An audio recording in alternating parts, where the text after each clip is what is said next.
Hello everyone! Welcome to the Forest of Memories. I'm Zaruk Windcaller, Guardian, High Remembrancer, Arbiter, Reminiscing Bard of Twilight, and Storyteller, and welcome back to Total War Warhammer 3 with the Millennium mod. As y'all know, this is the mod that replaces all of the Empire soldiers with World War I era German tech. And we are nearly done unifying the Empire. Of course, well, it can't be that easy now, can it? If y'all recall the last time we were here, we basically were down to the last few provinces, but now everything's starting to go wrong, because now everyone wants a piece of us, as to be expected at this point. Hello Dexaluna, hello Soulstone, Dino King, Jarrett, Foxboy, also Zaruk, saw your post for the project that made me think Grit would not get along with my Renamon. Well, yeah, no, he probably wouldn't then. But yes, part 1 of the project has been revealed. I'll be posting part 2 of the project after the stream. Part 3 will be tomorrow, and then the big finale, or like the reveal of the project in full, will be on the 1st of October. May have brought a rail rifle to the sword and chainmail era. I mean, everyone here is using a gun, so... And not everything is World War I-esque. We've got guys running around with like semi-automatic weapons. We've got tanks that shouldn't exist yet, so don't worry about it. But yes, we're currently spread thin at the moment. Some of our forces, if y'all recall, have gone to... Well, I'll go over what we're doing when we get back in the game. Because we are spread very thin at the moment. Let's see, come on. There's a lot to load. Okay, so, here's where we stand. So, everything red belongs to us at the moment.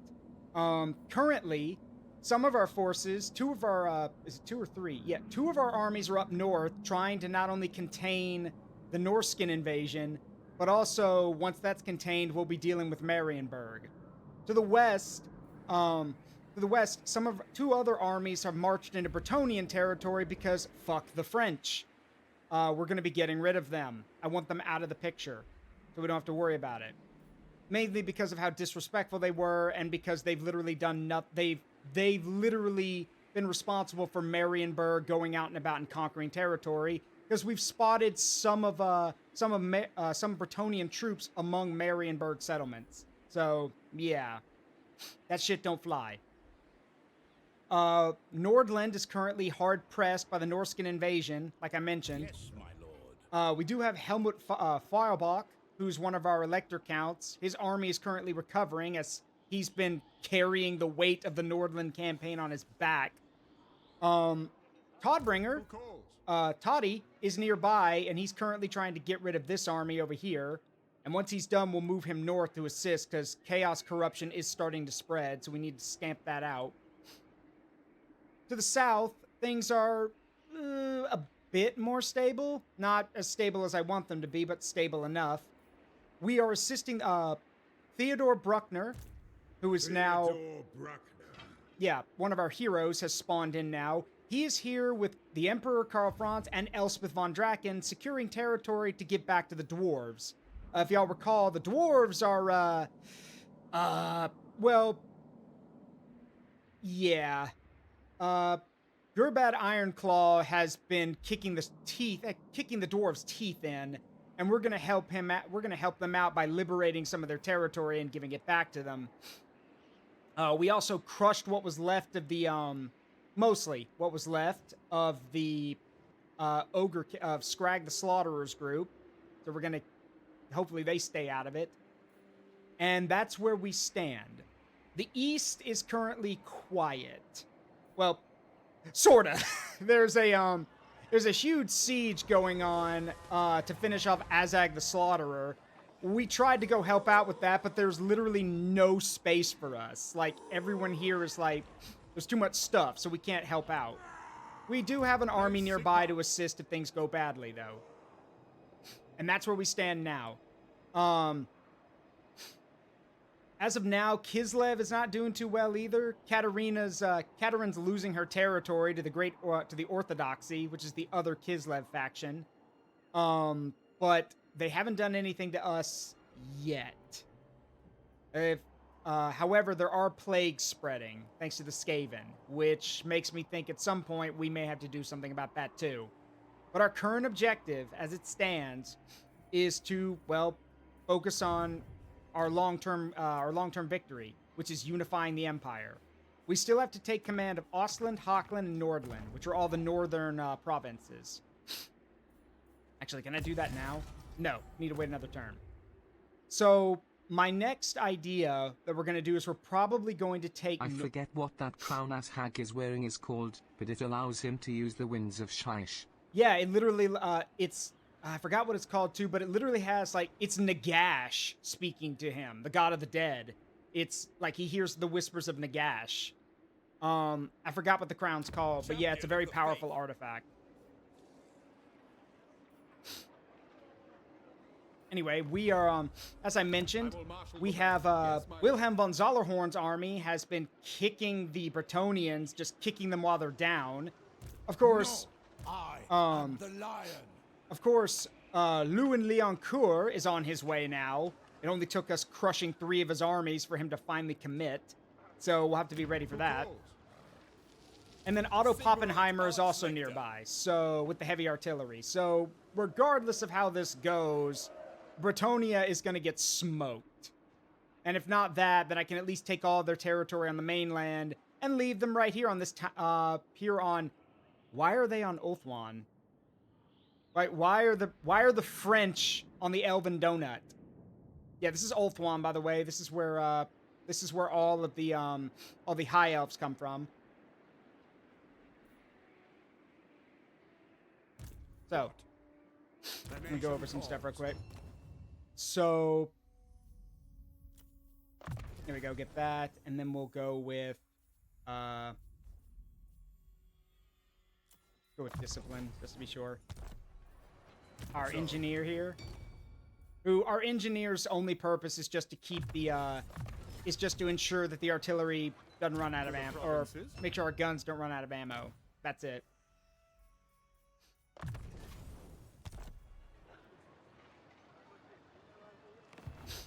What does the Emperor bid? Ready to serve.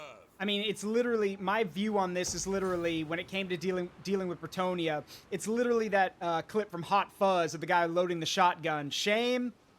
Shame. I didn't want to fight them.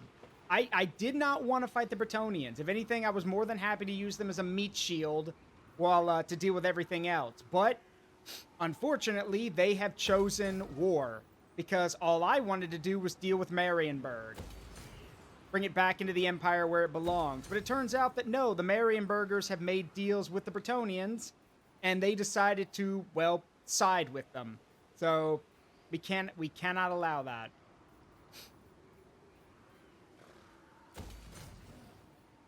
Let's see, in the meantime, what else we got in here?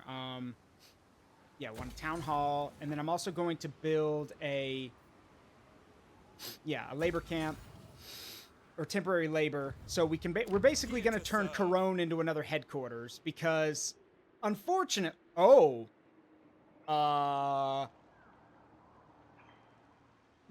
then, it would appear, if my eyes are not playing tricks on me, it would appear that the Bretonnians literally... No. Yeah, oh no is right. It looks like the Bretonnians sailed north and decided to kick Bellicor in the teeth. Well then, that is actually pretty interesting. If Bellicor's not on the board, that would be kind of a boon, actually. So, for those who don't know, Bellicor is up here on Albion. It's literally Warhammer Fantasy England. Bellicor is normally, he's very close to the Empire and to Bretonnia, but he normally keeps to himself, at least till he discovers you're there. But if the Bretonnians have sailed up, taken the Isle of Wights, and taken Albion, that means Bellicor's off the map. And if he's off the map, that actually makes things easier for us, because Bellicor is a problem, thanks to his abilities. So, yeah.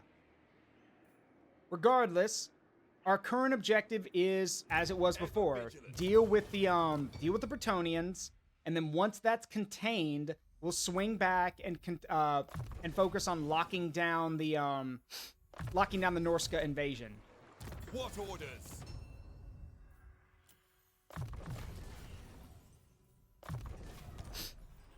And here's my reason for that. Again, if we take the Bretonnians off the board, or at least, you know, contain them, then we won't have to worry as much about, you know, an attack from our west while we're literally trying to rebuild it, while we're trying to, you know, upgrade everything. Also, our tank army. If y'all recall, we are working on, we are building a tank army now. Marius Leitdorf is in charge of that army. It took us forever and a half to actually get the infrastructure set up, but it is complete now. So we can now begin focus on turning, turning the psychopath, because Marius is insane. We're turning Marius into our tank commander. So once this tank factory is built, we can start fielding tank units. That's going to take some time, though. And money, because, well, it's a total war game. You need money. So I think we're basically clear. We can't... Todbringer can't chase that guy down anymore, and Helmut is recovering right now. I can't throw him into another... Well, we could, but I'd rather not, because Helmut's army is not exactly in the best of shape, and if it takes too much damage, then if another Norskan raid shows up, we may not be able to drive it off. So, but the longer we wait... Plus, I kind of want those guys to come ashore, because if they come ashore and we attack and take the city back, we can kill two birds with one stone. Get the settlement and take out that army. So... Yes, my lord. Alright, Wilhelm could move to engage, but... I mean, we could... Raise Sigma. Yeah, why not? Get him. For Heldenhammer. Coward! The king of Bretonnia flees? Coward! The lady will not look fondly upon that. Into battle. That's more like it. And they do have the Green Knight with them, which is... It would be terrifying if we didn't have a lot of machine guns and heavy artillery, so I'm not worried. What's the battlefield look like? That's not too bad. Yes, Wulfric, yes. Wulfric defeated Throg, so all of the Norskan forces are now unified under Wulfric and his World Wanderers, and they are currently trying to cross over into Nordland. Once we contain the Nordland invasion, we will send armies north to burn down everything in Norska. But for now, I'm still playing defense. We can't really go on the offensive until we've secured our own lines. And for that, mainly what I want to do is I'm hoping we can get rid of the Bretonnians. That's two armies that come from the west. And we can take Karl Franz and Elspeth's armies from the south and move them back. So that's 4 armies that can now cross over, 3 maybe, if we're being generous, because I want to make sure we have some people behind to defend the Empire. But we can have some forces actually go north, cross the Sea of Claws near Nordland, and actually attack Norska. Oh, yeah, I forgot about that. Yeah, because Cetra does not like his ship being stolen. Cetra, the king of the leader of the Tomb Kings, got his hat stolen once by a Norskan. So Cetra literally left the deserts of the old world, sailed to Norska, and beat the shit out of that guy to get his hat back. Mind you, this is an undead king leaving the deserts and going basically into the Arctic to kick the crap out of the man who stole his hat, because Cetra will not be stolen from. Cetra does not serve. There's a lot of jokes about Cetra, actually. Cetra doesn't need a driver's license because Cetra does not swerve. Cetra has perfect posture because Cetra's spine does not curve. There's a lot of jokes about him. But yeah, the main thing is Cetra does not serve. In fact, I may not be the biggest fan of the Tomb Kings. I kind of think they're kind of boring. But I'll give Cetra the imperishable one thing. When faced with Nagash, god of the dead, Cetra's response was to mount his chariot, loudly proclaim, Cetra does not serve, he rules, and charged the god of the dead with his chariot. That is the ballsiest, like, undead guy you'll ever meet, so I can respect him for that. Probably one of the only cool things he ever did in the old lore. Respect.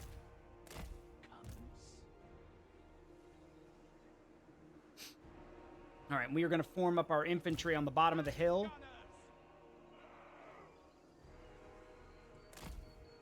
Basically, I just don't want the machine... I want to make... Well, probably make sure we're out of...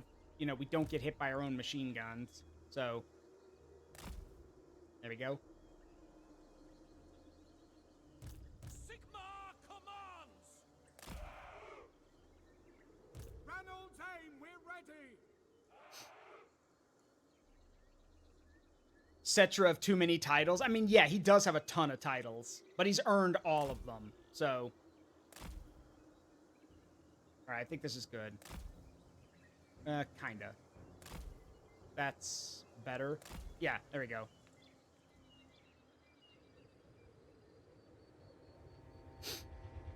I would stretch out the line even more, but the problem is like there's this little bit of terrain right here. So, hang on. What if I... See if we can't... Yeah, that'll work. Now we have a line of guns basically watching any avenue they could take. And switch the artillery to the shrapnel shot. Also going to set the artillery not to fire at will because I want to pick targets when we first start. Okay. So, let's start shooting. Now with shrapnel shot, yeah, these guys are basically done. The main thing is Lewin's army is a minute out. And, oh my! That's a lot of gold chevrons, Lewin! Be a shame if I killed all of them without them even being able to get close. Anyway, here comes the shrapnel shot again. Watch closely. I'm gonna make these Bretonnians disappear. Let's get those boats ready, lads. We got work to do. There we go.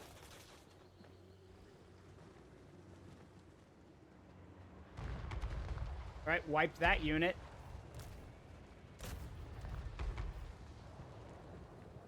Oh, I think we just took out some of the Pegasus Cav.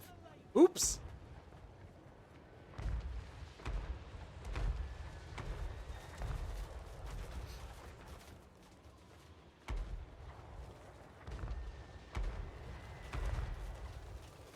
Yep. Yep. And we can't do anything about the Pegasus, about the flying Cav, because despite the fact that it's a shrapnel shot, it doesn't work on air units. So, and I don't have any anti-air guns. You can get anti-air vehicles, which are basically just fast-firing machine guns meant for anti-air, but I don't have any. So, instead, we gotta wait for Lewin to show up. But then again, that's actually more fitting, I think. Here he comes. I mean, imagine being the king of Bretonnia, riding up to, you know, reinforce one of your forces, and find that everything except your flying units are dead. Now, Lewin himself might be a problem. Lewin's kind of tough. But if he's stupid and flies right into a gun line, then we won't have to worry about it. Right, in the meantime, we need to start doing something about these knights. They're kind of out of range right now, but we definitely don't want them getting close. So, for those who don't know anything about how the Bretonnians play, basically their whole thing is that they start with a peasant military, and then over time, as their lords rank up, get levels, they can start fielding more and more knights. And Lewin, and the thing is with the, depending on what oath you take, that determines on, like, what kind of knights you can deploy, basically. Anyway, here comes the artillery. Ah, the flower of Bretonnian nobility being shredded from long range. You gotta love it. Also, yeah, here comes Lewin trying to get close. Your Majesty, you're being shot at. All right, he's dead. That was easy.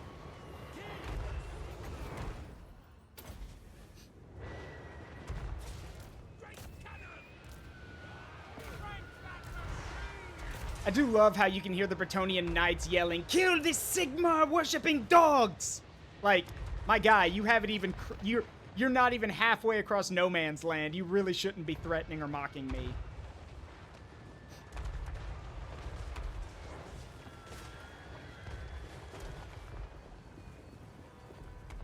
Now, if we cause the knights to break and run, that might cause the peasants to run too. Because in the tabletop, at least, the peasants need the leadership of their knights and their lords, because otherwise they break easily. Bretonian foot soldiers are so pathetic that Skaven slaves could probably beat them. And Empire state troops, like standard Empire troops, will cut through them like not hot knife through butter. They're that weak.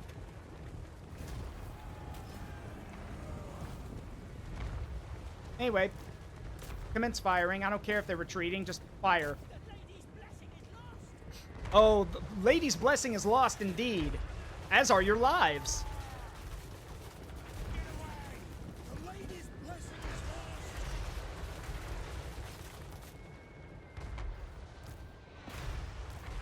There's a full unit trying to make a run for it. Let's make them go away, shall we?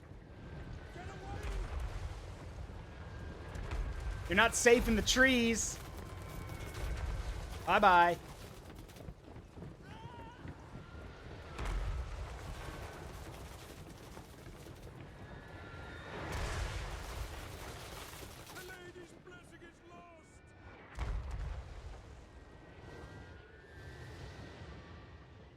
Yeah, bye-bye. There we go.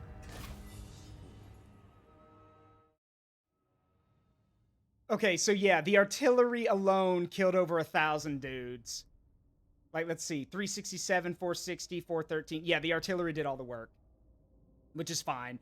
And of that army that attacked us, only Adelhard, the commander, survived the main of that starting force, and Lewin's army, only 32 people survived. So that basically means that Adelard survived through cowardice, basically. Lewin was shot and wounded during the battle. I mean, he died, but legendary lords are just wounded. They come back later. And all of his knights were slain. So I don't know how the Bretonian system works, but I think someone has to take the blame for that. And obviously you can't blame the king, because that's a big no-no, I bet, in Bretonia. So, but with so many knights killed, like so many nobles slain, I don't know, maybe the Bretonian nobility has the right to call a king into question, because I think we've killed, like, I don't know, a few thousand knights already. So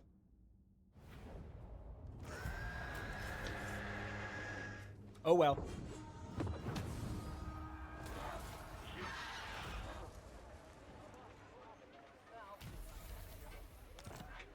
Oh, what?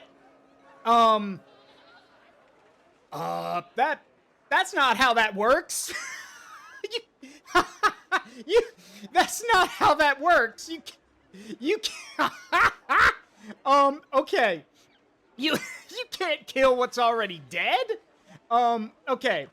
Let me explain. This is the Green Knight. He's dead. The Green Knight is a ghost. He's literally the ghost and the soul of Bretonia's first king, Gilderay. You can't kill him. He's dead already. He just comes back at Bretonia's time of need. So he can't really die. Like, he's a ghost.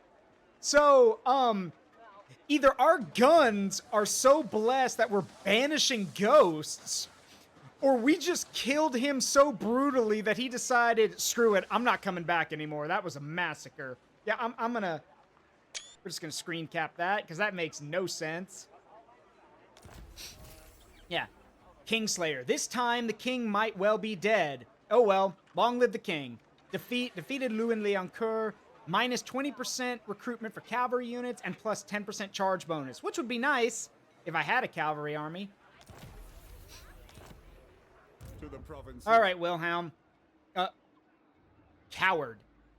I must keep my holy vow. No! Your vow means nothing at this point. You literally abandoned the mainland and your king. Praise be to Like, Sigmar. and now I'm gonna take this city, so they're about to lose all of their settlements on the mainland. The only ones of note left are Lyonnaise, Mousselon, and Castle Baston. If those fall, then, yeah, Bretonia loses all of the stuff on the mainland.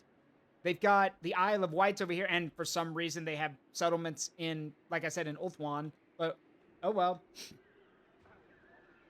War calls. All right, so we have few leaders, actually. Alicia, Alicia, who is a wizard lord, and then a paladin who's a melee specialist guarding the place. Good strategy. You've got a lot of units, too. Unfortunately, it's no longer the age of swords, spears, and... Oh. We want to fight on an open field, you say? An open field with very flat terrain, you say? And most of your units are peasants, you say? Oh, well, if that just isn't the best gift you could offer a follower of Sigmar, I accept. This is gonna be great. Hey, Kurt Warner, thank you for the follow. Welcome to the Forest of Memories. Please make yourself at home. I'm Zaruk Windcaller. I'm a variety streamer, plays games with a strong memory connection to me and my community. We're playing Total War Warhammer 3 with the Millennium mod today. How you doing?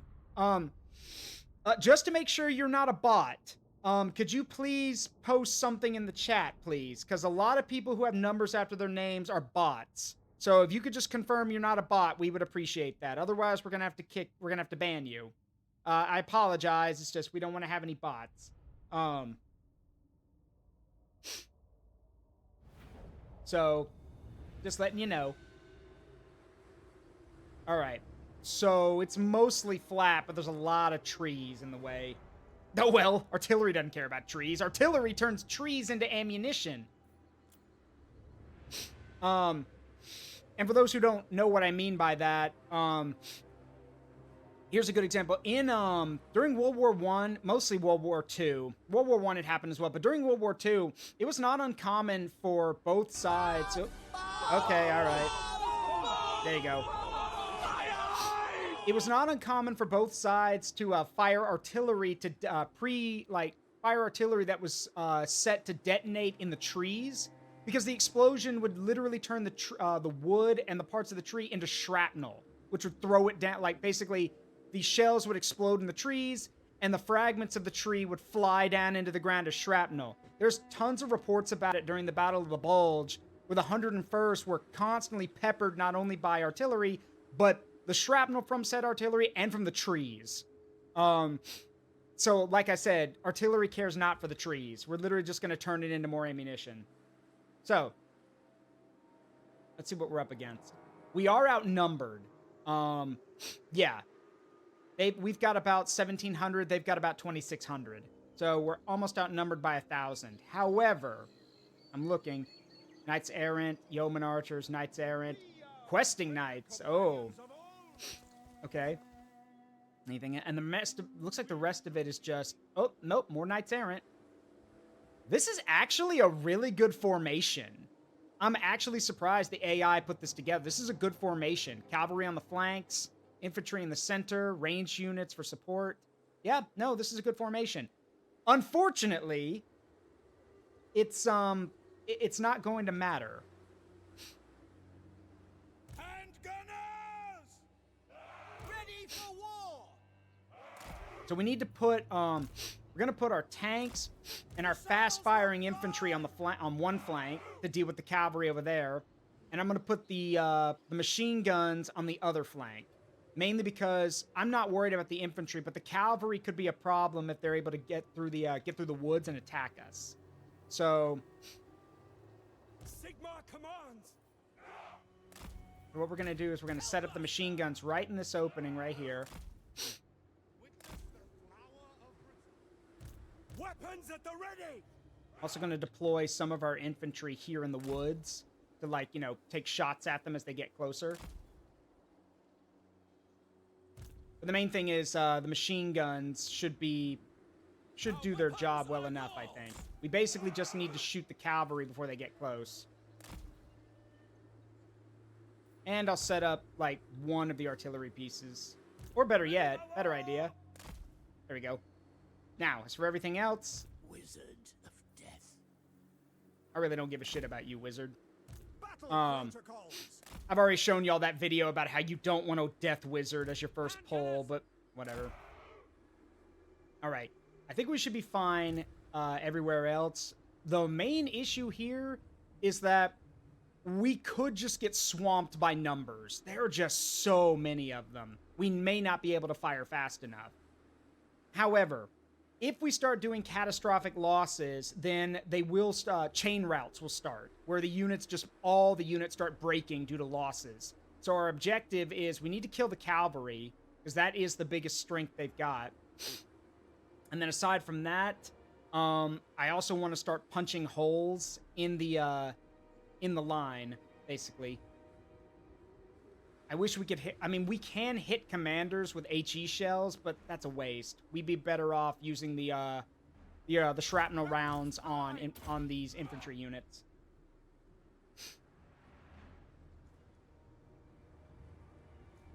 Actually going to put the tanks a little bit closer, so the tanks can engage the cavalry up close. Nah. Because then we block the line of sight. This is fine. Okay. Now then. Let's sight some targets. Here. Here. And here.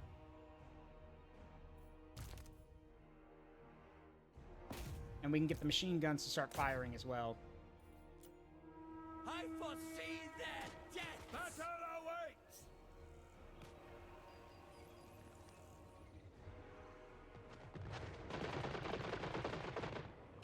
What do you bid? Yes, my lord. Crank that machine. Hellblaster volley gun. Fire! Shoot them!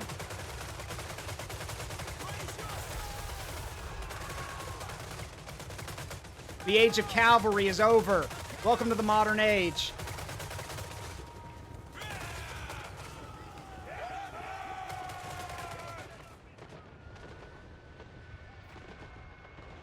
Alright, shift targets for the artillery. I got distracted, so... Alright, here comes the cavalry on the right flank.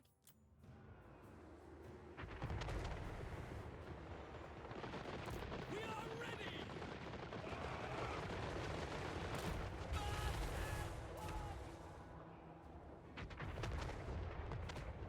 See, here's the problem with a lot of these formations, is that in any other Total War game, they'd be fine. These are actually pretty good formations.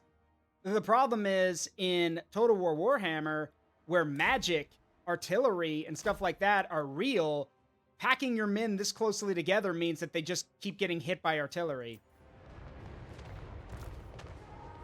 Crank that machine. Fire. Fire. We're just gonna drop some artillery over here.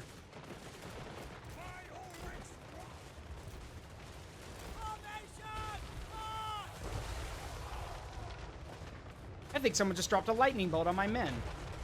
Oh well.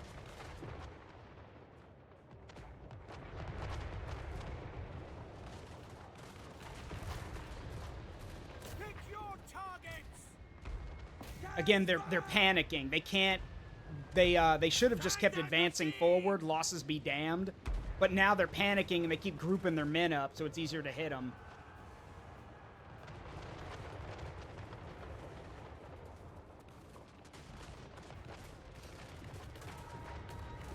Yep, they're basically done at this point, I think.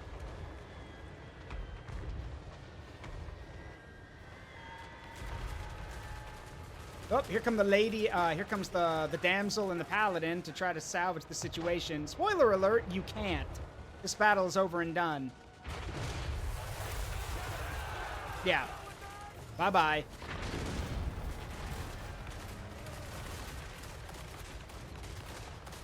Yep. There goes the paladin. All right. Just finish off whatever's left. It's training at this point, boys. Just take pot shots. Yep, all the cavalry's dead. And I'm just dropping shrapnel shells on whatever's left.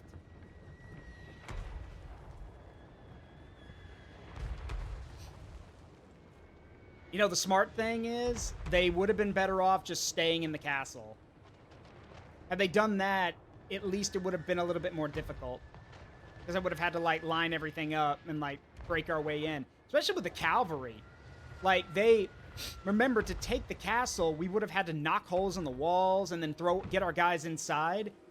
With that much shock cavalry, they could have just holed up in the castle and cycle charged me every time guys got inside. But they didn't. So, now they die. Done.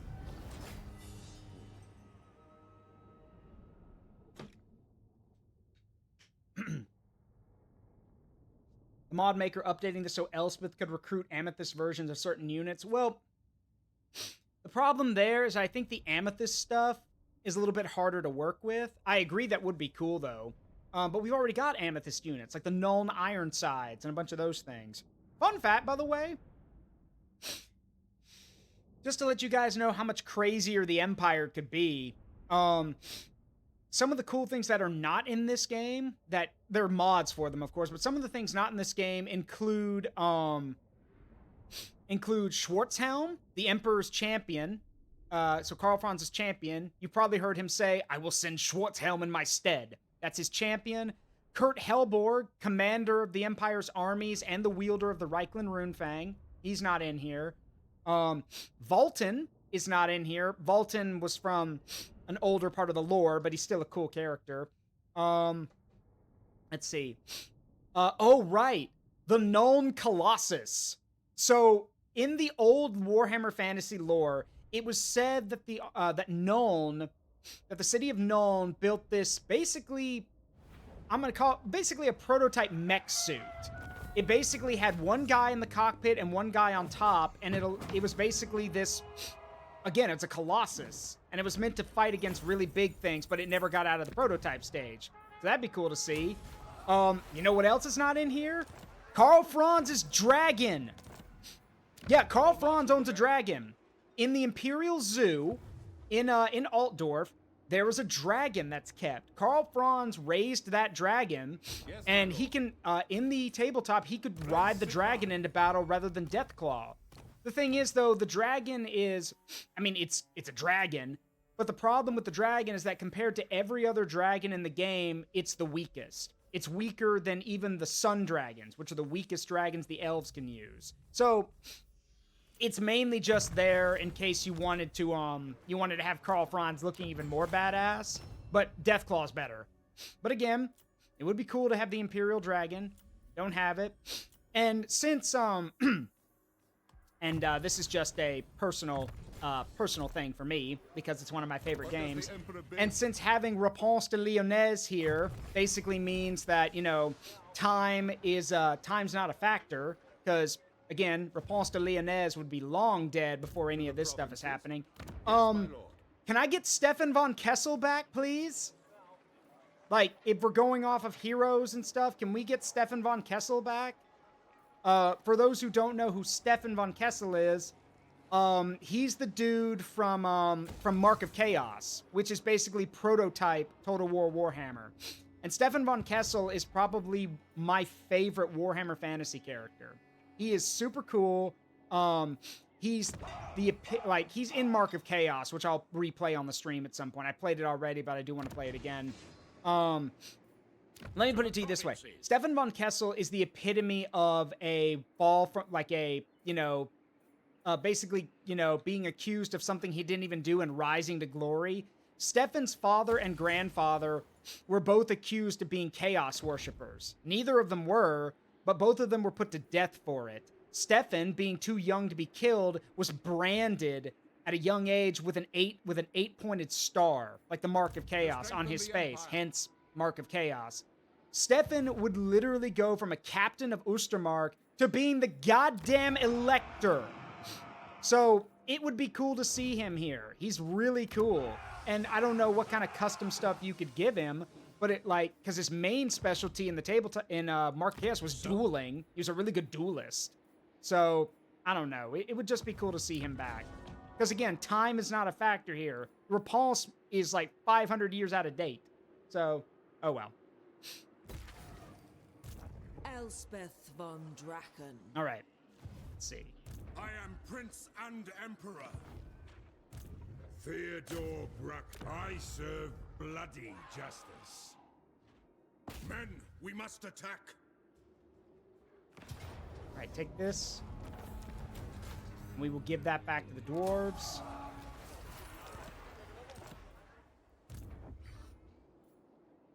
Who calls? Karl Franz. Let's see.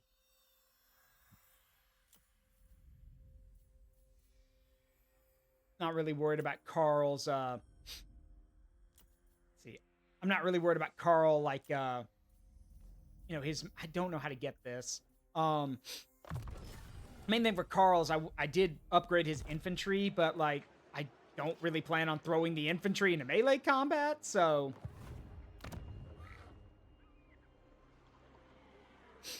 Alright. Amethyst Mage. Alright, this is the last area, and then we can give all of this back to the dwarves. The Scythe Incorporeal. The other side beckons. Okay. There we go. The Empire expands. Alright, so that should help the dwarves out a lot. Now, granted, there's still more. They've lost a lot, honestly. I think if we take back... This is one whole province, what we just taken, For Blood River Arena Valley. and Nuln. I think if we take back the Silver Road, I think that should be enough for the dwarves. I hope. That's still, like, you know... I don't know. I'm hoping they can handle, like... I wish they would take back Dead Rock Gap, because then that would make things a lot easier for us. Because if they take this and we give them 2 other provinces, they should be fine. But... who knows at this point? So, Bring me to my men. So we will see. So, there we go. And Theodore Bruckner. Let's talk about Mr. Bruckner. Theodore Bruckner is Elspeth von Draken's aide, and he's also the executioner of Nuln. To say that this man's a little extreme is the understatement of the century. Theodore Bruckner is, well, again, he's the executioner of Nuln. He is a very devout and pious man. That is a 2-handed greatsword that he's swinging around with one hand, by the way. And his loyalty is to the Empire and to Elspeth specifically. Like, in the lore, he is fully loyal to her and her alone. Now, granted, because Elspeth's loyal to the Empire, so is he. But, like, if she told him, hey, we might need to harm another Empire citizen or something else to handle a problem, he would just be like, okay, how do you want it done? Which, translation, how you want it done translates to, this is going to be very brutal and very bloody. Also, if it wasn't clear that that's his thing, his mount is literally named Reaper, a demigryph. So, yeah, the man is, man's kind of scary. However, I should note something about him. This is just about all the Empire heroes in general. So here's the thing. No matter how good they are, no matter how good you think they are, Empire characters, like their lord, some of the lords, the heroes, and stuff like that, they are not brawlers. Karl Franz can do a pretty good job if he's set up right. I mean, Karl's specialty is dueling. I think it's in here. Let me see. Where's this thing in here? It may not even. I think it may not even be in here. But one of Karl's ability is duelist, and let's see. And basically that means Karl can do a really good job one-on-one with people. And also with Gal Maraz, like he hits pretty damn hard. But But there's a thing. He's still just a man. And against some of the other lords in this game, Carl ain't gonna keep up. Like, let me put it this way. A Cornate champion, built the right way, is going to slaughter Karl Franz. Same thing with an Orc leader, or Chaos leaders, Orc leaders, stuff like that. They're gonna butcher Karl. Karl Franz has always been a man of support. He's a commander. He leads and inspires his men. That's why in the base version of this game, a lot of his abilities are support-based. Hold the line, Defenders of the Empire, things that boost defense and boost morale. And I think that fits him. He's the Emperor. He's supposed to inspire. This belongs in my archives. It belongs in a museum! Anyway. Is it time? Okay, so let's get out of these settlements and Rider give them of back to the dragon dwarves. in Carmine. Thorgrim, I got a gift for you. Greetings, honorable ally. All right, so you can have this.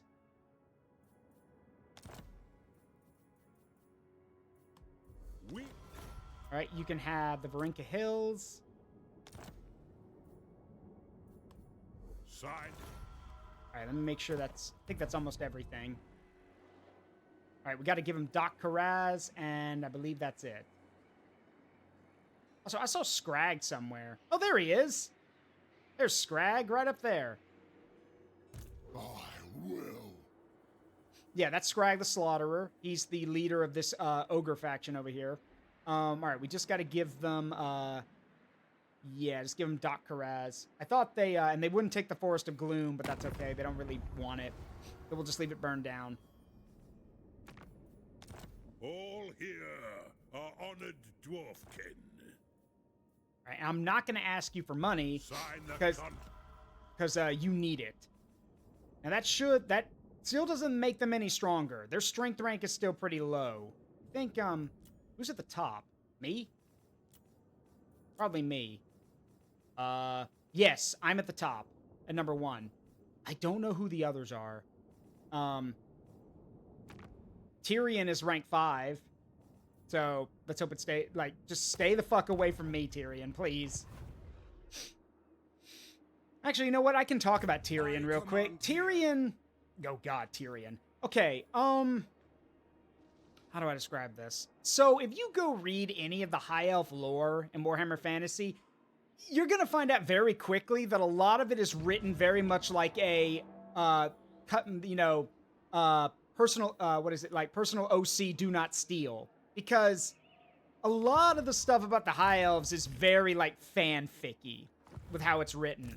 Good example, Tyrion, the leader of that faction y'all saw. So to give you guys an idea about Tyrion, just to give a very simple thing about him. So Tyrion is the favored elf of the High Elves. He is he's a master in all forms of combat. He's blessed by the lineage of great elven kings and elven gods. And he even has this little medallion that was given to him by the Everqueen, this very powerful elf, that basically makes him nigh on immortal, where he can't die in battle. Have I convinced you yet that he's a fanfic character? No? Well, guess what? There's more. He also is, he's also got a very tragic backstory in that, despite the fact that he's blessed by the, by the elven kings and elven gods, he also suffers by being from the bloodline of, I think, of Anarion, I believe, is the line, which makes him violent and rampagey. And it's prophesied that one day he will literally fall to his madness and become an unstoppable slayer and an unstoppable, spiller of blood. And he constantly fights against those urges, all while riding on his personal horse that was a gift from the gods, and wielding a sword that basically allows him to fight entire armies by himself. Have I convinced you yet? The man is a walking fanfic character, and there's a reason why a lot of people don't like him. Here's the thing. I think the only redeeming thing about that is he's an asshole. If he was a nice guy, then people would despise him even more. But no, he's a dick, which is why I think people are okay with him, because he's a jerk about everything. Now, his brother Teclis, the lore master. I feel really bad about this. So sadly, Teclis doesn't do any better because Teclis is also written like a fanfic character. But the difference is that Teclis is not an asshole, and Teclis actually wants to do good with his broken fanfic powers. Case in point about Teclis. While Tyrion was born, the pinnacle of elven manhood, Tyrion was born weak, sickly, and almost paralyzed. Like, he wasn't born right. However, as he grew up, Tyrion put his mind to work, and he crafted this potion that when he takes it, it basically temporarily allows his body to resist the pain and like the issues that have plagued him his whole life. Yeah, it doesn't cure him. It just allows him to ignore it, basically. So he can, actually go out and do his job without having to worry about his injuries and his crippling sicknesses from weighing him down. Mind you, the first day he figured out how to make that potion, and I'm not making up what I'm about to tell y'all, by the way, when Teclis perfected the potion and figured out that it worked, what was the first thing he did? Spend the next week banging multiple elven women. I am not shitting you. Like, he literally, once he realized that his body was not crippled with sickness, what's the first thing he did? Bone. A lot. Which, to be fair, I mean, look, is it weird? Yes. Is it screwed up? Kinda. But let's be real. If the closet nerd, and he's a nerd, if the closet nerd was paralyzed for most of his life and suddenly has use of his body again, yeah, no, that makes sense that that's the first thing he'd do. Now, that said, though, Teclis, the Empire of Man, owes a lot to Teclis, because Teclis is the one who taught mankind how to harness the winds of magic. The battle wizards, and people like Gelt and Elspeth owe their abilities and their legacies to Teclis. Because during the Great War of Chaos, that's basically when Chaos came south and attacked Kislev, and that's also where we got that's also how we got Emperor Magnus to become leader of the Empire. It's thanks to Teclis that mankind was able to learn magic, because Teclis believed, and this is really cool that he believes this, Teclis firmly believes that the elves can no longer stand against chaos alone. They need allies. And who does Teclis choose first? Man. And every elf hates him for that, including his brother, by the way. Of course.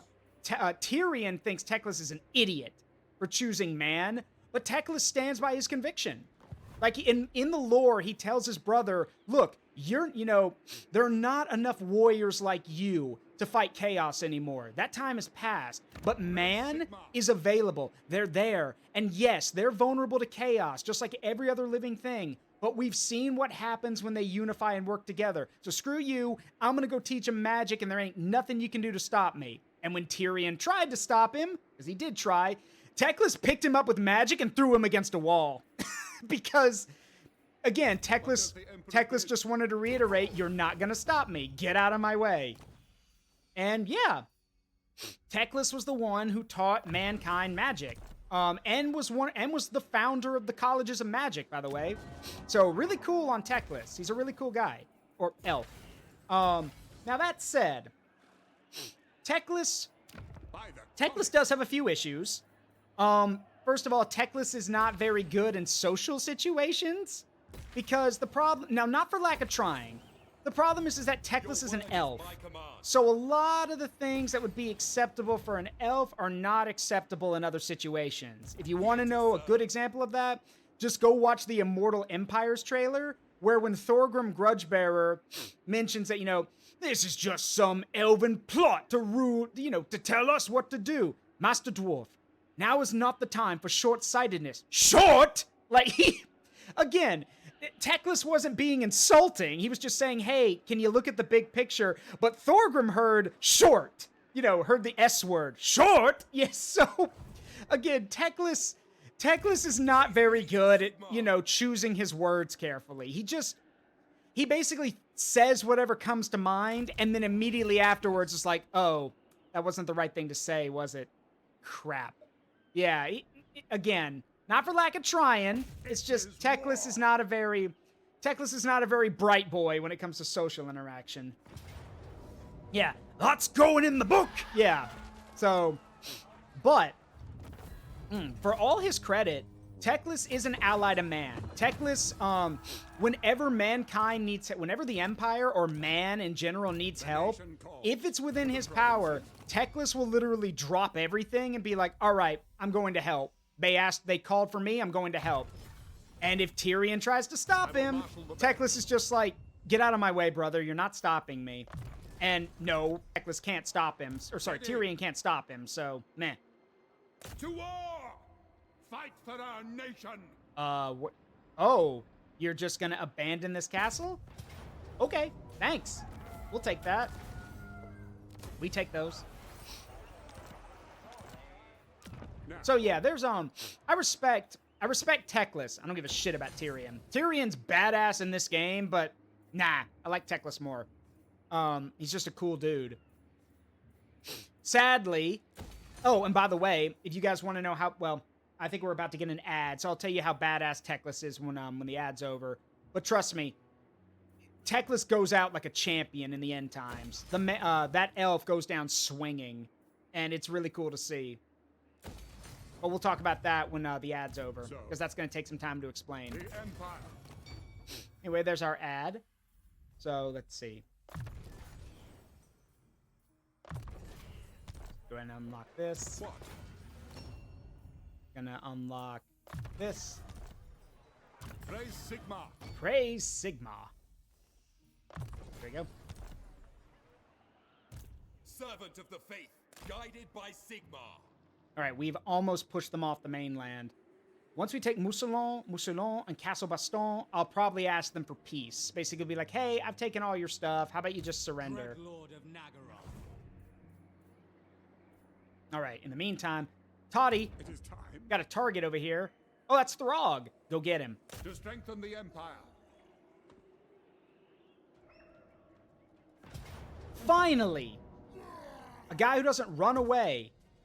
About damn time.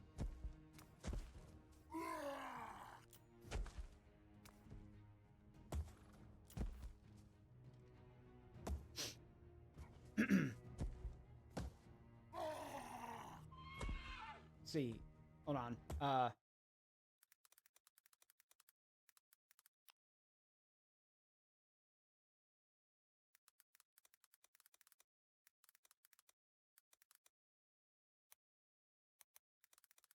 There we go. Sorry, I just had to... I've said it before and I'll say it again. I know 3 minutes of ads is annoying, but 3 minutes of ads for a full hour of unblocked gameplay. That's the best I can do. Otherwise, we'd be getting, you know, the ads would get even longer. And I don't want to do like 20 minutes of gameplay for like 30 seconds of ad, or like a minute of ads. Everything would keep getting interrupted. So, again, I'm sorry. If you guys don't like the ads, that's what the subscriptions are for. And again, I'm not plugging here saying get a subscription. I'm just saying that's the only way at this point. I literally can't do any more. Anyway, we're just gonna... Just gonna auto-resolve that. Okay, that takes care of Throg. But we're not done yet. We still have more work to do. Toddy! What does the Emperor bid? Well, the Emperor bids a lot of things, Toddy, but you seem to know what you're doing, so I'm thankful for that. Yes, my lord.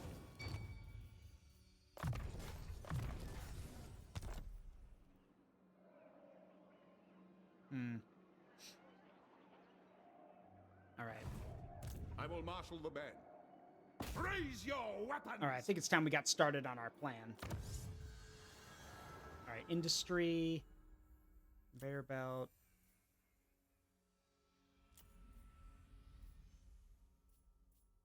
Trying to find some of the stuff. Let's go with... Wait a minute. Military. Alright, finally. About time. Let's see. This is gonna be fun. All right, time for the land behemoths. Very nice. And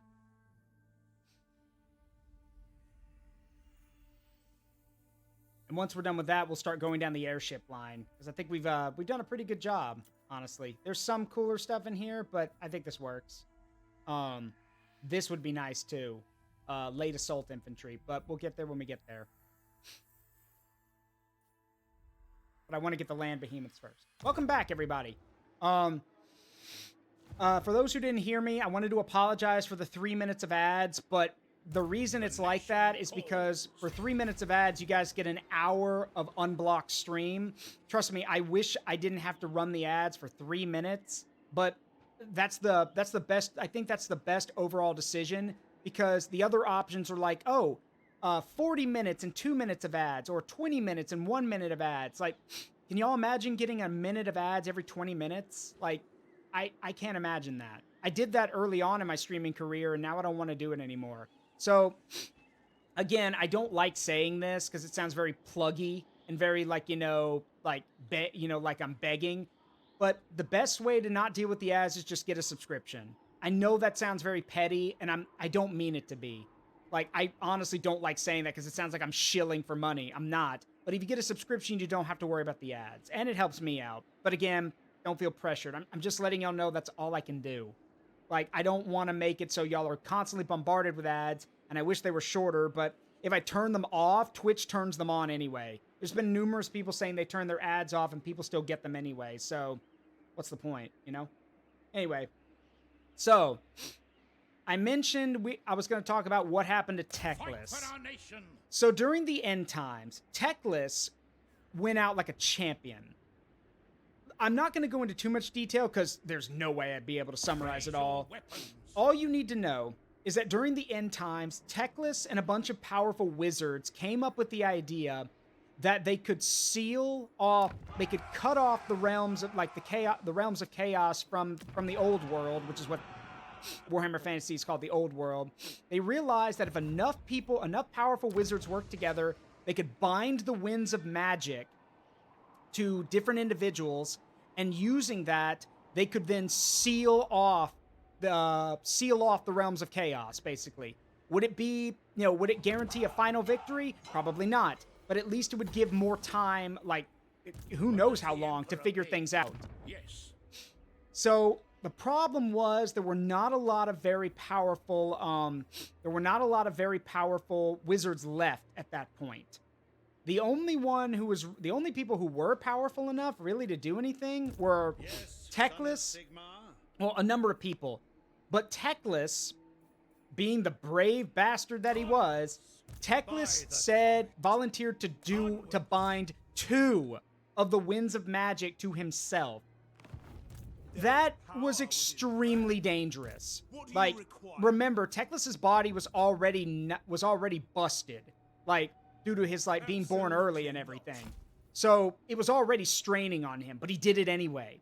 He bound 2 of the winds of magic to himself. One was bound to Sigmar, because Sigmar was reborn at that point.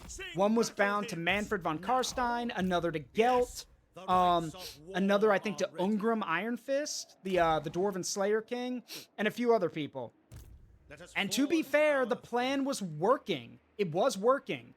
Granted, it was really screwing Teclis up. It was killing him, but it was working. Now, y'all will recall, I've mentioned before that Manfred von Karstein is a dickhead who literally could not go 5 minutes without all the attention being on him, and Manfred was a spoiled brat. Well, this is how Teclis dies. Manfred. Because Manfred basically decides, you know what? I think I'm gonna throw in with that guy Nagash. That sounds way cooler, and I think that if I literally kill the entire world, that Nagash will reward me for it. And so, this leads to Manfred stabbing Balthazar Gelt. Gelt is managing the winds of metal at that point. The gold winds of metal. But the moment he dies, the winds need to be bound to someone else. And sadly, the closest dude, Rainbow, and the most powerful person nearby, Teclis. So Teclis gets bombarded by is bound by 3 of the winds of magic, and his body can't take that. It literally rips him apart. So he dies, basically doing the impossible because Manfred was a spoiled, petulant brat. And with Teclis' death, there was no one to bind the other winds of magic. So the whole plan fell apart. The old world is consumed by chaos. And this leads to one of my favorite comics that I've talked about before, where where Nagash appears in front of, grabs Manfred and tells him, "You are probably wondering why you are here. You are here because you done fucked up too many times." And he Yes, my lord. and the funny thing is, Manfred did all of that thinking he would be rewarded for it. Nagash decided that Manfred did deserve a reward. And that reward was to kill him, revive him, kill him, revive him, kill him again, and revive him again ad infinitum. So literally Nagash, being the god of the dead, killed Manfred, brought him back, killed Manfred, brought him back, killed him, brought him back, over and over and over and over again, as a way of basically punishing Manfred for being an idiot. So, yeah, it was multiple deaths. And if I know my Age of Sigmar lore, which I probably don't, because I don't really want to know anything about Age of Sigmar, I'm pretty sure Manfred's insane now because of that. Like, he is mentally broken because of how many times he's been killed. But I could be wrong. I'm not sure. Regardless, I still think that's kind of crazy. That Nagash's response was, "Oh, you want a reward? Okay, here's your reward."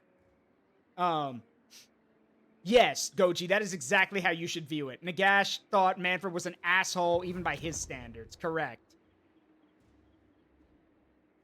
What? And you want to know the funny thing? Is that despite being the god of death, after Sigmar rebuilt everything, long story, Age of Sigmar is weird, but after Sigmar rebuilt everything, Sigmar and Nagash actually got along for a bit. It didn't last long, but for a time, they did get along. Mainly because Nagash was just like, okay, well, it brings stability to everything. You know, if you're the god of the heavens and I'm the god of death, like, okay, we can make this work. Mind you, it probably won't last forever, but hey, why not? And it didn't last forever, but to his credit, Nagash does respect Sigmar. I do know that in the lore. In the lore, Nagash does respect Sigmar. Mostly because, like, his whole view is like, well, that guy did put everything back together, and he did bring me back when he didn't have to, so respect. Even if I am acting against him most of the time, I can respect that.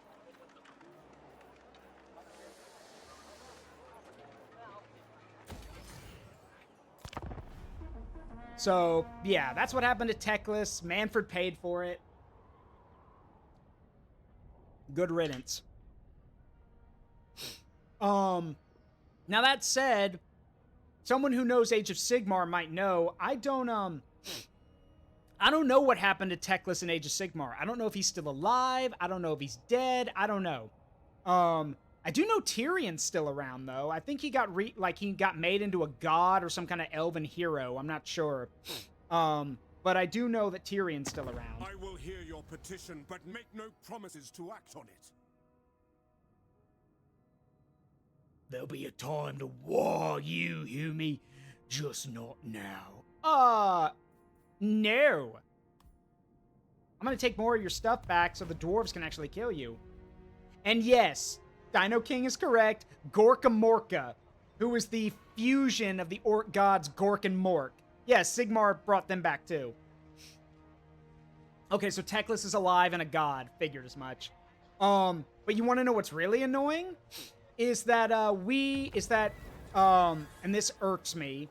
Now, okay, what I'm about to say, I'm sure is gonna confuse some people or maybe make some people upset, but let me explain. Karl Franz, despite being the greatest leader of men in all of the old world, Karl Franz is not around in Age of It Sigmar. will be done. Everyone likes to think that, oh, he's the Celestant Prime or whatever. He's like the leader of Sigmar's forces. No, he's not.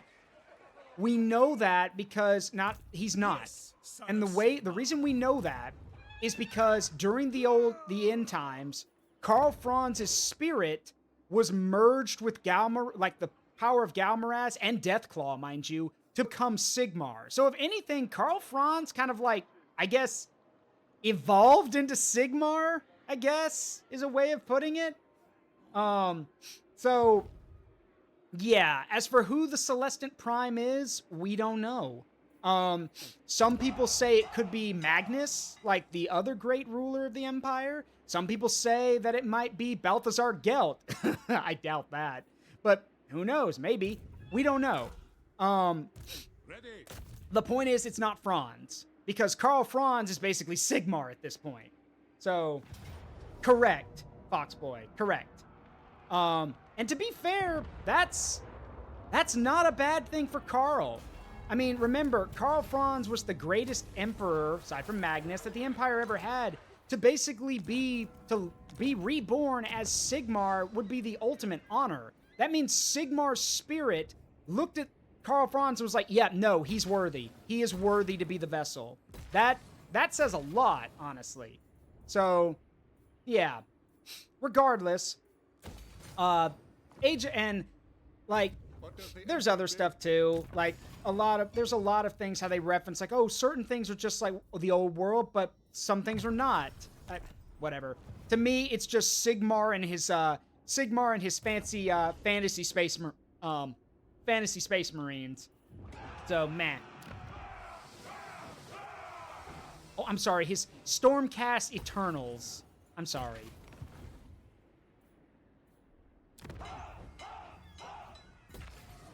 All right. So, we now have the ability to make super heavy tanks. The super heavy prototypes. But we can't do anything right now because I'm trying to, we need to get Averheim. Agreed. Yeah, we need to get Averheim's growth up. Come then. So, By the comet. by the comet. Not in my name. Onwards. Let us move. Now. By the comet.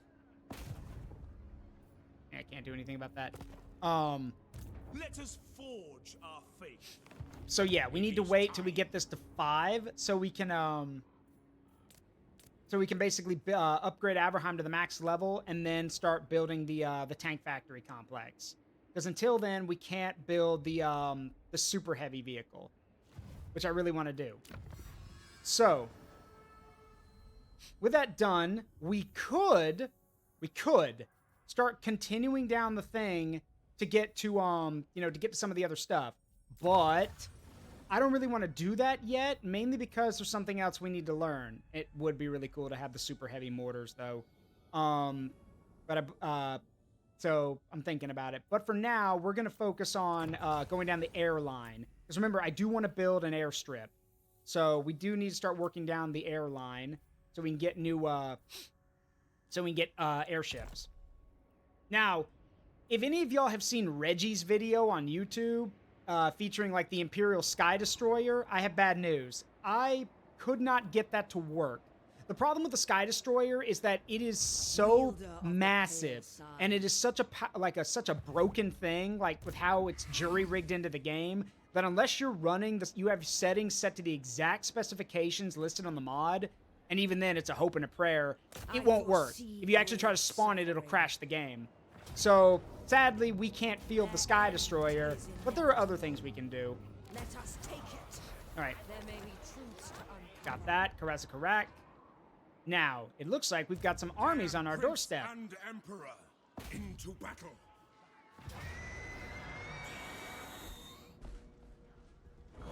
What's the battlefield look like?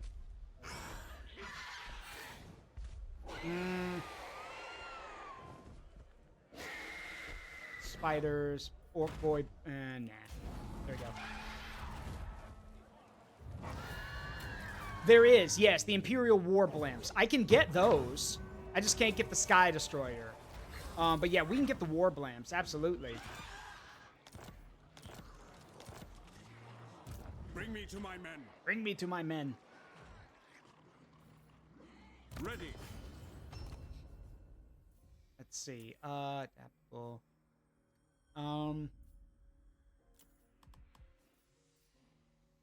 Let's go with. Yeah, we'll go with the bombardment. I command here. And Theodore Bruckner got injured, so he's currently not with us, which is a shame. He could have used the level ups, but oh well. All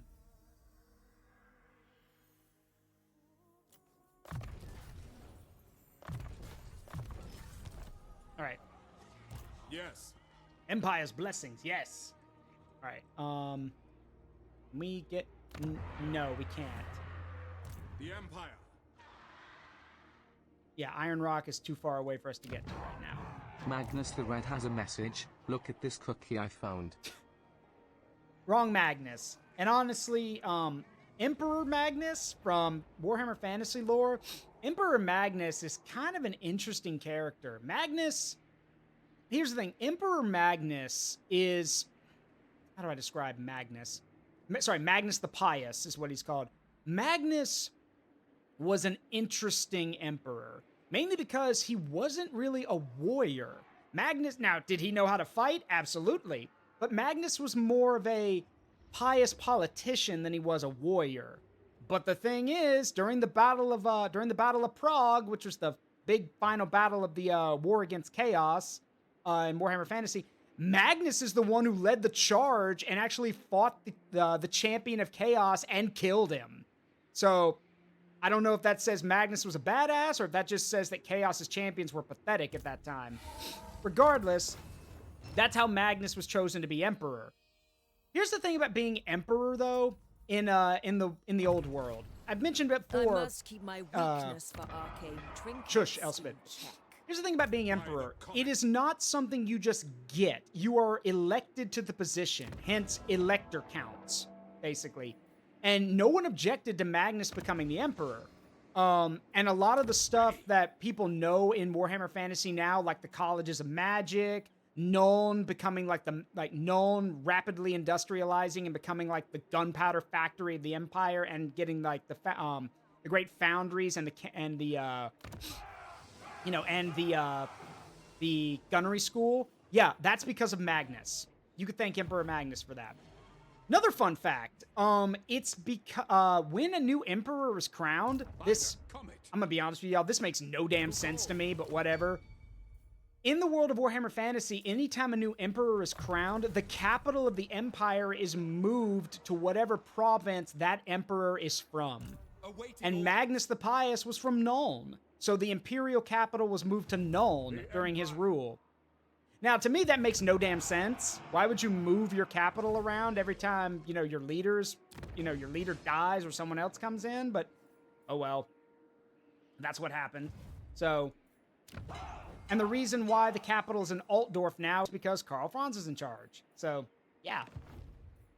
Anyway, let me take one more look around here before we end the turn. Yes, my lord. Yeah, you can't do anything right now. Yes.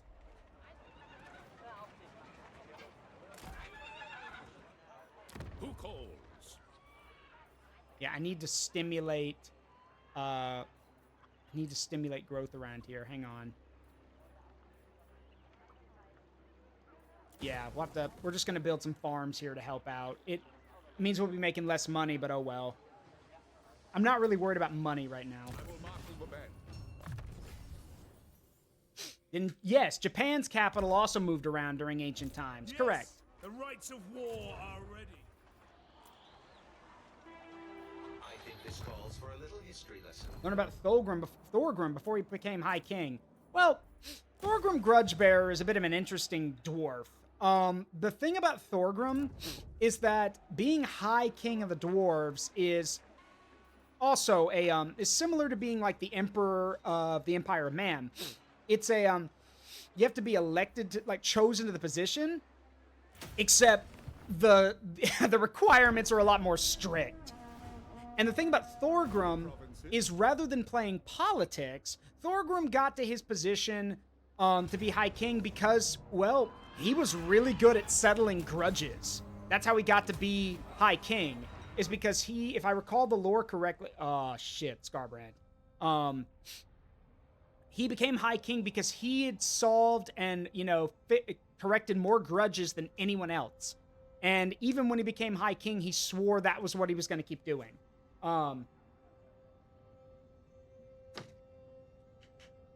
That said, though, I will hear your petition, but make no oh promises. dear. Great. Where's Clan... Oh, right. Aren't they, like, in Clan Rictus over here somewhere? Oh, you're over here. Got it. You're in... Why are you declaring war on me? Like, why? I'm not... I literally have no quarrel with you. I mean, granted, there... Ah, that's why. You're allied with the, you have a defensive alliance with the Ironclaw Orcs. Okay. Well, yeah. We'll see how that goes. And yeah, Thorgrim, for lack of a better word, Thorgrim is a loyal and honest dwarf. He gets the job done, come hell or high water, stubborn as hell, as he should be, and despite the fact, like I said, that he's not exactly, you know, the most, politically minded dwarf. I mean, he understands politics, but he's not, you know, that's not his primary focus. What he does have going for him is that he's got a lot of loyalty from the other dwarves, especially the Longbeards. For those who don't know, in Dwarven society for Warhammer Fantasy, the older a dwarf is, the more they've accomplished, and the longer your beard, you basically have more political pull, basically. And this essentially means that the Longbeards, despite the fact that they can't really, like, they can grumble. That's actually one of the things, is they grumble a lot about stuff. The Longbeards have a lot of say in Dwarven society. So, and that was one of the things that Thorgrim had going for him, is that he was able to really appease the Longbeards. Die.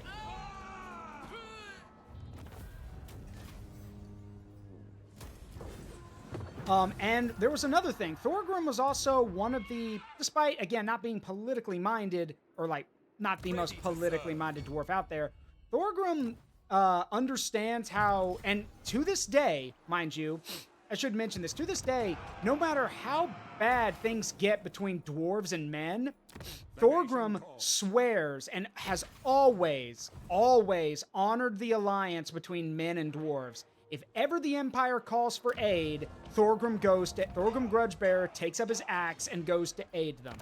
Because Thorgrim believes in honoring, you know, that's the thing about dwarves. They honor those old treaties. So, you know, because back in the old days, Sigmar and the Dwarven High King made a deal that that dwarves would always come to the, would always come to the aid of men. And, yeah, Thorgrim holds true to that every time. He has never let mankind down. And you gotta respect him for that. So, we can't build farms in these, that's dumb. Oh well. Kinda wish we could, but oh well.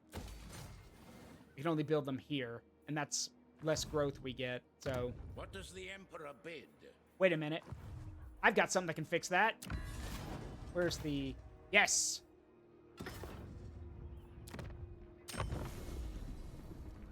Done. Boom. There we go. Now in 3 turns, we'll be able to upgrade to the highest level and start getting tanks. Finally.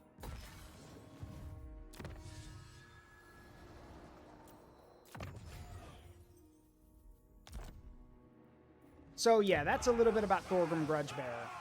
You gotta love him.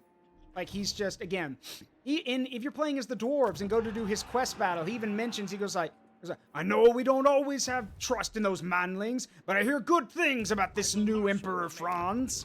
Like, yeah. Thorgrim always acts on the alliance. He's never turned his back on mankind. Even if man turns its back... That is all. Yeah, the book. Yes, the Damas Kron. The Great Book of Grudges. But yeah, that's what's called, the Damas Kron, the Great Book of Grudges. The Empire. By the comet. Why are you... Wait, this unit's not local effects. What do you mean local effects? What's going on? Why are Yes, we my not lord. recovering men? Like, hang on, local effects. What does that mean, Godbringer? Why are the men not recovering? Okay, whatever. I will marshal the men. All right, let's wipe Marienburg off the map. Into battle!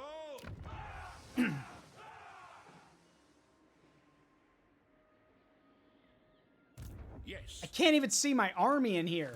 Praise Sigmar. Okay, Ulrich's will. there will be no more recruiting. Get them. Yoink. All right, and that goes back to Nordland, because it belongs to them. Yes, my lord. All right, I think we've basically driven off most of the Norscan raiders. They still have their heroes in here, but what can you... Hey, look, it's Wulfric! Well, it looks like he's gathering an army to cross the Sea of Claws and attack. I'll be ready for him when that happens. In the meantime, by my right as Emperor, I hereby decree that Nordland be reunited with the Empire.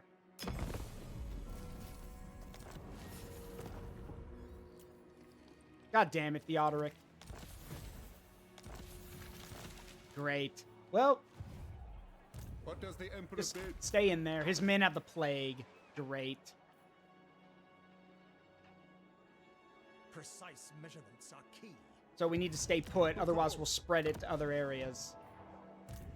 To the provinces? Engineer. Contraptions to hasten our Actually, wait. Better idea. Get out. Oh, for Pete's sake. Get out! If we literally get rid of the army, then we don't have to worry about suffering from attrition. I don't like disbanding a whole army, but like... But yeah, this way we won't spread the plague anywhere. Architect of victory. My calculations will ease our journey. Or it won't spread as easily, I guess. Alright. To the provinces. Okay, cool. So that leaves just Hochland and Ostland. These are the last two provinces we need to unify. It's gonna take some time though, because we did just unify a province, and this doesn't look good to the other provinces, even though these two are the only ones left. To be fair though, to Hochland especially, Hochland kicked the crap out of Festus early on in the game. So if Hochland is upset, they have every right to be upset. I mean, if they beat up Festus, that should say something.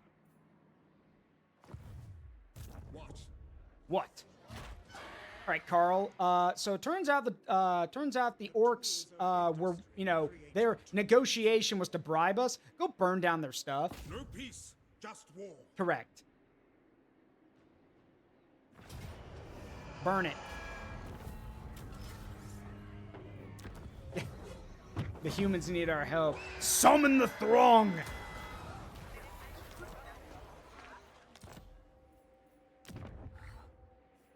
Alright, they have Black Crag still, that's the main part of the province. Ew, I wouldn't want to navigate through that.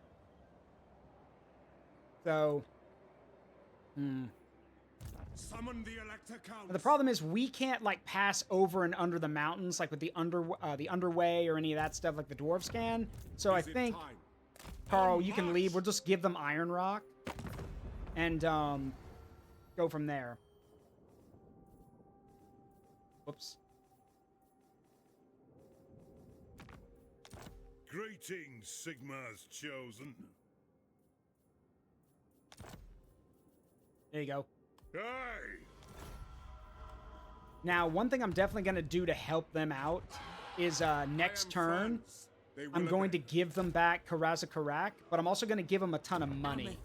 Because I think with some money, if I give them a ton of money, they should be able to, if I give them a ton of money, they should be able to, like, pull themselves, actually, build armies and actually start fighting back. Amethyst Mage.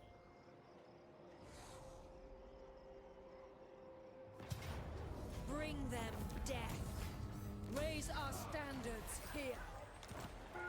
And again, we don't want to burn the places down because we're handing them For over. Verena And that None. means that the dwarves can start rebuilding immediately once we hand them over. Burning them down solves nothing. Not to mention, it would probably piss off the dwarves if we're burning down their stuff and then giving it back to them. I think must that study might, this.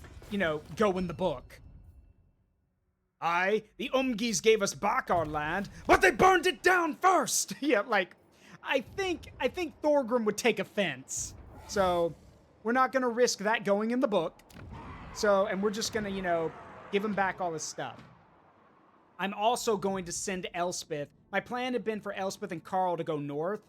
Change of plans. With the Skaven now committing. Oh, they're really committing. Yeah, with the Skaven now committing, we might need to start doing some damage to them. So what we'll do is Elspeth will cut her way through the through here. We'll take the high place and World's Edge Archway, and then Elspeth will go down here into the Wolflands, because I believe this is where one of the Skaven groups is, down in here. So I mainly just want to make sure that the dwarves actually have some territory. I am Prince and Emperor. Uncovering the arcane.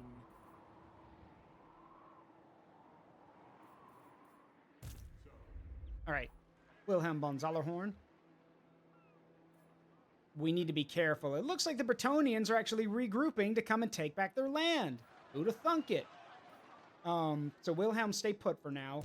True servant of Otto, Sigmar. take, this is the last one. This is Castle Baston. Take this, and we have basically pushed, Bretonia off of the mainland. So, Elvenhammer! yeah.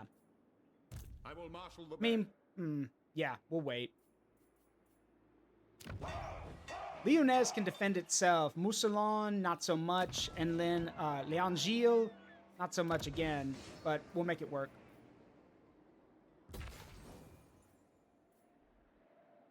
What? Here's Boris. That must be the last Marienburg commander. Ooh, that's a lot of stuff. Oh shit. Okay, we're good. It's a good thing we're about to take this from them, because then they'll start suffering attrition. That is terrifying. They got a lot of stuff. What does the Emperor This is say? actually why Empire on Empire is scary with this mod, because they get to play with the same toys you do. Ready. Gotta be careful. Now?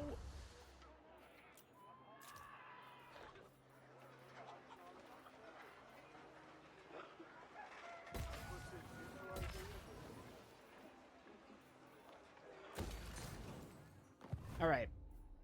So the next thing I'm going to be doing is upgrading Nuln to its max level, so we can build the so we can finally build the gunnery school. So here's why you want to build the gunnery school. 1, if you don't have it already, this gives you access to the Emperor's Wrath steam tank. 2, your recruitment cost across the entire faction for artillery drops by 15%. It also drops upkeep by 5% for artillery across all of your armies. Your replenishment time for the Emperor's Wrath steam tank is dropped by 50%, so you get it back twice as fast. Your recruitment rank for artillery and gun units is up by 3 for everyone. -5 upkeep for for artillery and gun units, so tanks. Recruitment also goes down by 15% for artillery and gun units. Oh yeah, and recruit rank +3 for modern artillery, which basically means that all of our modern artillery pieces come out at level 3. And remember, the max is 9. So they're a third of the way to max level, which is insane. Another good example would be, we also need to build the colleges of magic here in Altdorf. That's for battle wizard stuff I don't really use. I haven't been using the wizards lately, but whatever. It's semantics, I want to do it. We also built the palace, which gives us a ton of stuff too. Ready.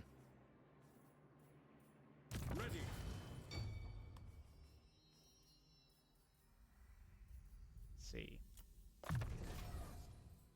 All right, Carl. I think we've done Bring me enough to for the my dwarves. men. I think we've done enough for the dwarves now. So Ulrich's will. we're gonna have you.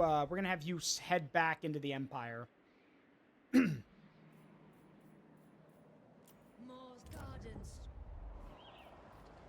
All right, and we're going to use this to drop corruption in Nordland, because Nordland does have a bit of a chaos problem, in case it wasn't obvious.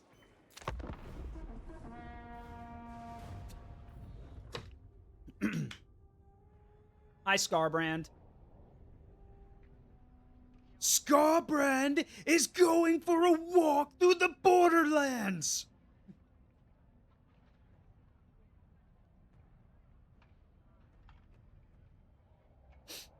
I legit don't know why Scarbrand's here in the Border Prince territory. I guess he got pushed out of the desert and just decided to go for a walk. Speak. I will hear you now. Be warned, my mood is dark. Sure. Done. And yes, Dino King's right. The reason the dwarves didn't help the elves in the end times is because Tyrion pissed off Thorgrim. But to give Tyrion some credit, to take a little bit of the blame off Tyrion. Remember how I told y'all that Tyrion was born from the blood of a Narian, who's that very violent, that very violent deity, or that very violent elf king? Yeah, about that. So, because of that, and all the crazy shit that was happening at the time, Tyrion was starting to literally, his mental state was starting to fragment. Alright, I think we're in trouble. That's a lot of machine guns, and he's got artillery. We may have to just auto-resolve. Yeah, fine. So, Tyrion was not mentally stable during the end times. He was like, how could I describe this to y'all? Basically, Tyrion was bouncing back and forth between lucid but still stressed to absolutely bonkers. Like, to steal a quote from What If the Emperor Had a Text-to-Speech Device, I'm talking unreasonably, extremely unreasonably, earth-shatteringly, fuck-ass crazy. Like, Tyrion was off his rocker at that point, and there was nothing he could do about it. To be fair to him, a lot of the reason why that was happening was because of some personal issues. For one, Tyrion believed that he was going to be the next Phoenix King. He was the greatest of the elves, after all. He was, supposed to be the one that people believed could unify all of the elves. But when it came time for him to be tested by the Phoenix Flame, it burned him. Harshly, I might add. It burned him very badly. Which basically was proof that, no, Tyrion wasn't worthy. Which is, already not good for your mental state. But you want to know who was worthy? Malekith. The leader of the Dark Elves. The dude who literally practices slavery. Because the reason why, according to the lore, and again, it's dumb, but here's why.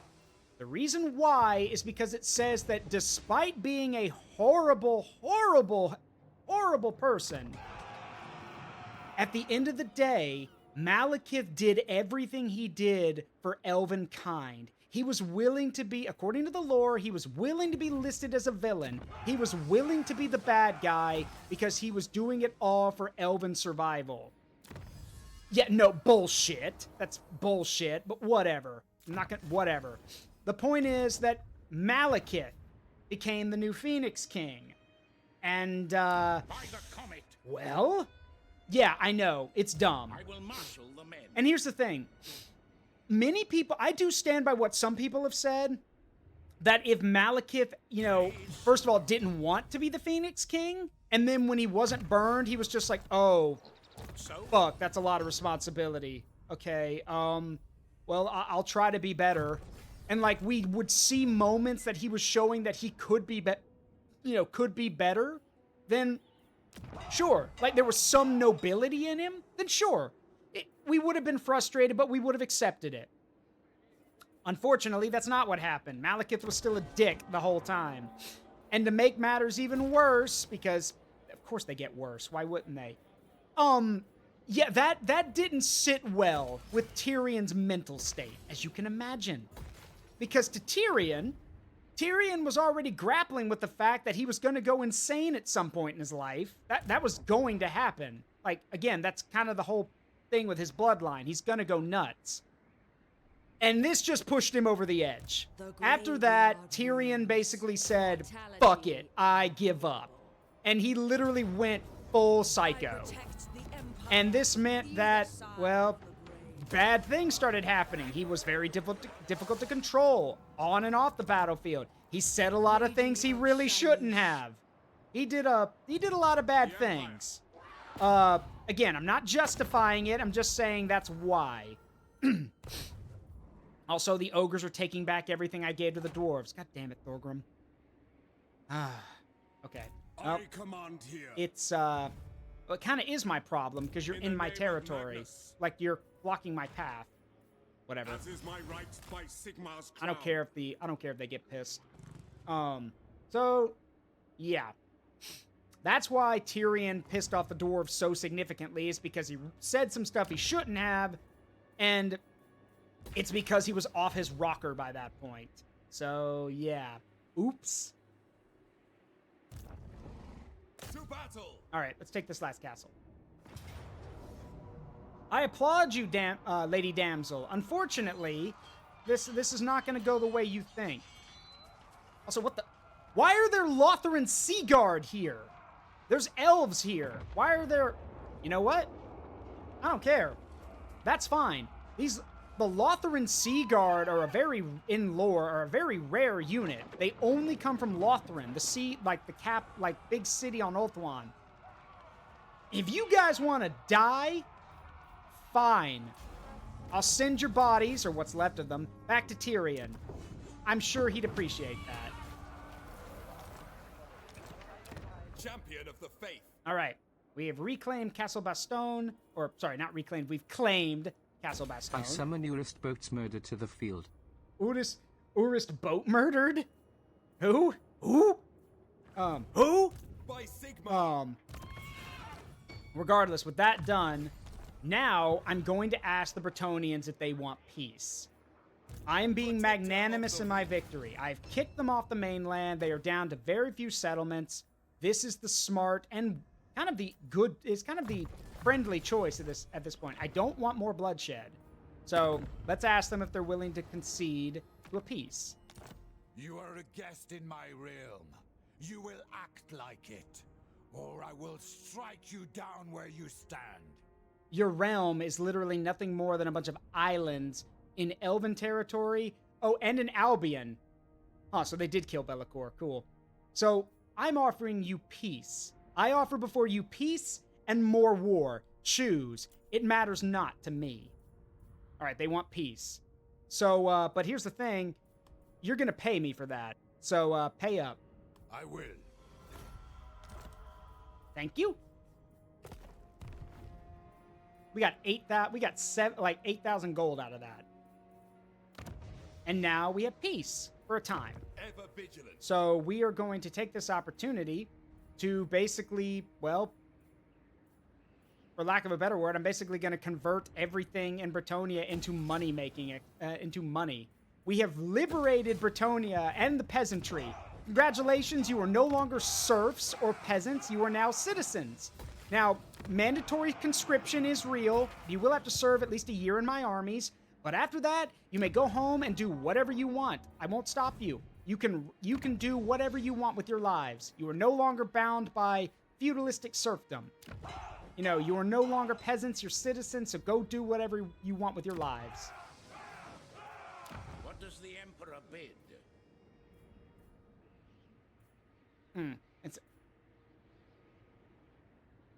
We'll have to get another. It's a good thing it's a good thing I've got so much money. We can assemble a new army because we need to send an army north to deal with our Marienburg problem. We can probably recruit one right here, actually. Yeah, we could do that. Who is available? Yeah, Toddbringer's out for how long? 3 turns. Okay, I can't wait that long.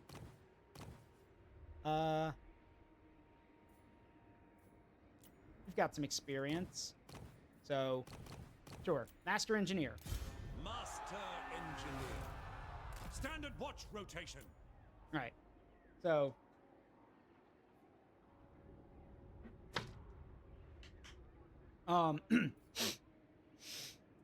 Is it just me, or is there little to no people with dark skin? Oh, there are. No, there are. Not here, but there are. Hold on. Let me. Where is it? Okay, so I can't see the whole map, but down here in this province is the land known as Araby. Yes, it's exactly what you think it is. There's Araby, or is it down here? I don't know. But Araby, in Araby, they have their own cultures down there, their own gods, their own beliefs and everything. There's people of darker skin down there, and the Border Princes have people of darker skin too. Kalea, Estalia, and the Border Princes. They're not around anymore. They've been wiped out already. But yeah, the Border Princes, Talea, and Estalia all have people of darker skin. Because essentially, the Empire is supposed to be like Western and Central Europe.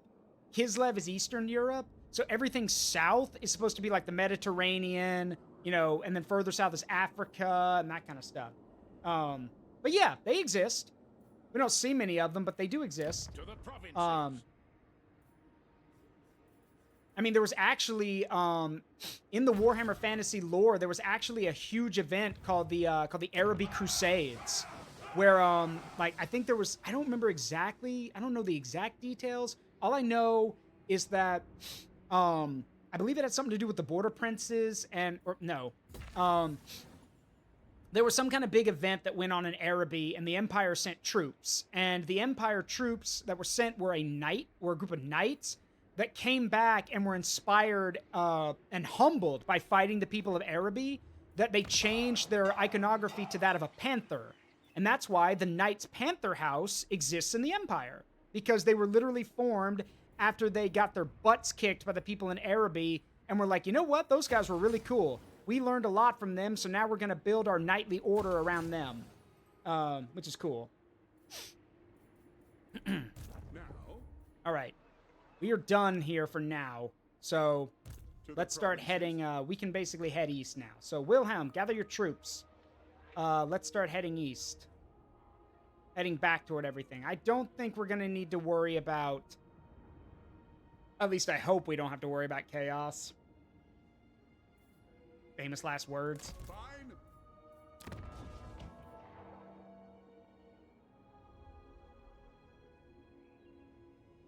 I live to serve the Emperor. Pioneer of progress. Res Sigma. All right, Wolfram, you're not doing anything right now. Now. Yeah, keep these guys here. Yes, my lord. And then where's, Carl's on his way back, and where is Elspeth? Amethyst. Yeah, Elspeth is here. Magistrix. So we're going to start giving, next turn we're going to give all this to the dwarves while we're taking the rest of it too. Looks like they're trying to recruit an army here. Actually, you know what? Nah, I'm going to give it to them now because I don't want to have to worry about it. So, Greetings, Sigma's chosen. the annoying thing is that as soon as I give it to them, they lose it. So, like, they had, like, 8 or 9 settlements, and now they're down to 6 again. Side. Because I'm giving them the stuff, and they just can't defend it. Side. But I'm mainly doing that because I don't want them to get wiped out. If we lose the dwarves, if we lose Thorgrim's forces, we're going to have to fight all of these orcs and all of the Skaven by ourselves. So I'd rather not do that, as y'all can imagine. Rider of the Dragon in Carmine.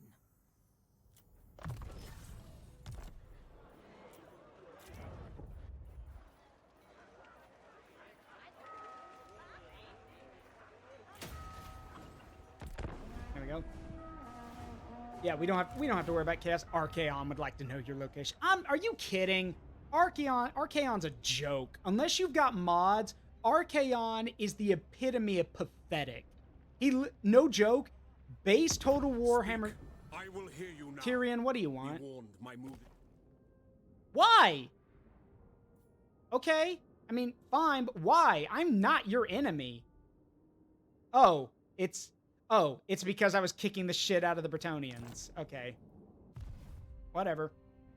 Anyway, base Total War Warhammer 3, Archaon is a joke. Because the thing is, Archaon literally hardly ever gets out of the Chaos Wastes. He keeps getting his butt kicked by everyone else who's up there. Does Warhammer Fantasy have a Canada? Yes. That would be in the New World, which I will show you on the map.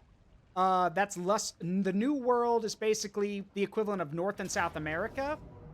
And, there is a Canada, but I believe it's like, or a Canadian-like area, and I believe it's run by the Lizard Men. So, and the Lizard Men are fucking scary. All right, we keep losing territory to these Marienburg assholes. So, I know we're losing territory. We'll have to go deal with that. All right, my patience is at an end. My armies are fixed. You know, my armies are no longer needed on the west. We are coming over here. See, the smart thing for them to do would have been to ask for, you know, ask to surrender. They should have, like, you know, taken this territory and then said, hey, do you want a peace treaty? Because we've taken back our territory. Is this the correct ratio? Oh, and by the way, the answer is no. There will be no peace. There will be no peace so long as you still live.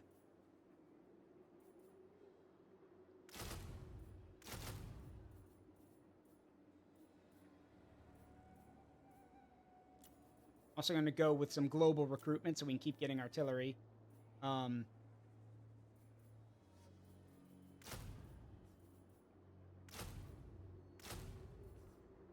we go. Oh, wait. I forgot. Oh, yeah, we can't do it. We don't have the territory. But we can't do this. Where is it? Got it. Conscription. Ta-da!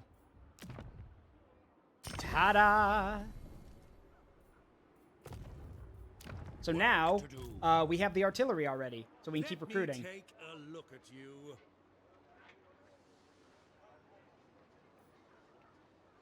A lot of good units in here.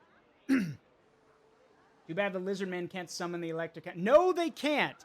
But I can. And I will be using that ability. Also, how you doing, Jactical? How you doing? Welcome. It's your first time here, so please make yourself at home. And yes... There is the Summon the Elector Counts ability, which I do plan on using at some point. For those who don't know what that does, I will read the description in a moment. Trust me, it's worth it. And let's get some... Yeah, you know what? Let's get some colonial troops. I haven't shown you guys the colonial troops yet. Let's do that. All right, so we have an army being raised up over here. And then... on our research side of things, let's get military airplanes.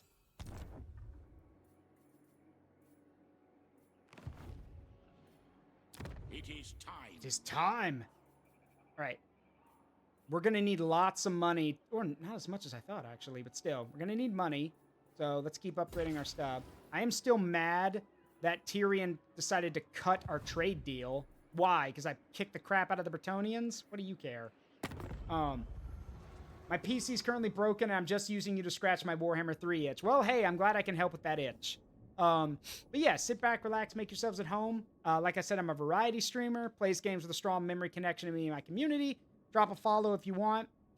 But in the meantime, Tyrion! Why?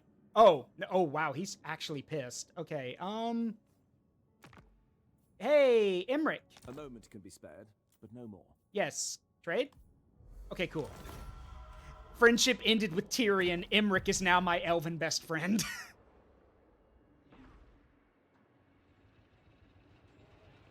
Oh, for Pete's sake. Okay, you know what?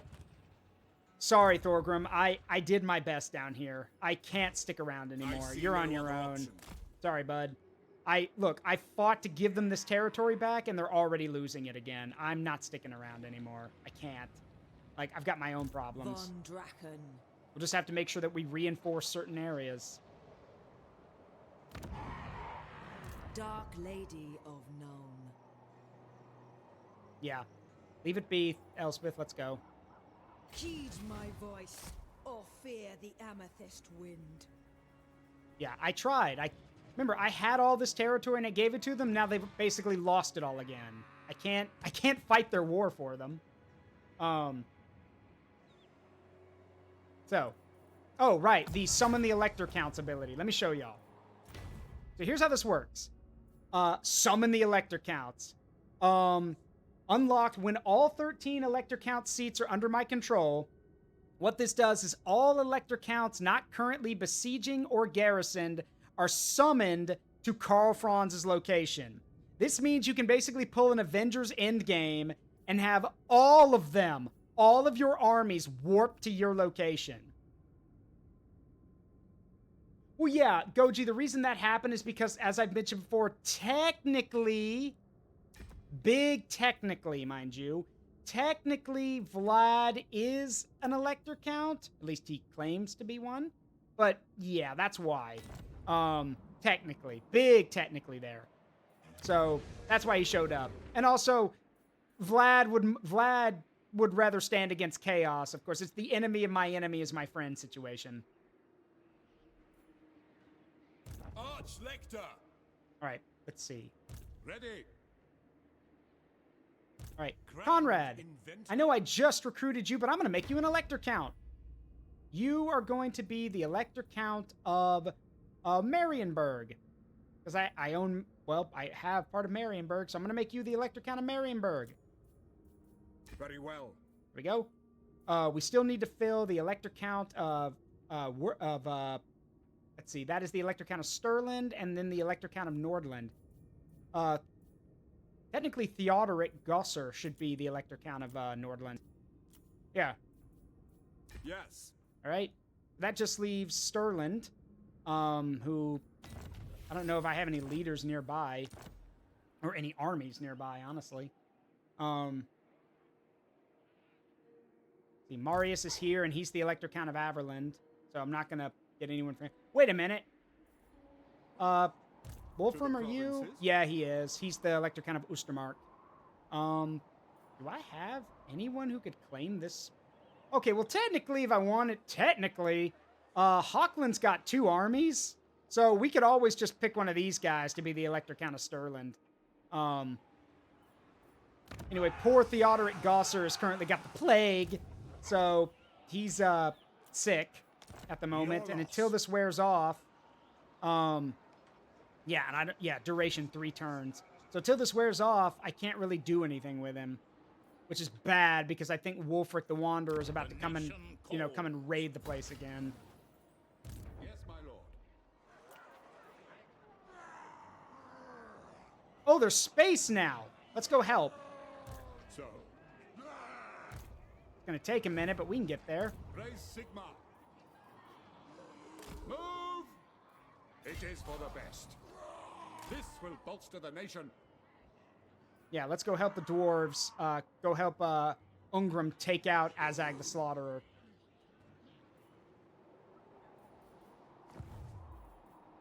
It is time. There is power within prayer. The Empire.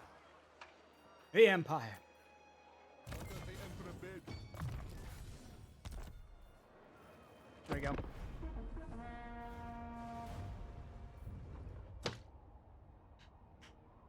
Oh, yeah.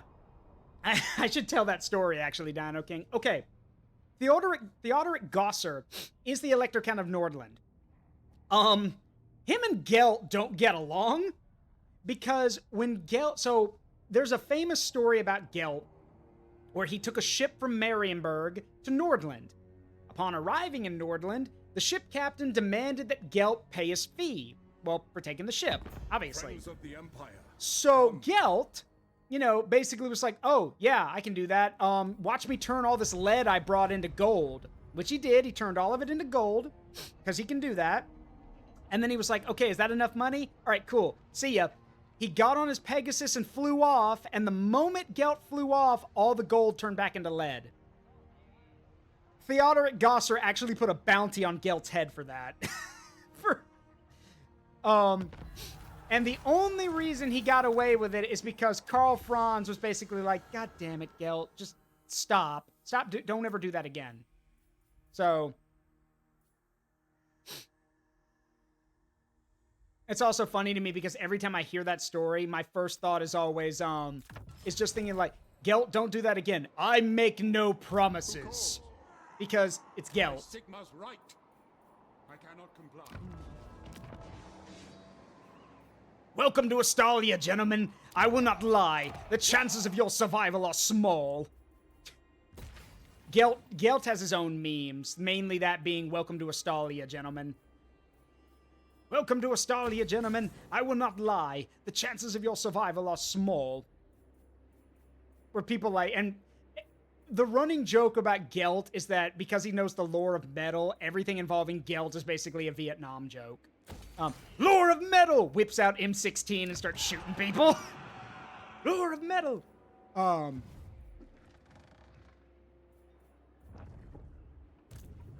of Sigma. Who would be the troll master in Warhammer? Do you mean like as in the animal troll or like in the making fun of someone troll? Because if we're talking about like trolling someone, that technically could be any Tzeentch champion, really. Any of Tzeentch's guys. Now, if you're talking about the animal, then that's Throg. Throg is the king of the trolls. And here's what's scary about Throg. He's smart.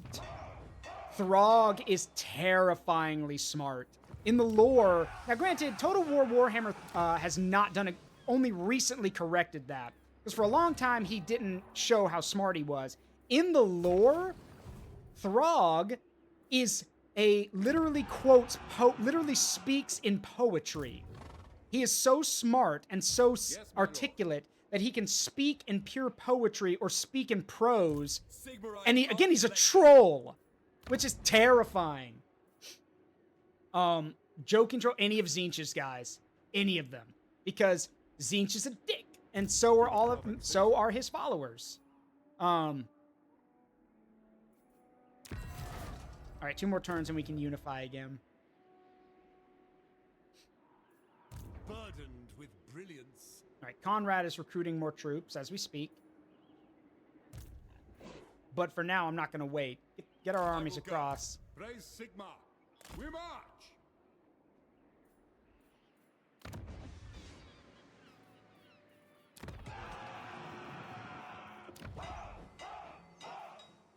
All right. All right. All right, we're still... Ooh! Is that who I think it was? Go back. Go back. Go back, back, back, back. Praise Sigma. Yes! The Vanguard! Okay. Okay. I love these guys so damn much. All right. The Imperial Vanguard. All right, we're recruiting them. Hang on.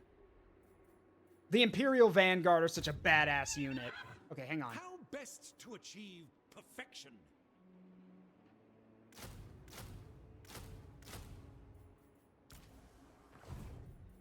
Can I use that ability again? No. Dang. Okay, the reason why, oh wait, this'll work. Hang on. Alright, call to arms, which boosts our recruitment thing. Invention is my gift. Okay, the reason I'm getting them is because the Imperial Vanguard are just a badass unit. They are really cool. I'll show you guys. They're just so damn cool. I've talked about them before. The guys who are clad head to toe in plate armor, like heavy-duty bulletproof plate armor with shields and axes, who just run at enemies like they're, you know, like they're high on drugs. Yeah, that's the Imperial Vanguard. Like, they used to be called Trench Raiders, but now they're the Vanguard. And they are... If you guys have seen that video, called Operations, you know, that Fallout video someone made about Operation Sunburst, picture those NCR chem troopers, but with more armor and without the drugs. That's what the Vanguard are. They literally cover themselves in that full plate armor and go running in with melee weapons. And in the earlier versions of this mod, I saw those dudes square up with Chaos Warriors and win. They're that crazy.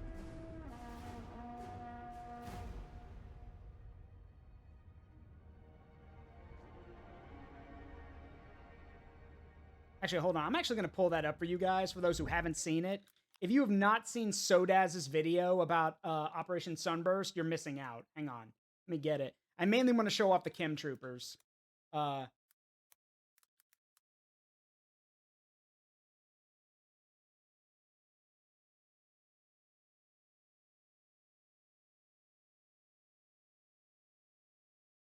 See if I can get it here.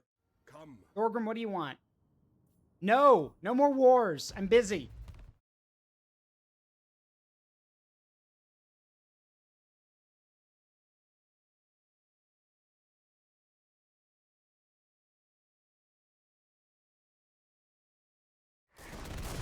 Yeah, is this them? Let's see. Yep, this is them. Near the end, but this is them. So let me pull this up for you guys. Again, Bruckner? Whatever. Hey, Toddy's back. All right, let me show you guys this real quick. Give me a sec. Yeah, let me show you guys this. They pop up at the end, but again, if you haven't seen this, you're missing out. This is so cool. This is Operation Sunburst by Sodaz. For moi? Ah, stupid freaking ads. Go away. There we go.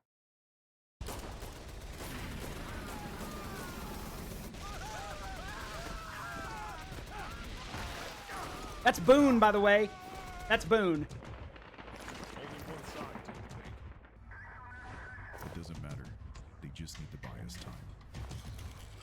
Send in the main force.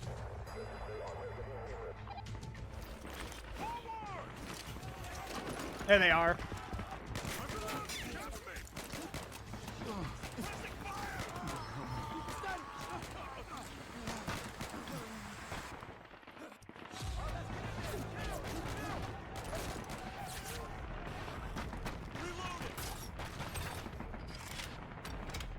Watch this.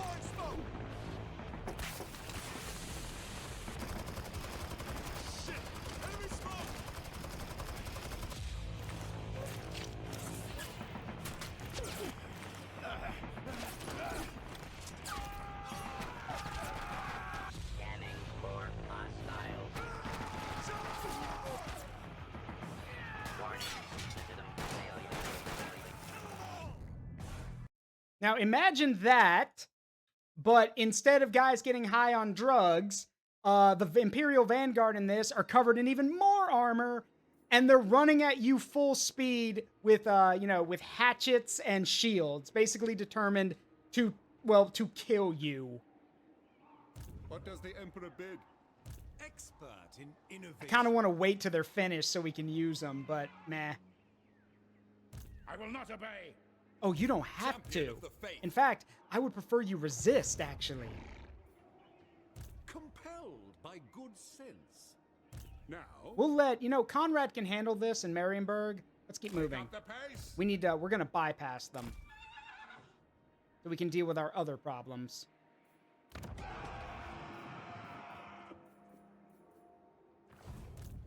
Yes, my lord. I will marshal. Oh yeah, the there's a men. huge stack coming this way. I need to start grabbing some dudes.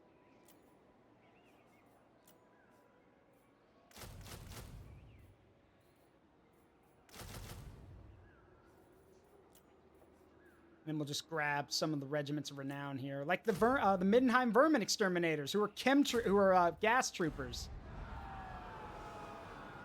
Again, we still got a plague going on, which is hurting our dudes, but there's an army right there.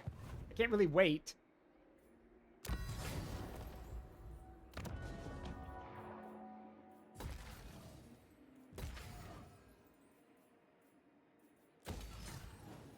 Keep working on this stuff. Next.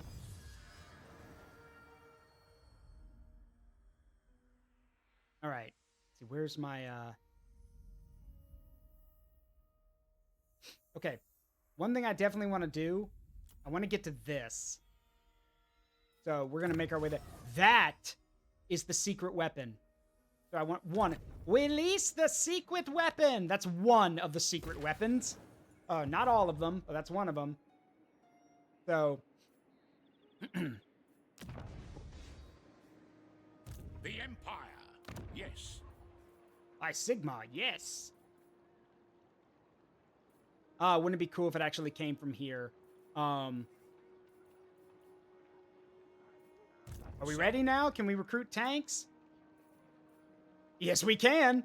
Okay, so let's talk about what we got. There are multiple types of tanks. We have medium tanks. That's a Sturmpanzer A7V, by the way, and that's a medium tank. Okay? So the A7V, you know, the biggest tank of World War I to actually see battle, is a medium tank. We have, I believe, what's called a, gosh, there is a name for it. It was what was supposed to, I think it's like the Mark V or the Mark VI. It was basically the, it was the British idea for a tank if World War I had continued on to into the 20s. That's our heavy tank. We have an assault tank, which is just the Mark VI with flamethrowers. You know, assault tank. And then we have the super heavy tank, which I don't know anything about. So we're probably going to get that one for sure. I'm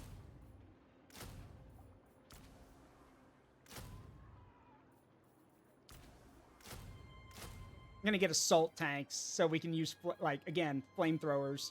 Now, granted, as you can imagine, tanks are expensive. So it's going to take us a minute.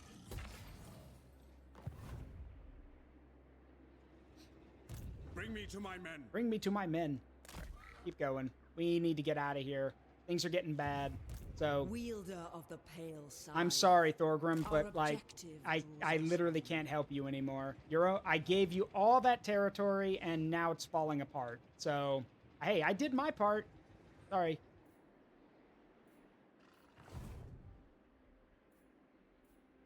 Main thing now is to next turn we'll get Hochland, and we can unify with Hochland and use their generals to fill Hochland's Elector Count spot and Stirland's spot.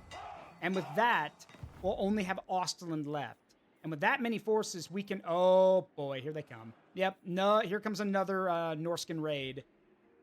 It's a good thing I've got Wilhelm and Otto nearby. Protector of the weak. Because we need to start sweeping through here and start knocking them out. Feuerbach is also here. He's another one of our Elector Counts, and his army's ready to go, which is good. But I can't get to Wrecker's Point in one turn, so we need to hold on for now. And then poor Theodoric over here. Wish there was something I could do for him. I can't really, like...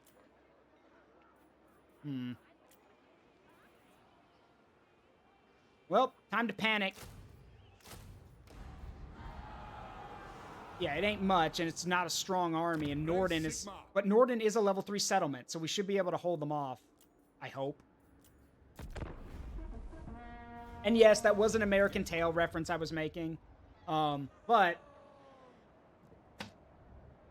the reason I made that joke is because the secret weapon that comes from maxing out artillery is stupid. Once it's my turn again, I'll show you how stupid. We'll look at calibers, calibers and diameters of the artillery we've had, so you guys can do the math. You'll see. Because trust me, the secret weapon of the artillery secret weapon is scary. Let me just put it to you this way. The starting artillery that we have access to, the field gun, the ones that fire shrapnel shot, the field gun starting size is 76 millimeters. So 76 millimeter field gun. The howitzer is 105 millimeters. Okay? That's starter. Once we get to to the next tier of artillery, both guns are 15 centimeters. For those who don't, understand, because it's not in freedom units, that basically translates to 6 inches. 6-inch diameter, 6-inch diameter cannons. And finally, where are you going? Ah, shit. He's going for my other territories. Damn it. Get after him. To the faithless. The nation calls. War calls. Get after him. He's probably going to slip away. I don't know where he's going, but he won't get far. I was thinking he would just stay put in there. Right, the other kind of artillery. I forgot. So yeah, here are our 15 centimeter guns. And as for the secret weapon, well, it's currently not available right now, but it will be. Our secret weapon is the secret weapon fires, or sorry, the secret weapon is 42 centimeters. So I'll let someone who's better at math do the math on that. So yeah, we go from 15 centimeters to 42 centimeters. So we are talking like, you know, we're talking like full-on siege, like full-on like siege breaker, like siege artillery, designed to like break through everything.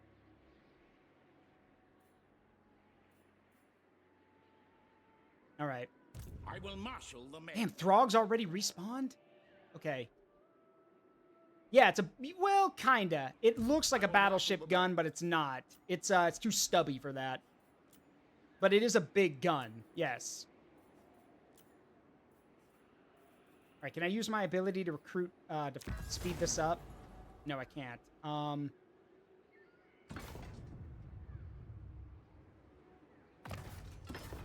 Aha, this'll work. Send aid. So, yes, we need that. The Empire. Okay, so this is a temporary army, Sigma. but it'll work. For Helden Hammer. All right, die. Got it. All right, so this temporary army, I'm doing this because it'll, yeah, it won't last. It's literally withering away, but that's the whole point. It's only here to buy us some time. I wanted Theodoric to be able to gather his men together, at least into some kind of force. And then Farbach is here waiting for an attack. Throg's already here recruiting. So, like, I have to run my armies everywhere. Where's, he should be ready to go. Yeah, he is. Toddy? This will bolster the nation. Good. I need you. I have need of you, sir. Yes? Yes. All right, so, Toddy. We're going to recruit you some men. Let's see. We are coming right out of Altdorf, so these guys are going to be, these units are, yeah, he's getting the best of the best, which is good. Let's see. Let's go down this. Let's see. Do we want the secret weapon or do we want assault infantry?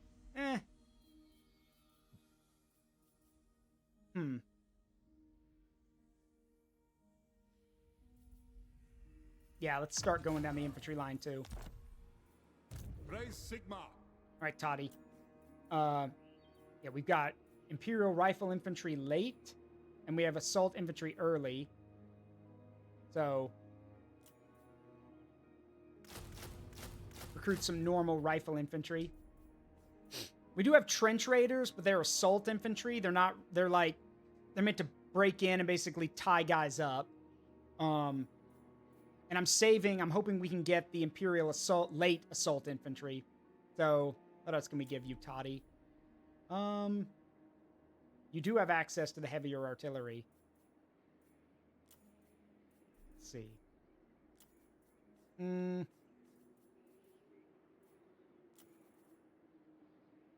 to think what we can do here. You know what? Let's see, I haven't really seen the mortars in action yet, but that's fine. I think if we can now, we should be able to. Where's, no, it's not Tempelhof, it's Drakenhof. Yeah, we're converting Drakenhof into an airfield, so why not?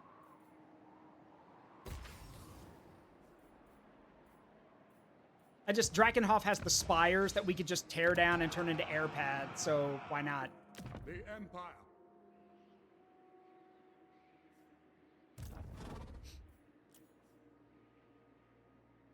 Let's see, and Toddy, I'm also going to give you some, what we got? Oh yeah, the anti-tank rifle teams, which would be cool. We don't need that many of them, but that'd be cool to see. Rockets, mortars, which you've already got. Let's see. And I guess we'll wait for some of the other stuff. Because we are working on that.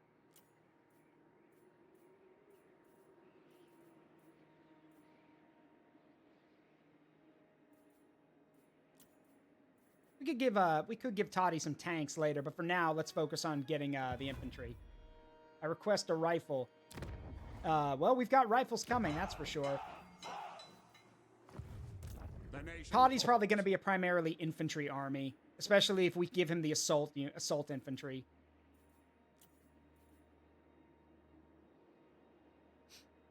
And if we're going to give him assault infantry, then I want to give him, I want to have some guys to support him. So we're probably going to give him some, why not? Let's try out the mortars. I refuse. I don't give a shit if you refuse or not. You're not going to get very far. So. All right, Carl, let's get back to the Empire. Make haste, men.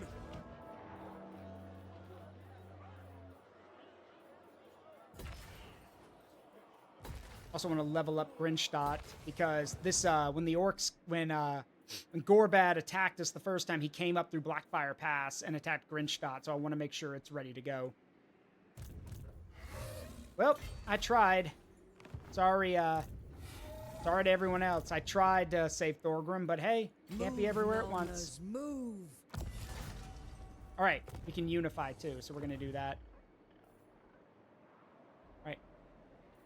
By my right as Prince and Emperor, I hereby decree that Hochland will be unified once again with the Empire. We just lost so much money. We just lost 5,000 coming in from our income. So what we're gonna do? It's because they got so many damn heroes. We don't need all these heroes, guys. Knock it off. That said, oh wait, we are gonna keep one of them. This guy, Colt Hall, who I'm probably gonna make the Elector Count of Stirland. So go to Middenheim. I will recruit you an army. Ludenhof, though. Wow. Okay, no, you're ready. All right. Well, Ludenhof, you are going to be made the Elector Count of Hochland. Let's see. Where is he? Ludenhauer, where is he? Ludenhof, you are now the Elector Count of Hochland. Agreed. And then Colt Hall, who will be getting an army soon, you are now the Elector Count of Stirland. So all that's left is von Raukov, who's the Elector Count of Ostlin. And once we've done that, the Empire will be unified. And then, if we want to, we can do the summon the Elector Counts move. Who calls? Who calls? Also, because of that, Albrin now has Goblin Bane, which is one of the Rune Fangs. And Colt Hall also has one, or Cure. So, let's talk, you know what, let's talk about the Rune Fangs, because they are one of my favorite weapons in the setting. Galmaraz is cool, but, I mean, it's a Rune Blade, that's cool. So, 2,500 years ago, when Sigmar saved the Dwarf High King, the Dwarf High King gave Sigmar his hammer, Galmaraz, but then commissioned Alaric, the great, later known as Alaric the Mad, commissioned Alaric, the greatest runesmith of the time, to make weapons for the 12 leaders of the Empire, who would become the Electors. It would take Alaric 100 years to make those blades, but each one of them is a masterwork in runecraft. Like, there is nothing that can compare to them. And while some of them have been lost, I believe one of them's lost. The other one sits in the Imperial, like in the Reichland Armory, waiting to be claimed by someone if the Emperor says it's okay. But of them, these Rune Fangs are... The Rune Fangs are awesome because they literally, and I quote directly from the lore, can cut through any armor. It does not matter if you're a Chaos Champion. It don't matter if you're some kind of powerful individual. If a normal man is wielding a Rune Fang, he will cut through your armor like a hot knife through butter. And that is amazing.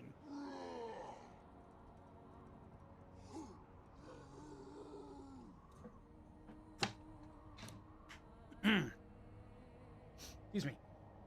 So, yeah, that's why the Rune Fangs are so cool. And to wield a Rune Fang is to basically be an Elector Count. Only the Elector Counts can wield them, and all of them know how to use them. And what's also cool about being an Elector Count is, aside from, you know, all the political power and everything, being an Elector Count means that you also get your own bodyguard of great swords. The great swords, are probably some, like, in the tabletop, too. The great swords are probably the... yeah, no. Die. So... The great swords are the elite of the elite in the Empire armies. To even be considered a great sword, or to be chosen for them, is a big fucking deal. Because not only does it mean you now have the opportunity to become a nobility if you do really well, but there's more. Because in the tabletop game anyway, and hold on. Abandoned Forge of Hashut. Tear that shit down! Yeah, no, I don't want a Forge of Hashut in my territory. The other cool thing about being a greatsword in the Empire is that not only do you have the chance that you could be nobility, you get the best training, the best armor, and, you know, get the best rewards. I mean, you're basically the Elector's bodyguards. However, this comes with a caveat. If you are a greatsword and serve an Elector Count, you can never run from battle. In the tabletop game, the greatswords are some of the only stubborn units for the Empire, meaning that they will not run away from a battle unless you command them to. They will stand their ground and they will fight until they're dead. Most other, no other Empire unit will do that. Except the Reichsguard, but, well, yeah, again, the more elite the guys are, the more stubborn they are. But great swords are also super rare because they're the bodyguards to the Elector Count, so you can't, like, you can't have a ton of them. Anyway, Follow your orders. let's get to work. We've got some provinces to retake. By the comet. By the comet. Thank you, Wilhelm. Yoink. All right, we got it back. So now now the counterattack begins. Let's push Wolfric and his dogs back across the water before we go and burn down everything they hold dear. What orders? Hey, an Imperial Scout Zeppelin. Yeah, because we have we got an airfield here. I forgot about that. But yeah. Then pay with your blood! Yep. Yes, my lord. All right, Throg's there still gathering men, so Wilhelm's probably going to go kick his teeth in on the next turn. I will marshal the men. I will marshal the men. So for everything else, this army's withering away because it's temporary.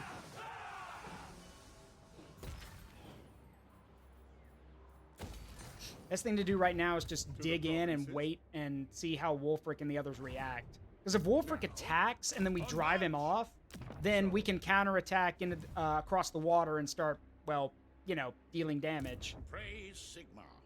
I feel so bad for Marius, though. He's been waiting so long for tanks to use, and now he can't even use them because we pulled back from the conflict with the down south. Oh, then again, it is Marius Lightdorf, so he'd probably be crazy enough to go back anyway with his new toys, which is probably what I'm gonna do.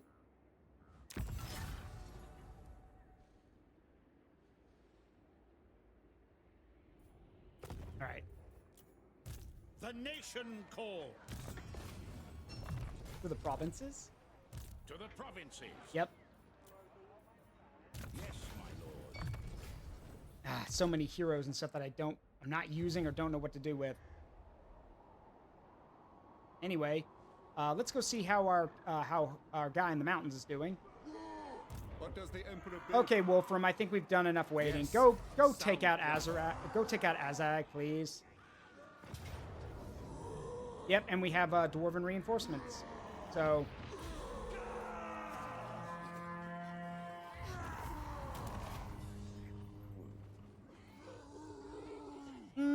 sack it. All right, Ungrim, all yours. Yes. Have at it. To strengthen the Empire. Yes, my lord. So now it's all on Ungrim now. He can take that territory now. It's been sacked. The enemies in it are dead. So he can take it back now. He better take it back. Hopefully on his turn he will. Also, we got a ton of money, so we can start repairing some stuff or building some stuff up.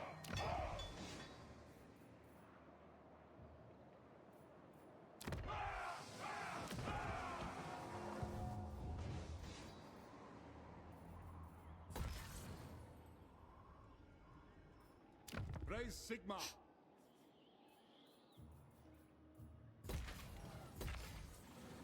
I want to make sure a lot of our big cities have, have production facilities, so we don't have to keep doing global recruitment.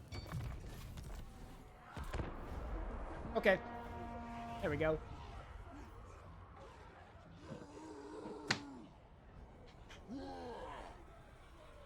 Ungram, please. I literally killed all of the orcs in there for you. Take that damn settlement. And if he doesn't, I'll take it. But, like, and then give it back to him. But still, like, please, just take the settlement.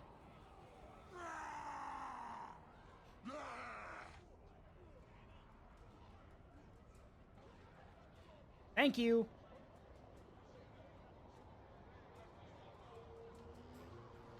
All right, Azag off the board, which is good. Azag. Speak. I will hear you now. What do you want? He warned my No. You literally have control over one of my territories. Are you kidding me? No.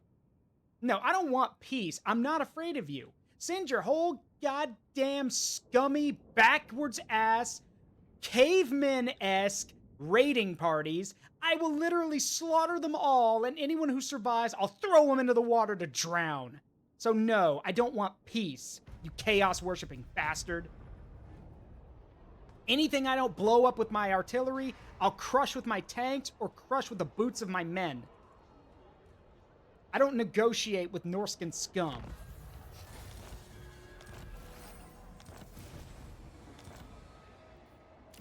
Sorry, I got a little passionate about that, but seeing as how I know what Wulfric does in the lore, nuh-uh. I don't negotiate with Norscan scum. That's he's a freaking chaos worshiper. Why would I believe him? Anyway, Wilhelm, go deal with the problem, please. This will bolster the nation.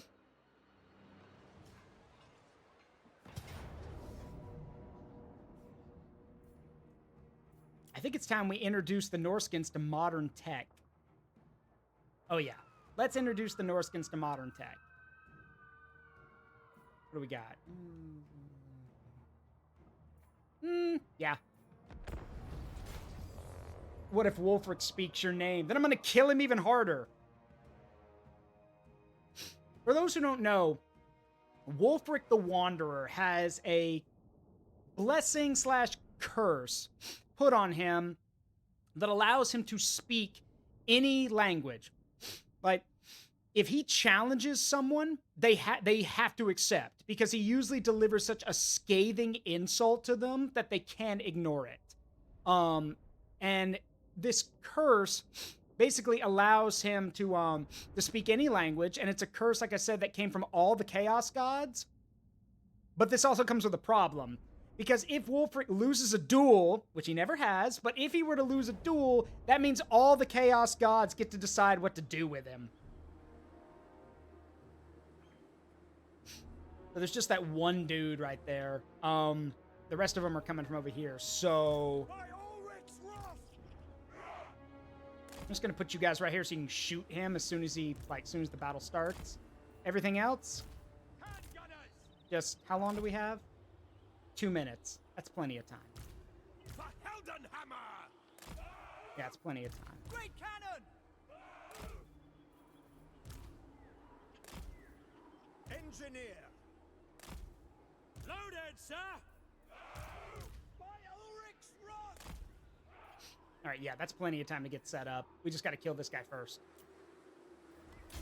Shoot him. All right, in the meantime... For Heldenhammer! Handgunners! Quick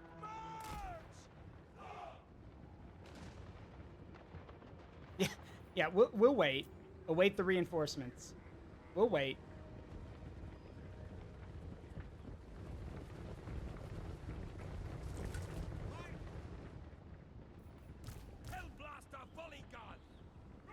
detachments move! No lingering! All right, moving the light tanks into position. Hand gunners! To battle! Take aim! Yes, sir, quickly! Now, I think... wrong universe, Red Mage. This is fantasy, not 40k. Alright, I think we're good from here. Hand gunners!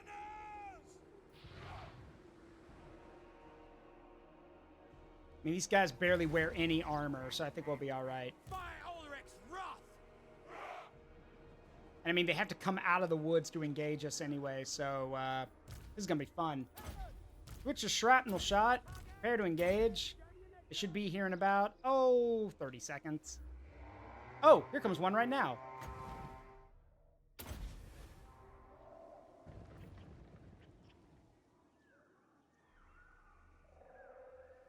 Can't see them, though. Oh, there they are. Nope. Wait. There they are. Well, if there was anyone there, they just got hit. Main thing is it's kind of hard to see because of the trees. Let's send the tanks. We are Sigmar's heirs! Go take a look, guys. So, this is a Regiment of Renown, Blitzen's light tank platoon. They have ramming prows on the front, and they use autocannons, not machine guns. So these are like little 20mm autocannons.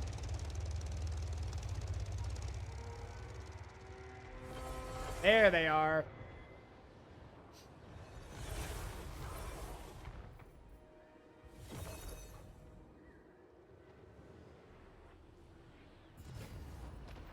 By Dalmaraz!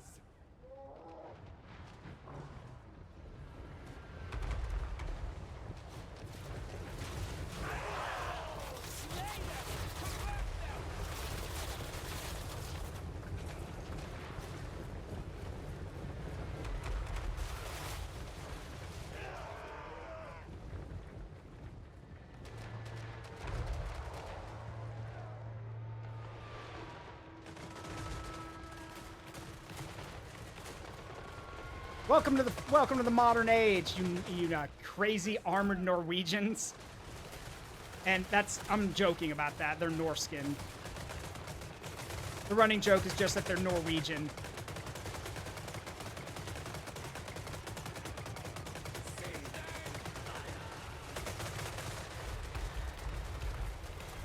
Whoa, Throg moving fast.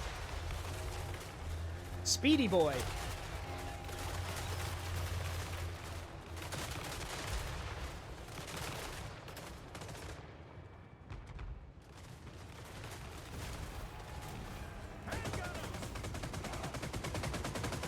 Got him. Well, that was easy. Now just drop artillery in the back line so they don't get away.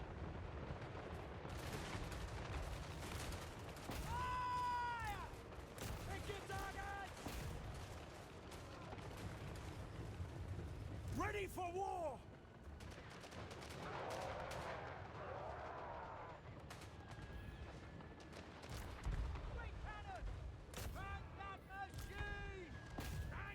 And that should take care of that.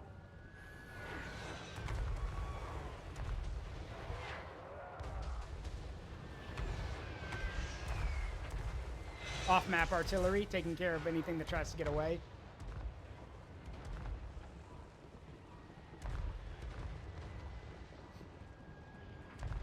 Run back to your dark gods. See how they handle defeat. They usually don't like that very much.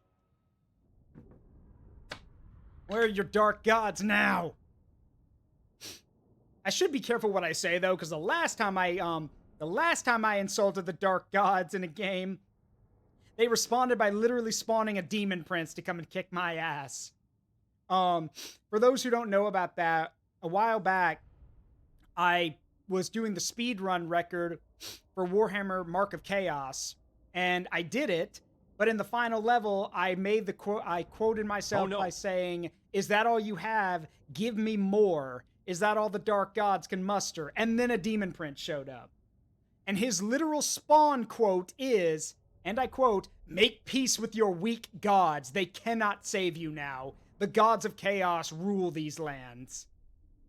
And Maple Syrup Fox, who's done a lot of my shorts editing, did an amazing job by then having it zoom in on my face, and you hear, "I've made a terrible mistake."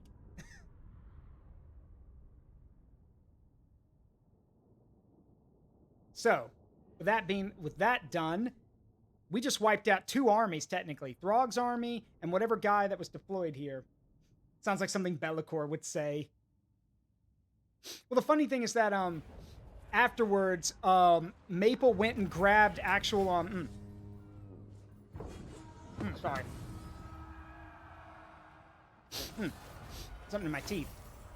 Maple went and grabbed quotes from Total War Warhammer, from the Demon Prince that's in this game, and added in the things of like, "I am your tomb, your skull will go to corn, death is my gift." And I mean, to be fair, what the hell? Doomsinger, one of 2 powerful elven rune swords, forged long ago with its sister sword, Deathsinger.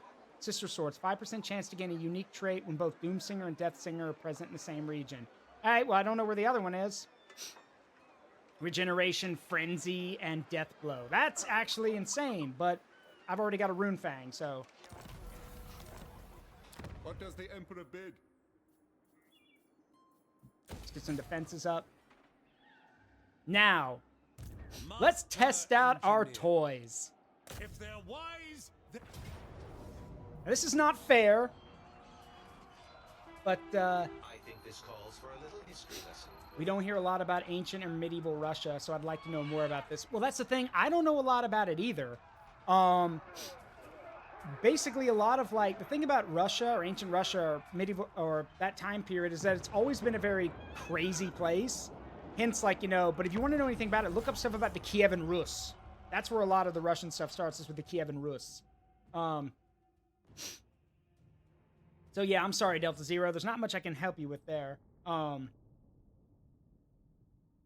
See, quite a few means how Stirland is so bad that when Sylvania was made a part of Stirland, most of the vampires off themselves. I'm just wondering if this meme about Stirland is... Stirland is like... Stirland's considered the backwater of the Empire. Stirland and Ostermark are dirt poor. Stirland does have good hunters. Stirland has some of the best hunters and some of the best marksmen in the Empire, but the region is dirt poor, as is Ostermark. But, so that's the main thing there. Stirland also, the thing about Stirland is that Stirland is one of the other provinces that contains the Drakewald Forest. So, and besides, most of the vampires, like, it's kind of hard to say. Many of the vampires just want to be left alone, but the problem is that the vampire families in charge keep doing stupid shit and getting them dragged into conflicts. So, let's test out our new toys. First up, the Vanguard, who I'm going to throw right into battle, probably. Let's see. What do we got? Oh, shit. Wait, do they have guns? Wait, hold on. Are those are sawed-off shotguns. What? Hang on, what? They're carrying huge metal shields. Wish I could hold on. Move. Get out of my way. Move. They're carrying huge metal shields. Are those sawed-off shotguns? No, those are auto shotguns. They have huge metal shields. Auto shotguns. They're covered in plate metal. Let's see. At one point in every battle, it always gets dirty and personal, and when it happens, these men are right in the middle of it. Okay, so they're bulwark infantry. They're no longer attacking infantry. They are meant to hold their bulwark. They're meant to plug gaps. That's actually terrifying. Like, that's even scarier than what they were before. So these guys literally march forward with shotguns to hold positions or clear positions. Swordsman! Ready for war! I kind of want to see that in action. I'm being honest. As for our artillery, we are ready. Well, we have a number of them. We've seen the heavy artillery already. What we haven't seen are the rockets, which, let me pull this back up. So we're gonna test out the rockets. Now the problem is the 150 millimeter rocket launcher. Good God, I think that's enough. And then we also have colonial infantry who can build, who can no longer build their defenses. It looks like originally they could build these defenses like dirt walls that would block all units. So I think they balanced that. And now they can just build sandbags, but that's okay. All right, let's see what we can do. First of all, turn these guys to, yeah, don't do that. Wait, targets. Let's see these rockets in action. Meanwhile, move our vanguard up. I want to see what they can do. Rockets. The winds blow hot. That's a lot of rockets. And they're actually accurate. Good grief.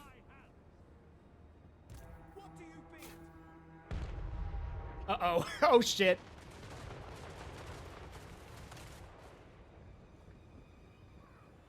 That's the artillery.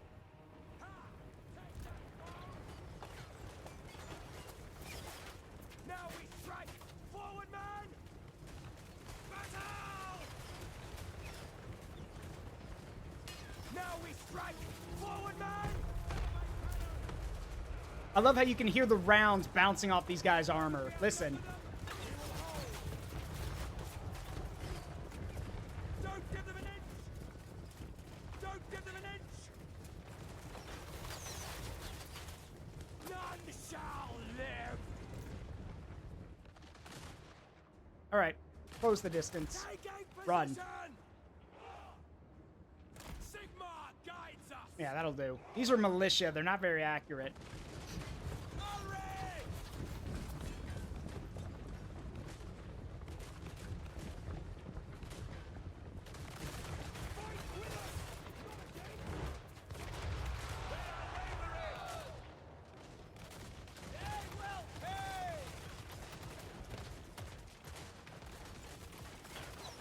Swordsman! Powder dry! Ulrich wolves charge with us! Fight it! Fight the Yo, those are shotguns.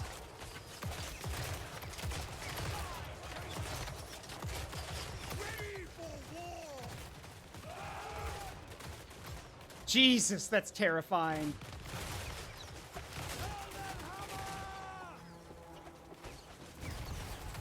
And there they go.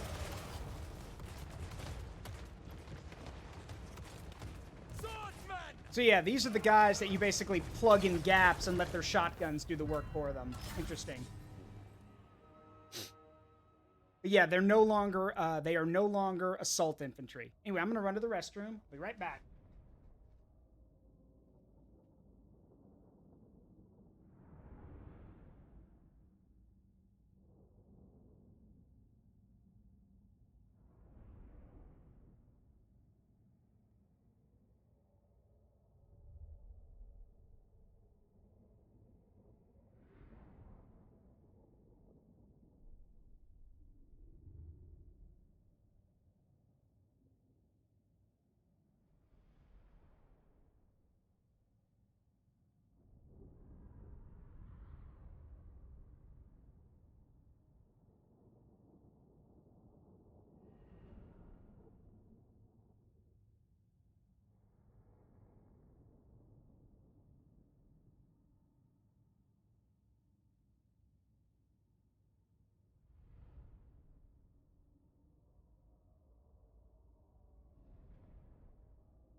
All right, I'm back. Just in time. All right, Marienburg is back where it belongs, in our hands. Good riddance. I shall begin modifications. All right. Well, Master engineer. Small but substantial modifications. right. So with that done, we now basically have control over, well, the entire empire, by all accounts. We still have to, you know, build everything up, of course. Champion of the faith. All right, Going Otto, forth. keep going that way. Let's see if we can't do something about our chaos problem. Here to serve.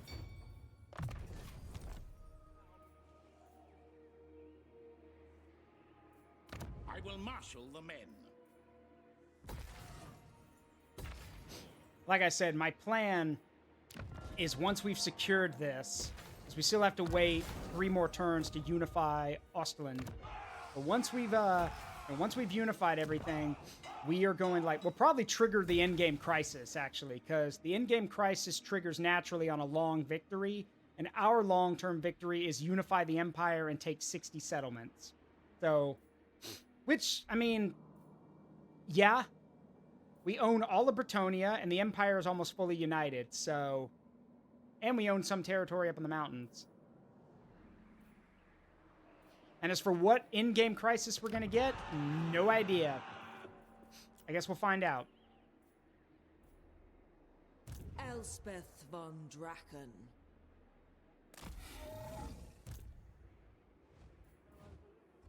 Yes, my lord.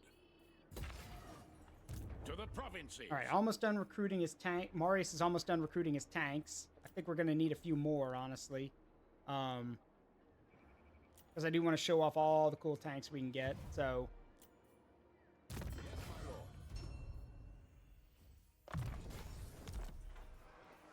What does the Emperor bid? By the comet. By the comet!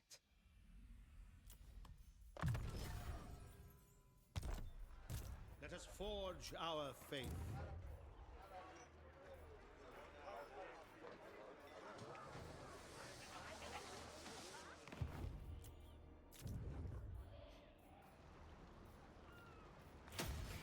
There we go. Protector of the weak. Oh yeah, you're that dude that I made into an elector.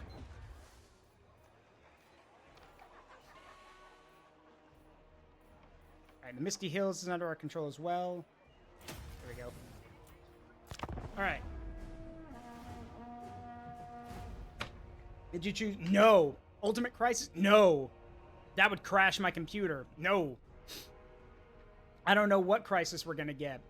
Honestly, it'd be funny if we get the Dwarf Crisis, because the Dwarves are losing right now. So if suddenly the Dwarves are ascendant and start taking back all their stuff, that'd be kind of funny.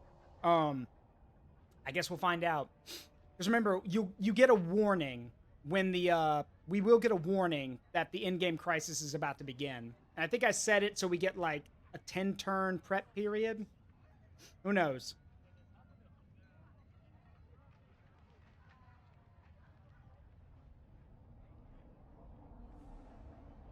Greetings. All you... Okay, cool. Trade. Done. Nice. Yeah, I'm not doing that either. That sounds terrifying.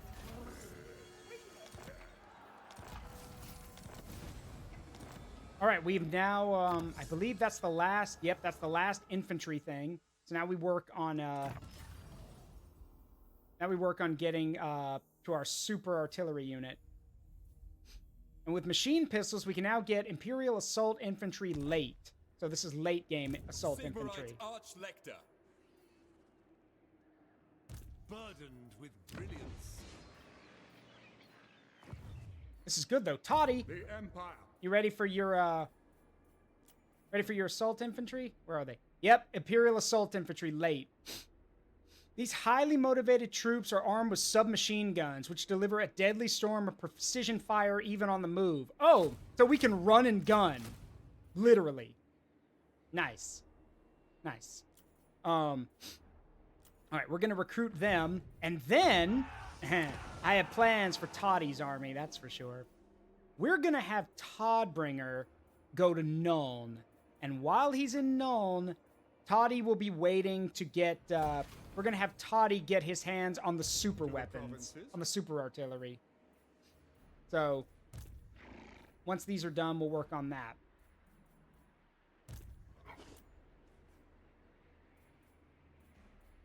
I'm also going to start getting some, like, little micro armies set up just in case.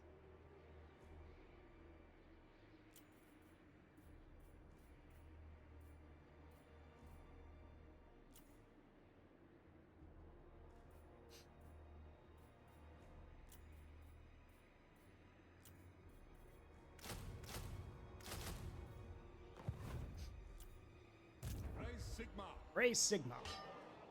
Praise Sigma. All right, let's It is for the best. get back to Ostermark. Get back to Nagenhof. It's gonna take us a few turns, but hey, I'd rather not freeze to death in the mountains.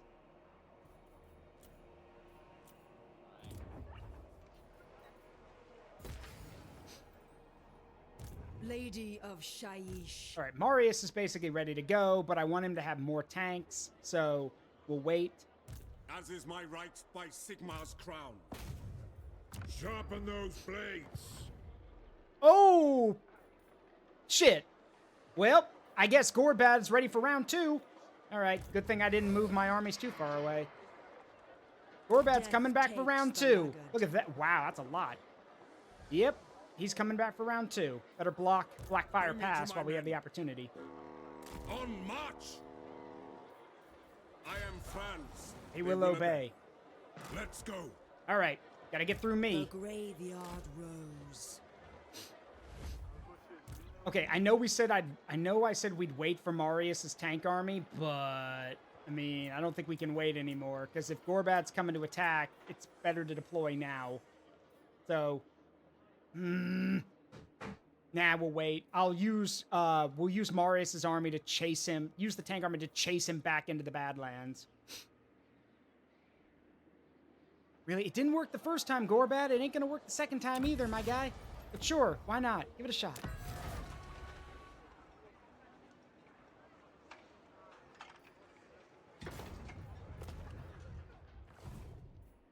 All right, let's see if anyone's willing to trade right now. Because if we can trade, then we can, we can get some more money. In these dark times, we should stand together. Gotrek and Felix. So Gotrek and Felix are... You guys know that saying that, that God gives his silliest clown... You know, that God has silly clowns that he usually gives tough challenges to? Yeah, that's Gotrek and Felix.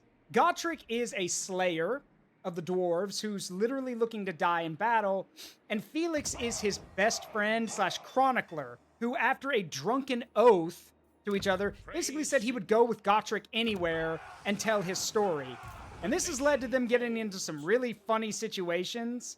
It should also be noted that Felix is kind of a bit of an anarchist. He's actually he's actually being hunted by the Altdorf government because of some stuff that he did.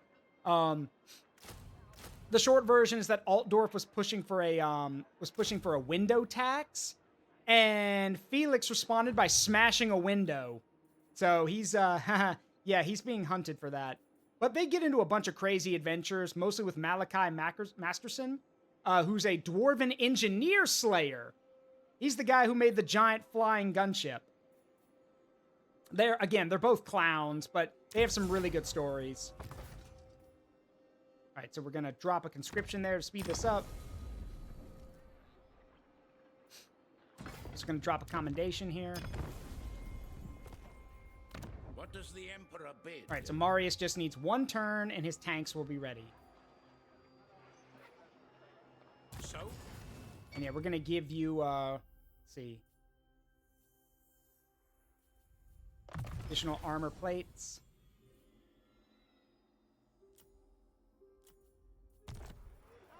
There we go.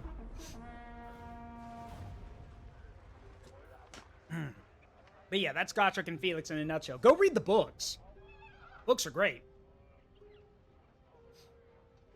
And poor Gotrek, who's around in Age of Sigmar, but Felix is not, from what I recall.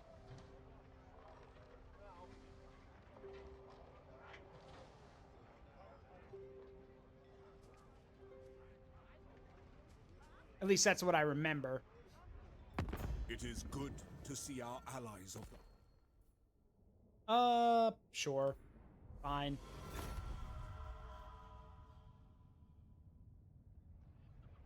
It's free money.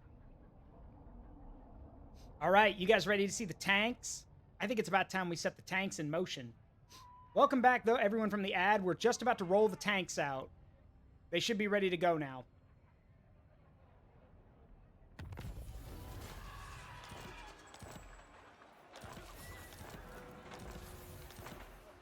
And, just in time, research that. And Toddy can head to Nuln Sigma to recruit his stuff.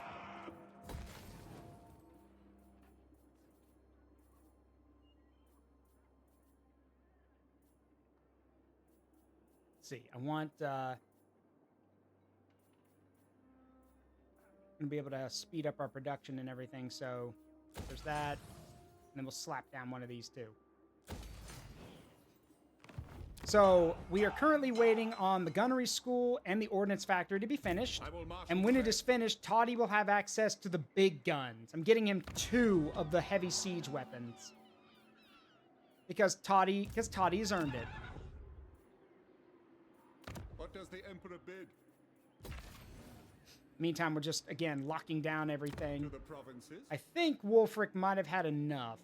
He's not sending any more raiding parties. We probably killed so many of them that they were just like, all right, screw this. Enough is enough. Fine by me. Praise be to Sigma.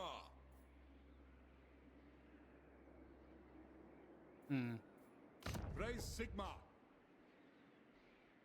Just as I designed. I think what we're gonna do from here, anyway, is I think it's time we launched a counterattack. Work to do. We will send some of our forces north into Norska now, or we're gonna prep to do that. We'll leave from Wrecker's Point in Nordland. I will continue my studies there. Will also give us time in case the in-game crisis starts and we need to keep our armies together. They'll still be in the Empire and we can move them around. To the provinces.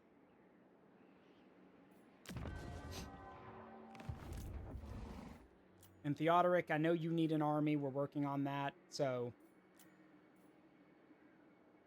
let's go with the field guns because they're cheaper and they're easier to work with. There we go. I command here. Oh, come on! You can't blue ball me like that. I thought you guys were going to come charging through Blackfire Pass, and then I could literally rip you open, like, tear you guys open with my vehicles. Screw you. All right. Well, if they come back, we'll be ready. Praise Sigma. Praise Sigma. All right, Marius. Let's roll. I think it's time we showed, the greenskins what real heavy metal looks like. Surround you. Are you talking about Marius? Because yes, he's got... You duel with death. Yeah, he does. He's got a shit ton of tanks with him. I'd be surprised, like... I'm not surprised there's like an ominous feeling around him. He's got an army of tanks. And yes, I did voluntarily choose to pick the psycho... Well, no. I don't... what is the proper term now for someone like Marius, who's absolutely insane? He's like, and when I say insane, I don't mean like, oh, he kills people for fun. No, he's literally crazy. So I don't know if the word is sociopath, psychopath, or just crazy. I don't know what term, or insane, I guess. I guess insanity is the term now, because yeah, he is insane. Unhinged, yeah, that works too. Because, yeah, he's some kind of unhinged. My man literally gets advice from his horse. Like, his most trusted advisor is his horse, Daisy, which is hilarious.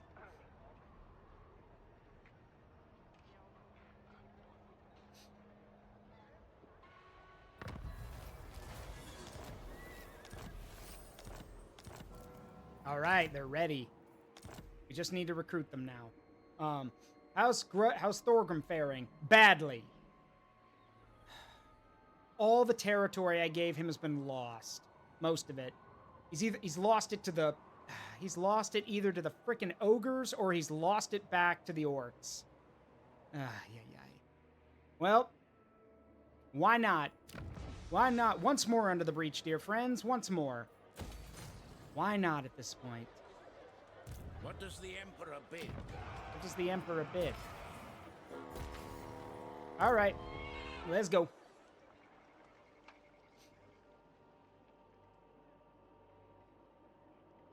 Moving off. In the name of Magnus. Oh, yeah, we don't talk about Thorgrim's haste, death men. because of how shitty it Amethyst was. mage. Menial but necessary. All right, got all that taken care of. Yeah, we need synthetic materials for that. Okay, let's keep going down the airline then. All right, so we have three lords ready to move next turn. Fine. If you know, they're not coming to me, then I'll go to them with the tanks. Invention is my gift.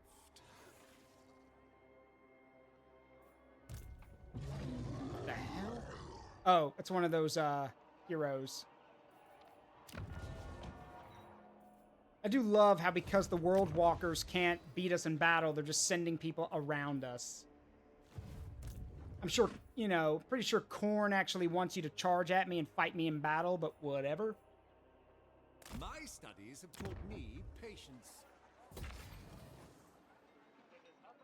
All right, they are recruiting more men, so they're probably getting ready for another raid. The nation calls. Fine by me.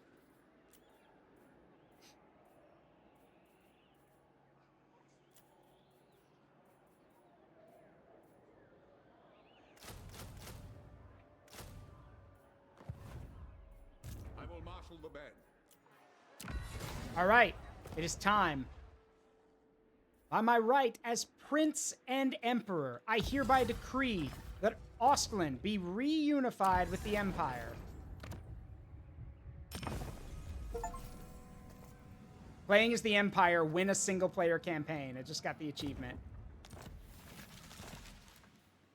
Uh-oh. The spirits of the forest grow restless, and scouts report gatherings of hostile wood elves amassing... Oh! Oh, it's it's the Wild Hunt. Oh, dear. Okay, then. It's the Wild Hunt. All right, so every available army needs to prep for what is about to happen. Because, for one, they will be spawning right there in that forest. So, that's going to happen. All other troops need to head west immediately. We need to stomp this out. Like, we need to get to Athaloran ASAP. We're gonna have to block all of our. We're gonna have to block every opening that we can. Now, granted, they can just walk. They have the ability to just walk through things, but we need to be nearby so we can put a stop to this. All right, so every forest, like the only magical forest in the Empire that I know of immediately is this one, is Lorelorn, which we can block easy. By the comet. Now, we do have a problem, though. The issue is that, you know what? I cannot believe I'm about to do this. All right, look, I've got bigger problems to deal with than you. Can we have peace? I like taking Empire men's skulls as trophies for my armor. Nice and thick. I am this close to sailing across the Sea of Claws and slaughtering you, everything you hold dear, and literally burning every place you've ever called home. But I'm offering peace because I've got more important things to deal with. How about that? That fine? Can we agree to that? It is settled. Okay, fine. Let's hope it won't last. I know it won't, but the Griffin Wood as well. Will lead the Empire into a new... Where's the Griffin Wood? Oh, right, where Drika is. Right. Okay. All right, we're gonna have to. Like I said, we're gonna have to block that. Where is There he is. Yes, Wolfram, enough slow marching. Get moving. You need to get over there. To the provinces. All right, von Raukov. Empire's blessings, yes. Done it. We now can use the summon the Elector Count, the Elector Counts My ability. inventions serve the Empire. All right, von Raukov. What does the Emperor Stay put. For the Empire. But you guys, Ludenhof and Roxburger, or Borgar, whatever you say, however you want to say it, y'all get to the Griffin Wood. Pick up the pace. As the Empire demands. In pursuit of knowledge. And then I've got Hertwig, who is the Elector Count of Ostermark, nearby as well. So we can put him in Mordheim, and we can stop whatever we can stop Draika's army when it emerges. Meanwhile, we do have one other problem: the orcs. I need to divert forces away so we can get back over here to the west, because I know they're going to be coming over here. It is time. And as much as I want Toddy to, Toddy to handle it, he can't do it all by himself. So Ready. we're also going to start saving money. Right now, we're going to focus on saving money because this is going to get bad. So, now granted, I think the orcs are going to have to handle this forest right here. So I think, Yes, my lord. yeah, let's pull back. Pick up the pace. Yeah, time to pull back. The elector counts. Yes. I don't like that Do we're you having like to the pull back, promises? but like this, Beset by ill we're not going to portents. mess with that. We must wait. We are not going to mess with the wild hunt. And there's a few ways they can come if they want. Like, what they're going to do is they're going to, like, if they can't come through the passes, they're going to use their weird roots transports to like walk under the mountains. So I want to have armies nearby or in the area to stop them. We're also going to have to send forces to like Montfort and other areas because it looks like, yeah, it's not just Athaloran. They've also taken other areas too. So, have to be ready for that. I do have some forces nearby though. Carcassonne has a small garrison. It's not really an army, it's a garrison. I will march. Same thing over here in Brionne. We also have another garrison. But again, these are garrisons, not armies. To the provinces. They can hold, but they're not going to be fighting. So I'm just going to keep them there. And besides, I don't really have the income to field another army. So we need to break. Now that I've made peace, let's break off from the north. Invention is my gift. I will exercise restraint for now. Onward! I serve Sigmar. Yeah, we're going to have to hoof it. Ever onward. Like, we got to hoof it fast. We're not going to need, like, a ton of armies, but we are... But again, we're fighting in Athaloran, which is basically like fighting the Vietnamese in Vietnam. It will not be easy, so we need as many people as we can... As many forces as we can get. Yes, my lord. I'm also going to... I can't take everyone with me, mainly because I don't trust Wulfric or his assholes. So we're going to... Theodoric and Farbach have to stay put. Same thing with von Raukov, because I don't trust... Ew! That would be... oh, yeah, that would be Azazel's forces. Oh, dear. Okay, yeah. So, yeah, 3 of our Elector Counts and their armies have to stay put. So we're working with less than I'd want, but we don't really have a choice. I just got to make do with what I got. And Colt Hall is just, I'm going to recruit some men for Colt Hall, who's going to go and block Lower Lorne Forest.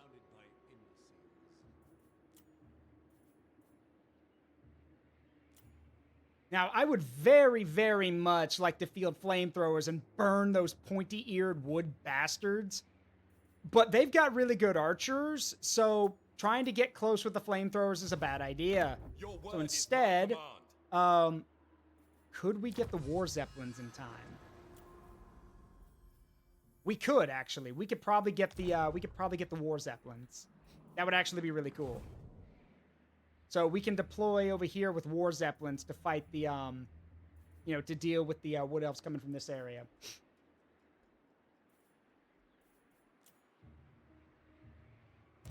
Yes, son of Sigmar. Slap this down. To the provinces. Yeah, Wolfram, get back to Mordheim as quickly as possible.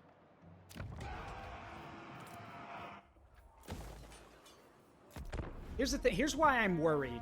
The problem with the Wild Hunt is that most of the time the Wood Elves are not an offensive faction. They stick to themselves inside Athaloran, which is the name of the forest. The problem is their leaders are terrifying. Orion is a freaking doomsday weapon on legs, and Durthu doesn't understand personal space. Because Durthu crosses into the Empire all the time. But the thing is, if we can contain them, we can get rid of them. But again, we have to contain them first, and that's going to be tricky. Ah, Gorbad. Good to see you. Yeah, no, this ain't going to go the way you think it is, my friend. So, fine, we can put the tanks to work. Let's do it. All right, time to see what the tanks can do. But yeah, we need to get to Athelloren and surround the place. And I know some of you might be thinking, well, wait, if we know they're going to be the problem, why don't we just burn the place down now? Won't matter. They'll respawn, like, right on top of us. Better we get there now and surround it and get ready for what's about to happen. Which, by the way, they're basically going to just start 3D printing armies, basically. So we need to get there and we need to be ready. I'm not going to fight, like, we'll probably fight in settlements if we can help it, so they can't use all their advantages. Fighting them in the open would work, but we definitely can't fight them in the woods unless we have to, because they have all the advantages in the woods. All right. Let's position the artillery up here on the hill so we can see everything. Wait. Ah, come on. There we go. That's better. And we can deploy our resupply vehicles here.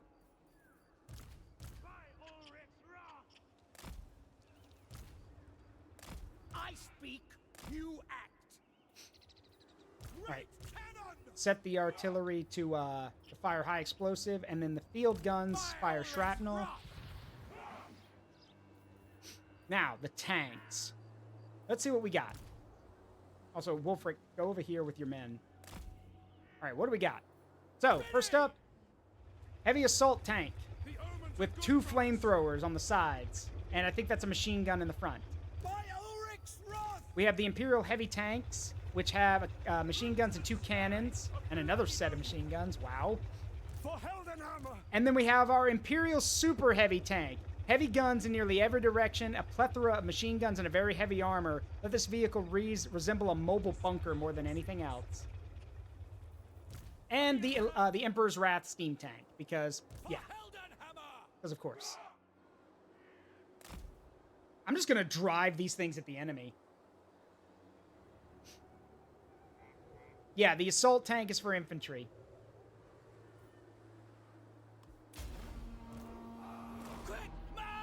All right, hold. Let's pick our targets here.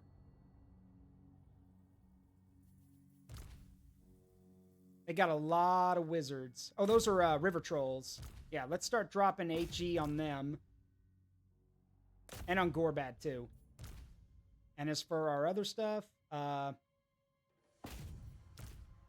don't know. Just hit any... That's a lot of squigs. Just hit anything that looks important.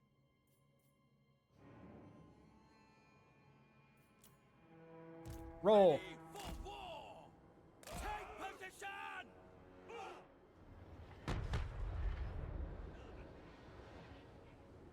Incoming.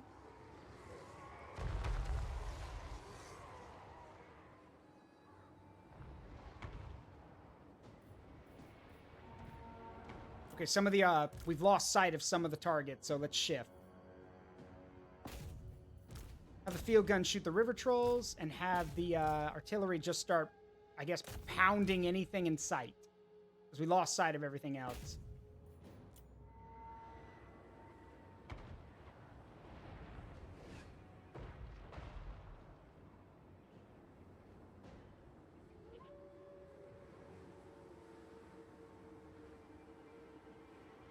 Incoming.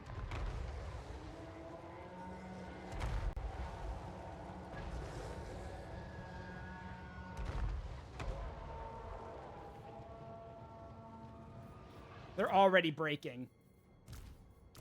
Thought your guys were supposed to be tough, Gorbad. Oh well, not my problem. They're dropping HE on them. At least till they give up. Heck, the artillery might do the job for us.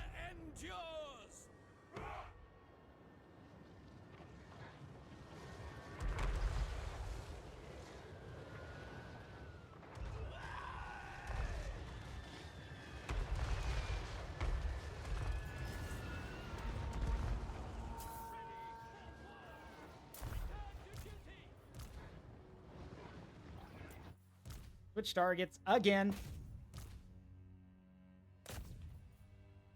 Yeah, just keep dropping artillery on them. All right, the reinforcements are approaching, but at this point, I really don't think it matters.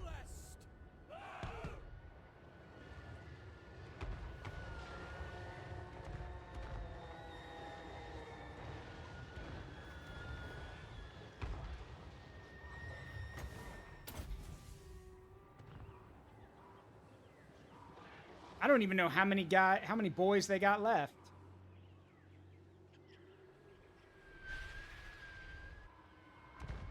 Either way, it doesn't matter. Thank you for the care package, Soulstone.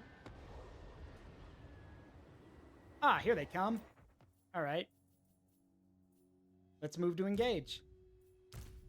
Move the tanks. The armor will advance. In which direction, sir? Why, straight ahead, to be sure.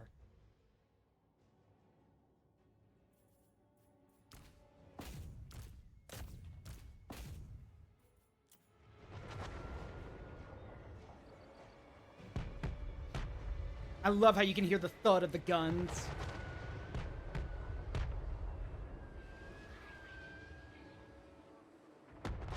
We are Sigmar's heirs!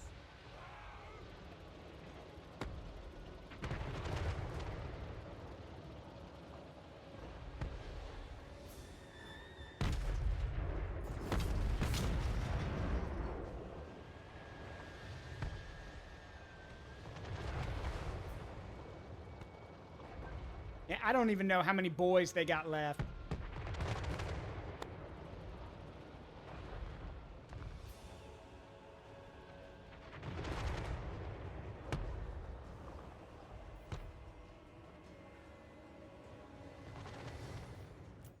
All right, we've got more targets to shoot at.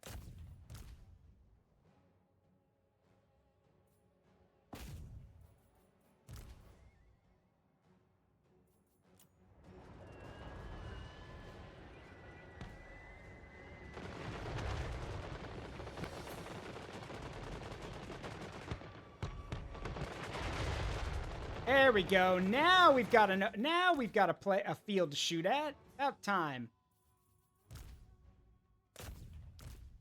Keep the shrapnel rounds coming, and switch to HE on the fire the big guns and everything else.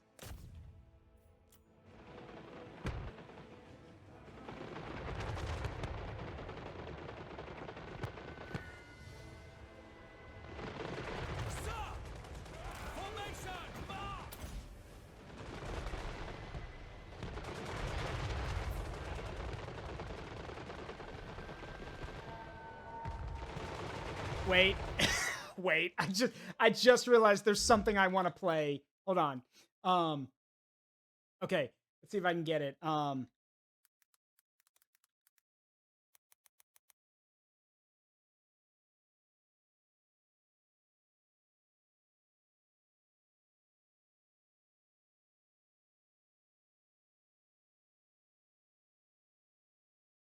pretty sure this is it, I think. Yep.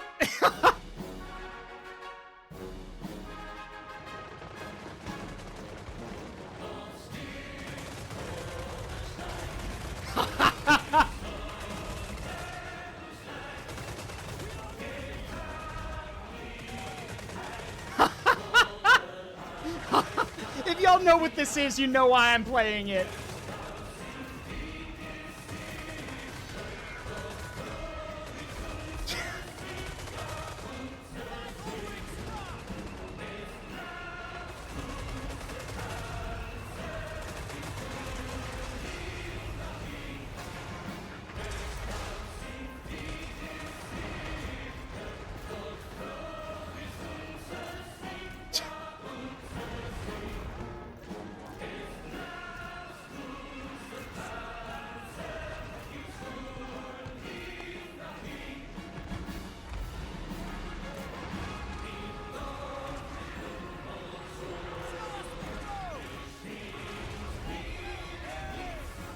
If for those who don't know what this is, it's Panzerlied. It's the German tanker theme.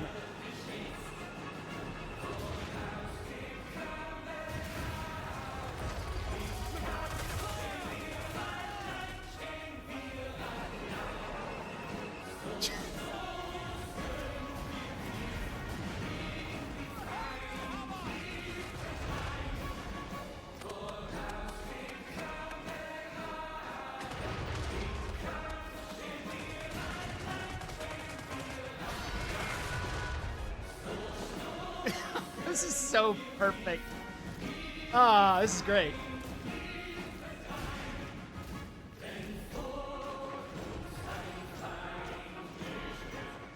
This is so dumb, but it's so good. Because again, these are German tanks.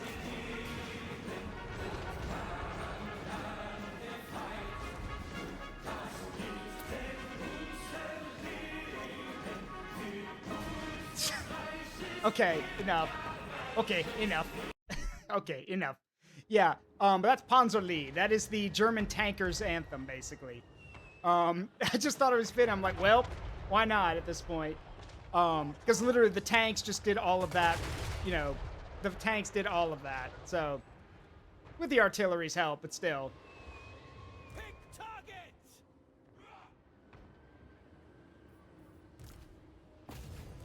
Right, some of them did get away, which frustrates me, but hey, what can you do?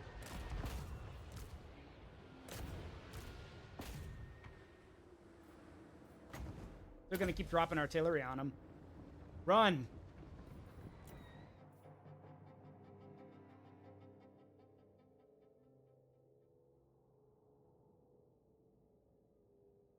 Alright, that should... I think that should take care of it. Most of them, anyway. If there's any other shells that need to be fired, the artillery's just cleaning up the mess now. Yep. Yeah, maybe it was a little closer than I would have liked.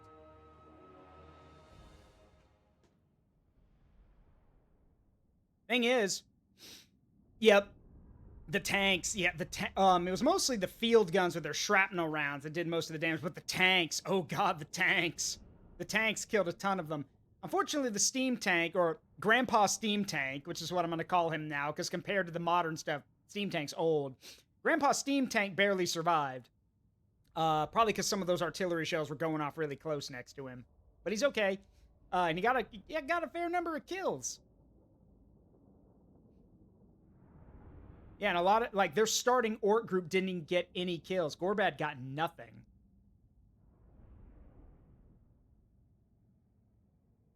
So, as far as I'm concerned, that's a win-win. I will bow and Terra at some point. I'm just gonna headcanon that Marius just sat there next to the guns and watched everything happen.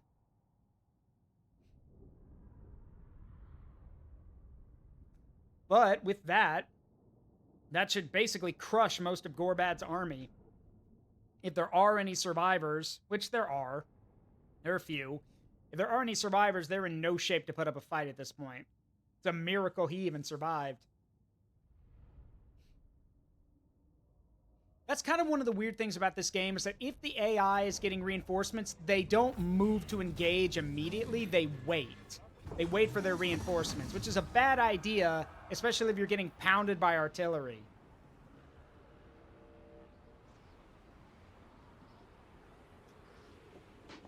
It's weird, though, because normally, in a lot of other Total War games, if you have the artillery advantage, the AI will move to counter you. Yeah, we can... Bye-bye.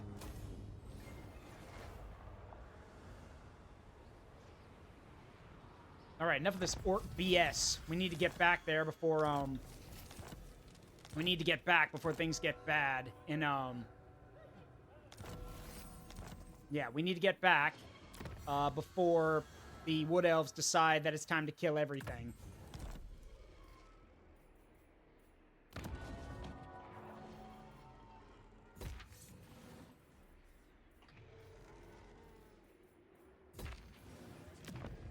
This will bolster the nation. Praise Sigma. All right, we need more time.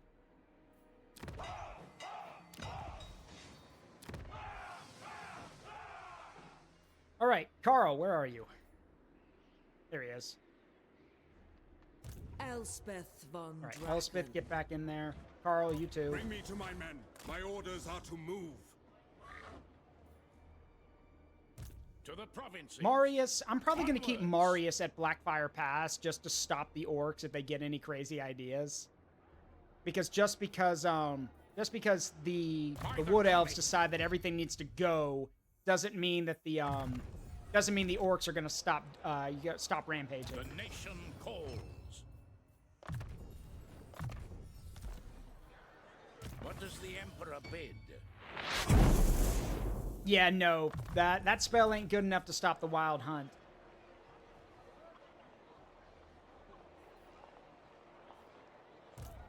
Yes, my lord.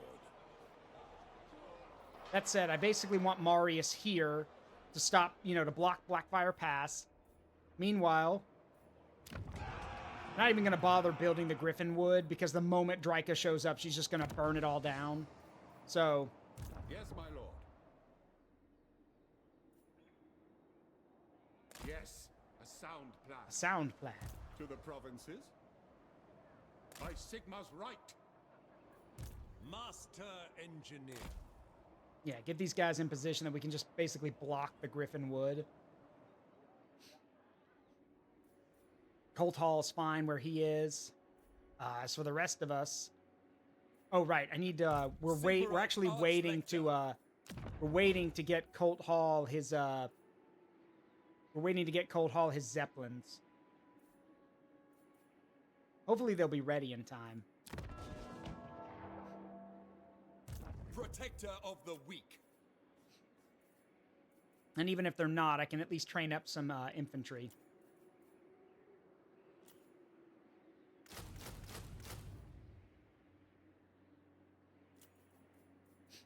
See, and we're going to go with the light field guns, mainly because we're going up against elves. So, like... Oh, right! I forgot we have bombers! Yeah? Why not? We'll recruit some bombers. But I'm going to recruit the light field guns, mainly because, like, they still have shrapnel shells, and, more importantly, is that we're going up against the Wood Elves who don't wear a lot of armor anyway, so we don't need the heavy artillery. Praise be to Sigma. Going forth. What does the Emperor bid? Alright, you guys are going to swing down through Bretonia and park at Montfort and Aquitaine. I wish I could send a force to take Massive Orc Hall back, but we don't have anyone nearby who can. Like, like I said, Richter's force is just a garrison. It doesn't have the firepower to take that position. I'm pretty sure they spawn in Athelloren, which basically means that we don't have to worry about them getting out of it, like spawning outside of it. But either way, like we need to have men nearby to block it.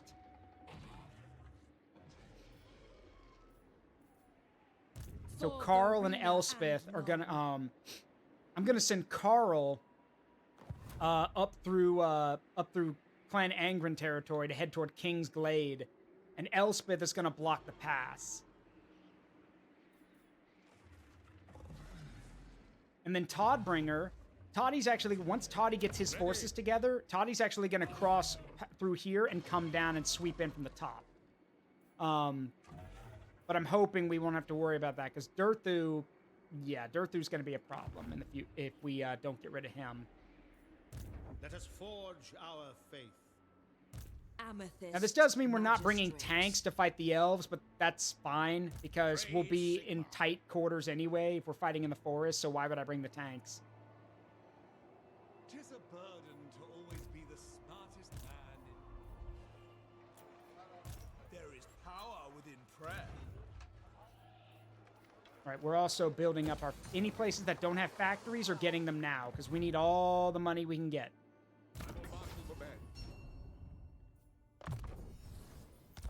I still love, if you're playing Ostlin in skirmish mode, some of the infantry ask about Kruber. Oh, that's cool. Kruber, I've been meaning to talk to you about something.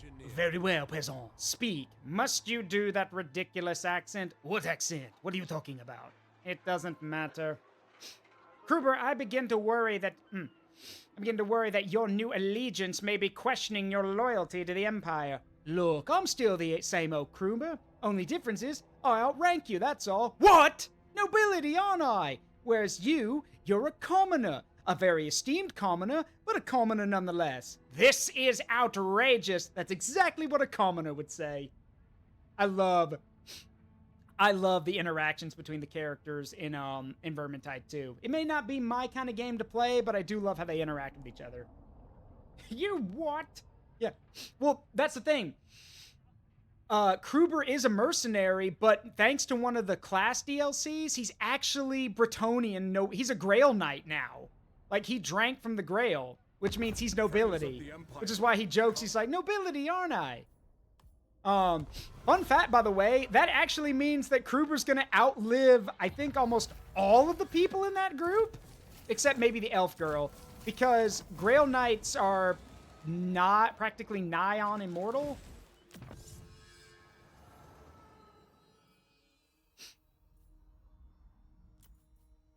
You're a commoner, an esteemed commoner, but a commoner nonetheless. This is outrageous.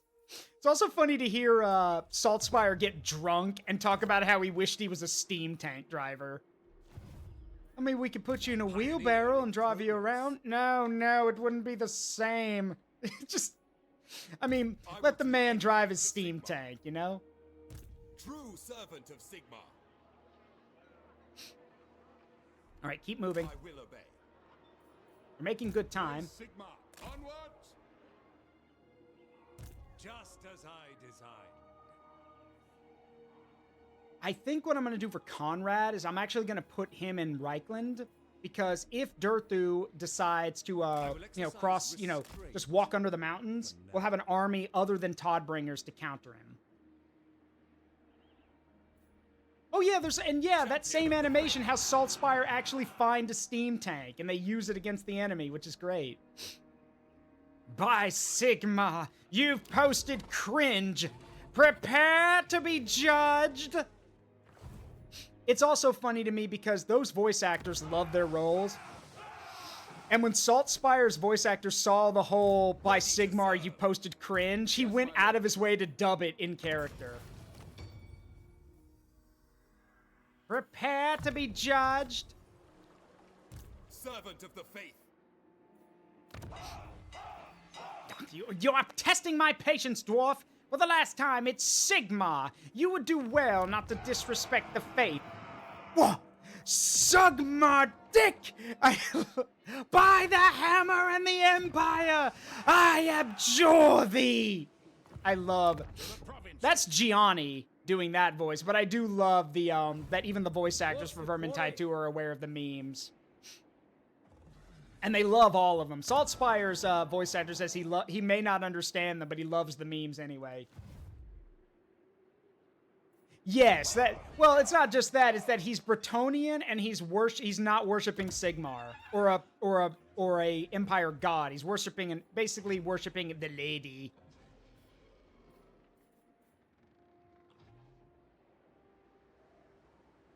For the honor of the lady.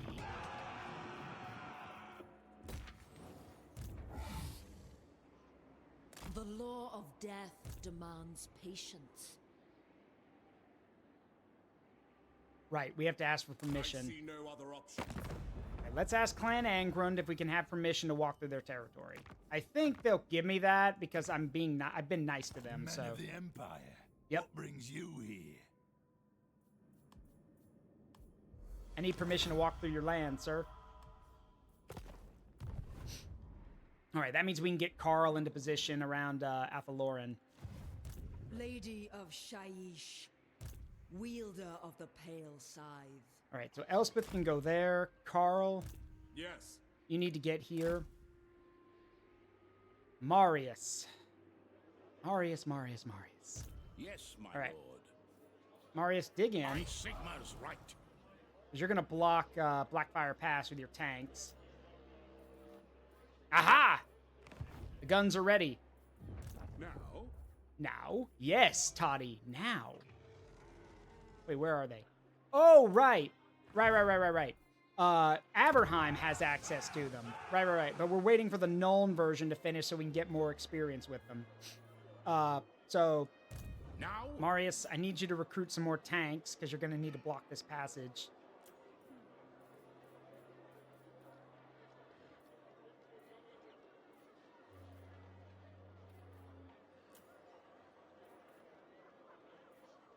Let's see. Let's go with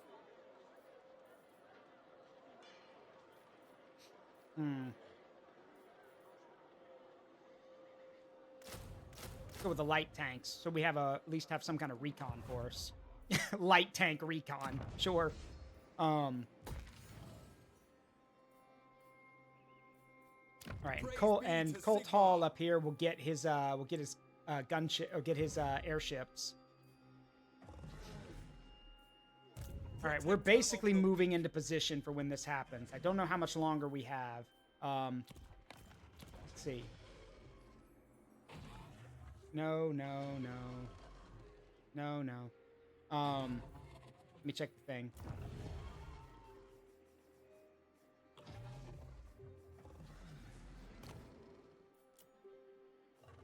I can't find it anymore. Oh, it's up here, I bet.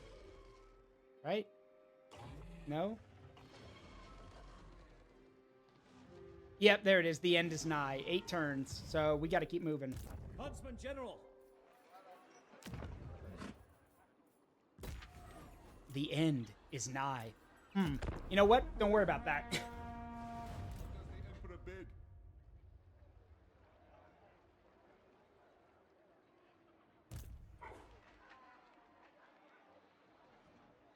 Yeah, now we have our 3 forces basically blocking the Griffin Wood. I'll put them into encamp stance so we can block it. Imperial Scholar. So now, the Griffin Wood is protected. Colt Hall's forces should be ready to protect the the wood in Middenheim, hopefully. And that just leaves Athaloran, which we'll basically have to go in and basically burn to the ground. Keep the Mega Man X7 jokes at a minimum, please. But yeah, we will have to burn it to the ground. And we're going to be fighting a ton of Wood Elves to get through there. Now, personally, my whole opinion with that is basically switch all the artillery to napalm and just start a creeping barrage and burn everything down. Eventually, we'll get to where we need to go. And if we burn all the trees, then the Wood Elves can't hide in them. So, but apparently that would make me horrible and a cruel person. So,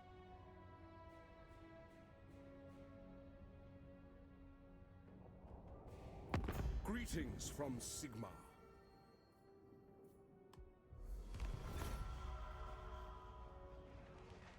and yes, once we defeat the, once we stop the in-game crisis, we'll be ending the campaign. I'm not going to do the ultimate victory. I just want to drive off the, you know, I want to drive off the in-game crisis.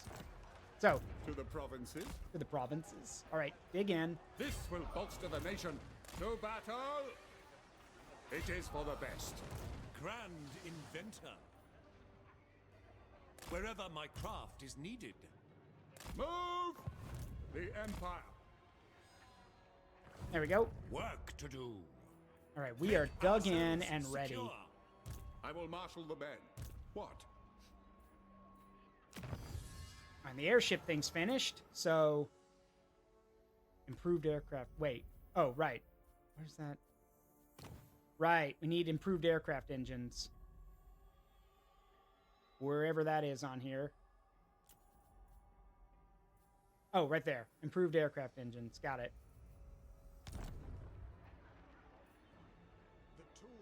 All right. How long do Wood Elves live? About 1,000 years or so. Yeah, like most elves. Sigmarite Archlector. Gonna take 4 turns to build that, which is fine. So, And next turn, the gunnery school and the ordnance factory will be complete, so we can get Toddy his big artillery. Marius dug in and waiting. what? So we won't have to worry about the orcs, thank God. Or sorry, thanks Sigmar. Yes, to unite the provinces. Carl, keep heading toward your objective. As is my right by Sigmar's crown. And Elspeth will go and dig in, Amethyst wait Guardian. here, just in case. Expert in innovation. Conrad is going to Ubersreich, Oh, my just so good we have another citizens. army in Reichland. And then our main forces, True Otto's service to and Sigmar. Wilhelm's, is making its way south. Now, I don't know if we need to just wipe them from the board, because if we do, then we are going to have to take Massive Orcal, which is annoying. But I know that their doom stacks basically spawn in Athaloran, which is why I'm moving toward it. If this becomes a target, then we can take it. But otherwise, we need to make sure we're there to stop anything that comes out of Athaloran. Unfortunately, we have a problem. Paravon is blocking our path. And they, I know, will not want to play ball with me. So, this is a problem. Because we can't really get right on the border of Athaloran if Paravon is in the way. Now, granted, someone might say, well, that's fine. That means that the French can take the first hit. They can. But I'd rather be, I'd rather be there to stop that from happening. But, whatever. We'll move Wilhelm's forces down onto this bridge, basically, and set up there. I don't care if Paravon gets pissed. They can get pissed at me. And then Poppenheimer's forces will also set up here. Basically, to just dig in and wait. That'll give us 2 armies. Elspeth's is over here. Karl's moving up, so that'll give us 4. And then Todbringer's army can always swing in if needed. That's 5. 5 armies should be enough to hold the line, I hope. I serve the Heldenhammer. Huntsman General. What do you require?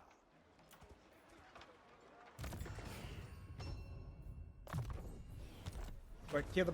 I mean, we could kill the Bretonnians, but I mean, at this point, like... I mean, we... It's not a bad idea, honestly, because taking Paravon would mean we'd have a good break point to fight off the Wood Elves. Not a bad idea, actually. I don't want to pick another fight with the Bretonnians, especially considering that we're about to have a Wood Elf apocalypse hit us. But right now... Ay. Might not be a bad idea, honestly. Because if we take Paravon, that's a good fort. We can turn that into a fortress, basically.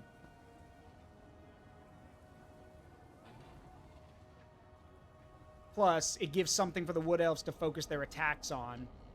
And as long as we get the right army in there, we could drive off any attack. We've got the firepower. Welcome, oldest friend. Yeah, we're probably going to do that. The Bretonnians can get pissed at me later. Oh! Azazel is dead. Okay. Don't know who did it, but oh well. When Gelt looks upon me, he stares. Okay, it looks like it looks like Orion and them are trying to go for it too. So we need to stop that from happening. Honored to serve. Yes? To strengthen the Empire. Honorable noble. What does the Emperor bid? Oh crap, we've got a treaty with them? Dang it. Do we? What treaty?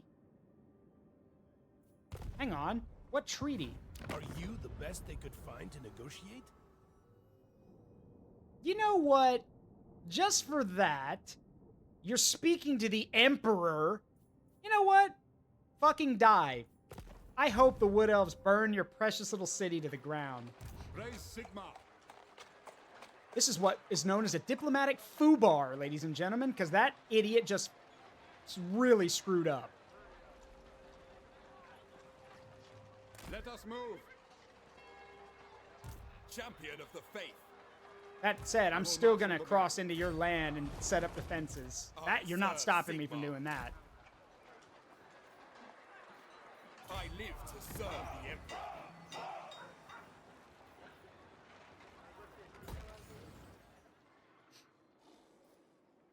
So many ideas. All right, Toddy, you ready for your toys? There they are, the big guns. There we go. It'll take 3 turns to have them ready. That's fine.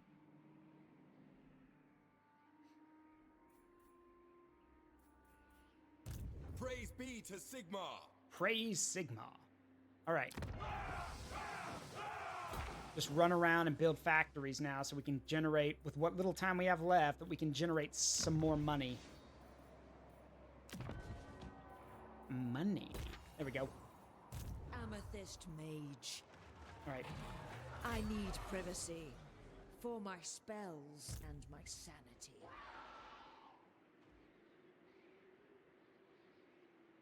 All right, we want to get right on the border with them. Dragons are wreathed in the winds of Shaiish, rider of the dragon in Carmine.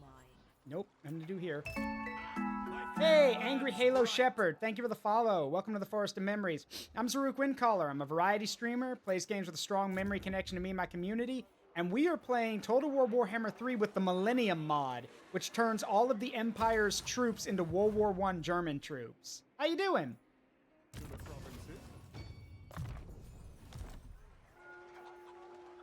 Yeah, it's your first time here. Hope you don't mind me asking, how'd you find me?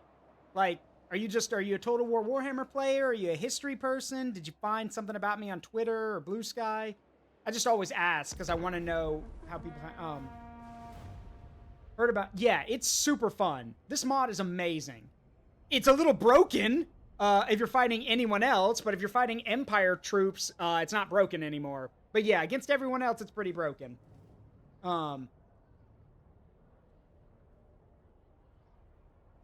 So yeah, we are currently prepping for the in-game crisis. The Wood Elves are getting ready to start the wild hunt, and I'm moving my troops in to basically surround them and try to contain them from doing anything too destructive.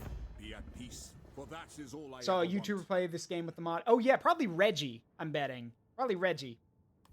He's actually the one who inspired me to try this mod out. Granted, the mod has gone through a few updates since then, so a lot of things have changed. But yeah, Reggie's the one who convinced me to get the mod too. But yeah, a lot of stuff has changed. A lot of things are different. I think it's still pretty good though for what it is. I've been having a blast with it. So. But, oh, Clan Moulder's been destroyed. Okay. Oh, and the, I guess the Cathay, people of Cathay are gonna get the Nemesis crown. Okay.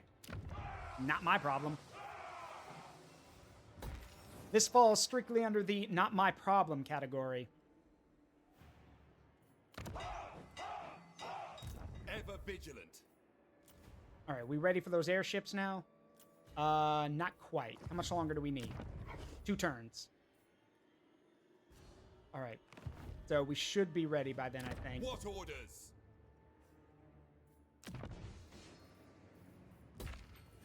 By So I want to go around and build up the walls. All right, we're dug in over here. What does the Emperor bid? Yep, dug in here, ready to go in case something happens. Where else? I think we're good everywhere else for now. I need to save money because obviously as soon as the apocalypse starts, we're not going to have a lot of it left. I am Prince and Emperor. I am France. They will obey. All right, we are dug in and ready. Got 2 armies here.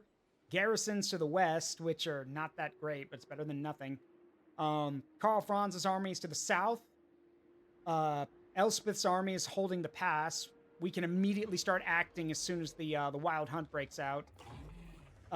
Conrad's army is here in Ubersreich, ready to counter any moves that are made, or assist the northern front if necessary. And Toddy is getting his big guns, so he can block anything that comes this way too. All right. Now, we may not be able to field the Imperial Sky Destroyer, but definitely field some of the heavier Zeppelins once they're ready. What does the Emperor bid? What does the Emperor bid? Yes, my lord. So, there is power within prayer. All right. You've heard how busted the airships are. They've been balanced. They have been tweaked. Everything's been tweaked, actually. Some of the units are different. Some of the rules are different. Some of the artillery now has shrapnel shells, which are way more devastating. What you have to say. Atharian. Okay. But yes, the blimps are probably more vulnerable to ranged attacks now. But the trade-off to that is that, well, they could still take a beating. So but they are more vulnerable, from at least from the stuff I've read.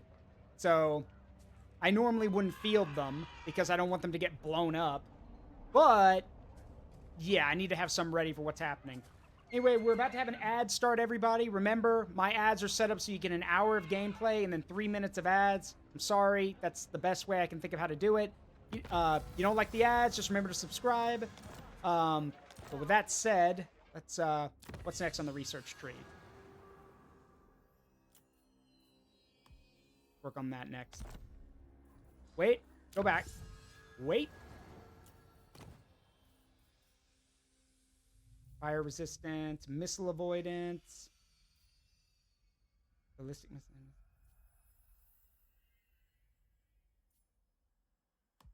That would take 5 turns. No, work on this. Yeah, we need to focus on what we can do. All right. Protector of the weak. Let's get some of these Zeppelins. Wait, what? How much longer? Oh, one more turn. Right, one more turn. All right. Well, we're not going to build anything else right now.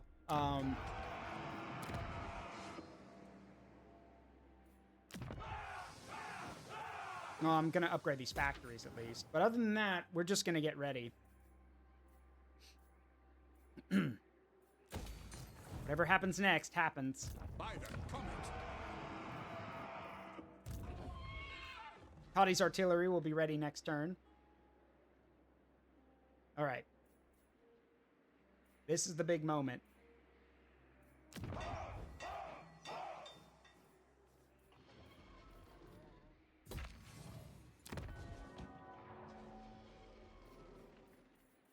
There we go. Ready. All right, here we go. How much longer? 4 turns. Okay. I know we can do some upgrades right now, but I'm not really worried about that. I'm trying to save my money. We're going to need as much as we can get, like I said, when everything starts going wrong. Like Reggie joked, I have a feeling that the end of the world may affect our income slightly.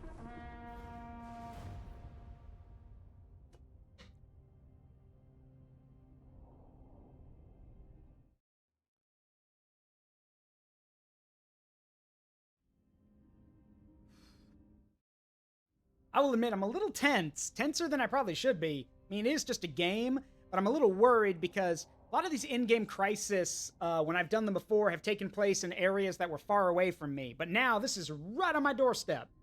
So, yeah. Be at peace, for that is... Thorgrim, no. I'm sorry. The elves are literally about to bring about the apocalypse on my doorstep. I cannot help you fight the Skaven. That's on you, I'm afraid. Sorry. You are not welcome in my court. Oh, for... Damn it! Wolfric, really? Now? Now! Okay. Why am I not surprised? Damn it. I knew it. I knew I shouldn't have... Okay. Well, I knew it. I should have known better. Whatever. We'll counter that move. That's why I left guys in Nordland. We can counter that move.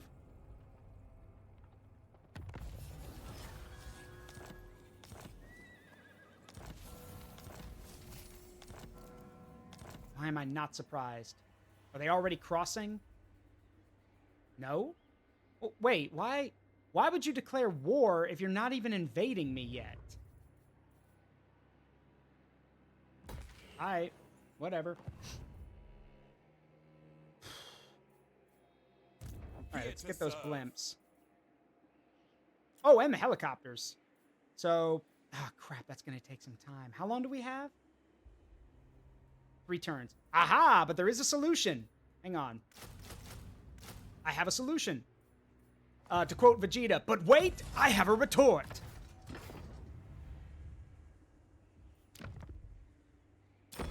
Got it.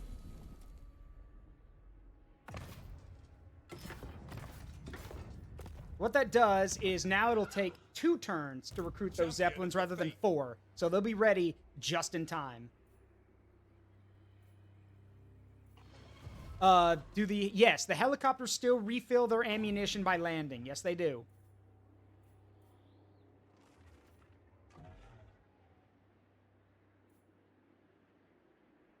All right. On to the next turn. Marius is still dug in. They've got a lot of agents around here, but not really much I can do about that right now. We know they're going to spawn here. And definitely all throughout Athaloran. Honestly, I'm hoping Gorbad or the ogres will deal with this one. I have to deal with the problems up here. I have to deal with the Griffinwood, and I have to deal with Lorelorn.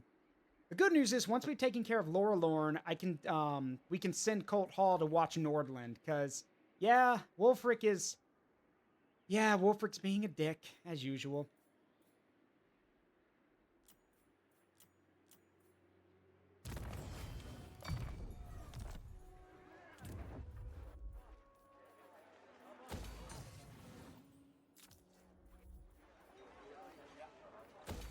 Alright, there we go.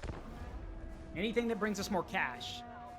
So yeah, we got 3 turns and then all hell breaks loose. Well, I guess green hell. And we'll probably be doing this on our own, because the Bretonnians are gone and I killed them.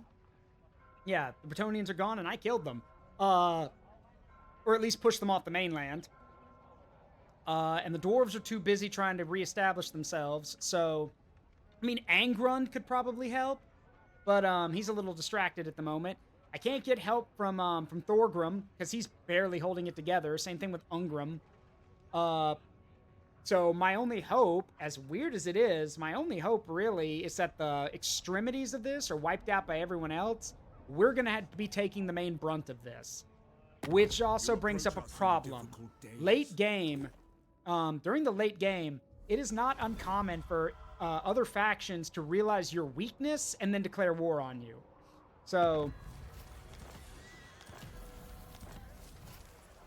something from the sewers. Damn it!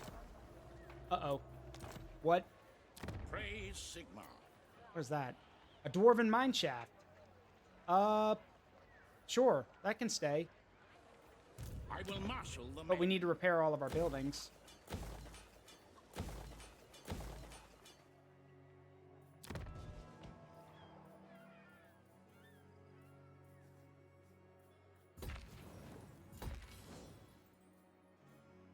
Alright.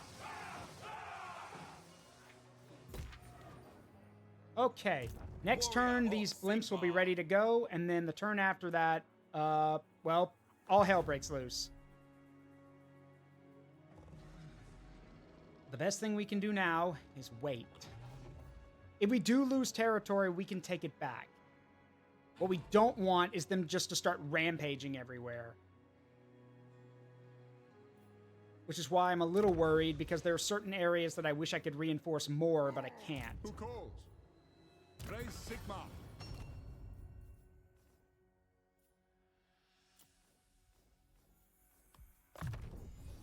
For example, if they decide to go this way over the bridge, I don't have anyone stopping them.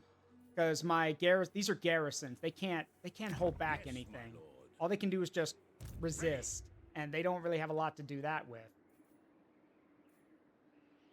When war does not call, it is better that What are you doing in my territory? Get out! Don't start anything right now. That is a Bretonnian lord. I do not know why he's here, but he better leave. Now is not the time for this. The whole world's about to come apart thanks to the Wood Elves, and this guy's strolling around like he owns the place. Then again, that would fit how the Bretonnians treated the end of the world. Literally thought they were better than everyone else and didn't need to contribute, and then they all died. So, nah.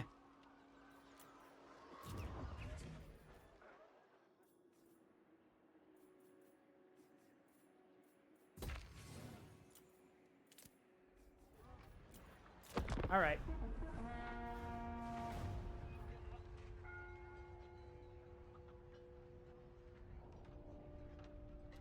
Yeah, basically, Andrea. Quit strutting around, you Bretonnian fuck. Well, we'll see. They probably got their own problems. I mean, they own Albion. They own England. Their problems are bad enough.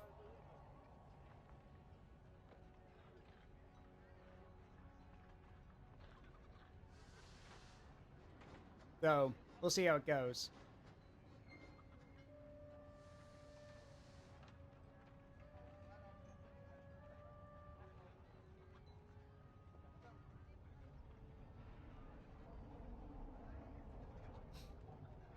Still nothing from the World Walkers. It is good to see our allies of the... Yeah. Thank you. Still nothing from Wolfric and his guys. Did he? I wonder if he just declared war because he was thinking I wouldn't react. Ah, crap. Well, that's a plague in Carcassonne. Thanks to the, Yeah, thanks to the, Huntsman General. Yeah, thanks to the Skaven. Great. Oh, it looks like the Skaven are actually on the march. Great. That's just great. Ah. Just what I need. Huntsman General.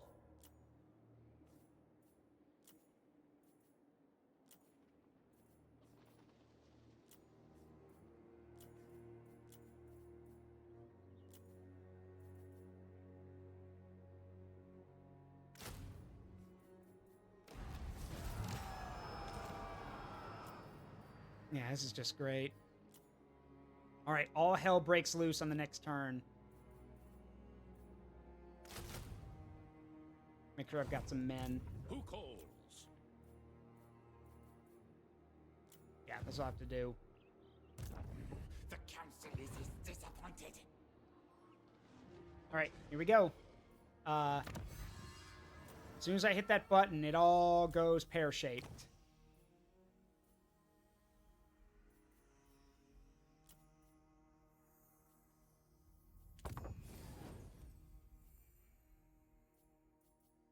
Oh, there it is. Sorry about that. OBS just crashed. Don't know why. All right, we're back. Sorry about that. OBS crashed hard. Don't know why, but we're back now.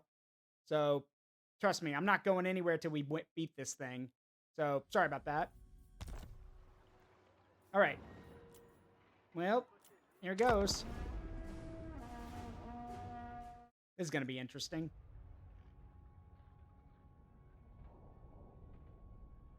It's going to be very interesting.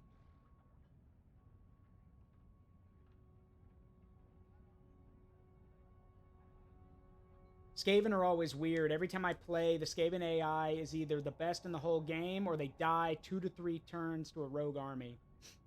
Huh. Hey, TD man, you're actually not first. We just had OBS just crashed on me. But yeah, we're this is about to be interesting. Belagar? Nah, I'm good. Thanks, though. All right, here we go.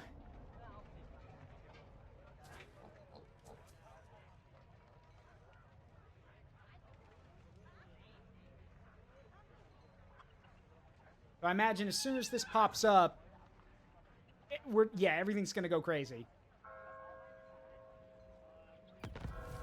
For whom does the bell toll? Yep, there it is. Vengeance descends upon the living and dead alike as a new wild hunt springs to life. These restless spirits must be stopped lest you and your people become a sacrifice to Kurnos.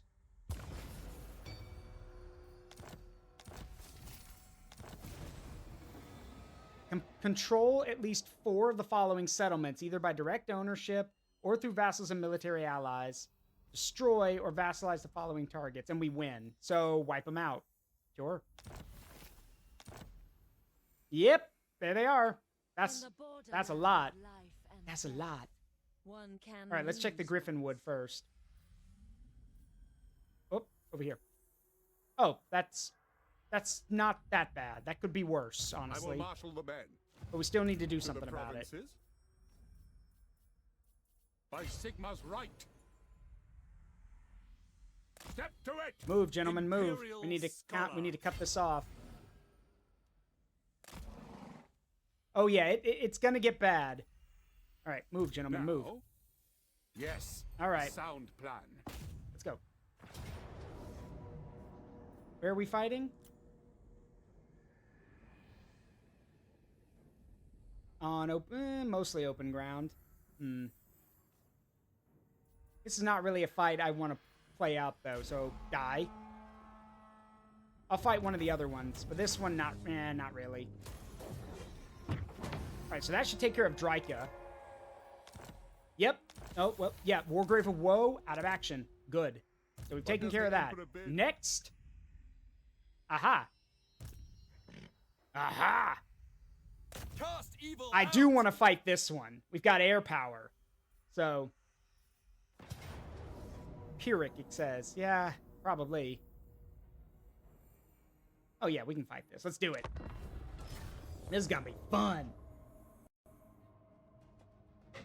Also, I'm sorry the stream cut out. OBS just crashed on me. Not sure why. My connection is fine. It just crashed. So, but we're back. We're gonna finish this. We are heavily outnumbered. Oh shit, they're coming in right next to us. Okay, we'll have to make some maneuvers then.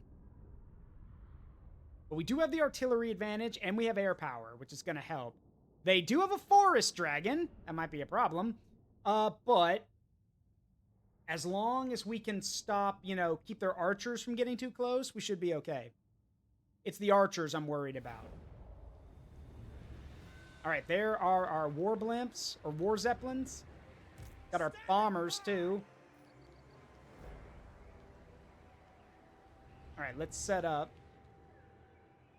Because they're coming from... Oh, right over there. Are you serious? Dang. All right. This is going to suck. Welcome to Astalia, gentlemen. Yep. I will not lie. The chances of your survival are small.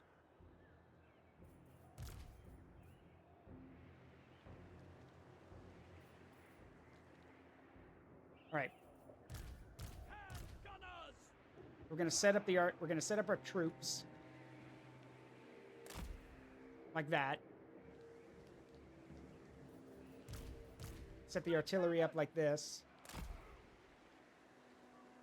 Now the bombers, I'm gonna set to gunship mode so they can fly around and attack targets. Fire while moving, and yep, so they can attack while moving.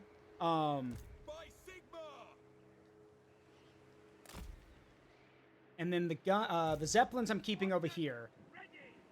Because I'm gonna just sick them on the, reinforcements. Great cannon! Alright, as for everything else, switch to shrapnel. Because, duh. And now, pick our targets. Like I said, we want to get rid of the infantry. So, there. Dear grid coordinates. Yes. Literally, that's what's about to happen. Dear grid coordinates. Yep.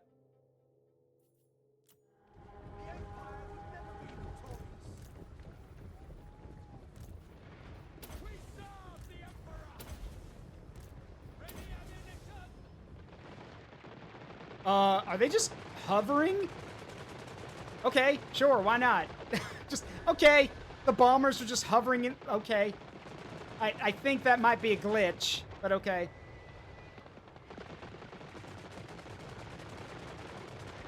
Yeah, it works, why not? Oh, yeah, they can get shot, though. Move.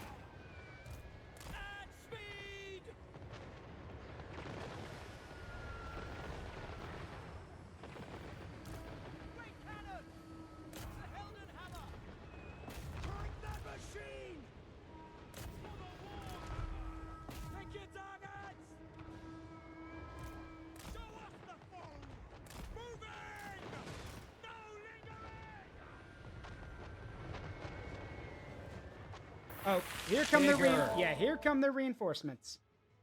So, all right, here comes the reinforcements. All right, we need to shift the line.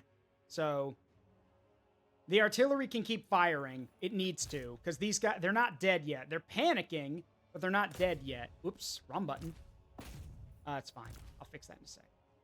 So yeah, keep the shells coming until they break and run.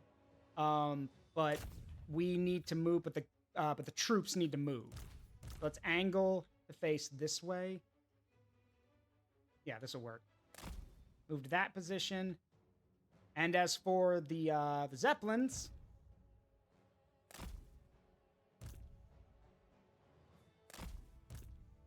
I want to get them in a position where we can start doing bombing runs.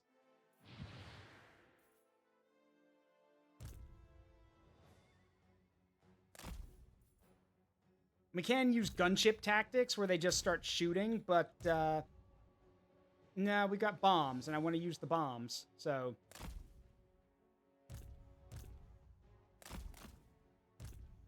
Get the bombers over here so they can lend their firepower. I'd very much like to move the artillery over, but we can't. The artillery needs to keep firing up here until we've driven them off.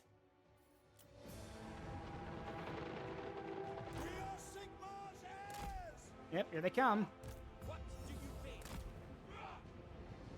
We are Sigmar's heirs! Sigmar, command! Ready for war! Sigmar, command!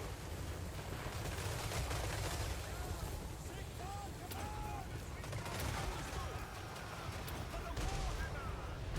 We are Sigmar's heirs!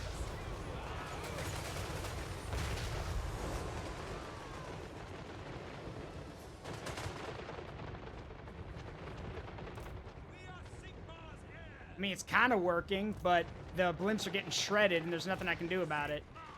So, move.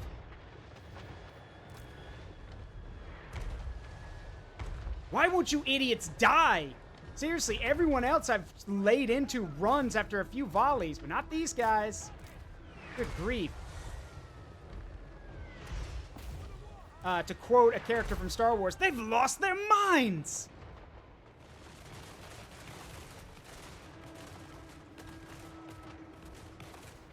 They're nuts. Like, any other army would have broken and ran by this point.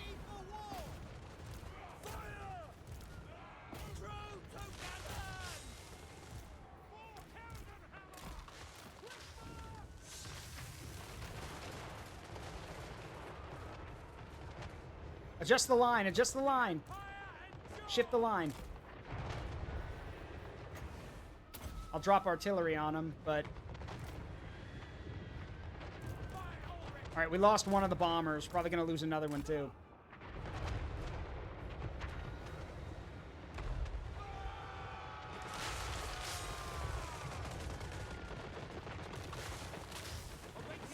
Keep your heads down, men! They're casting spells!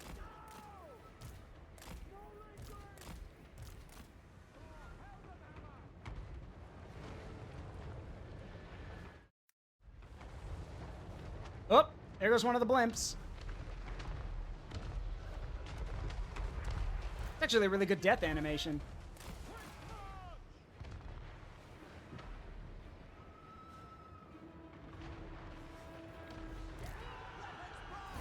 There we go, we got him. Lost another blimp, too.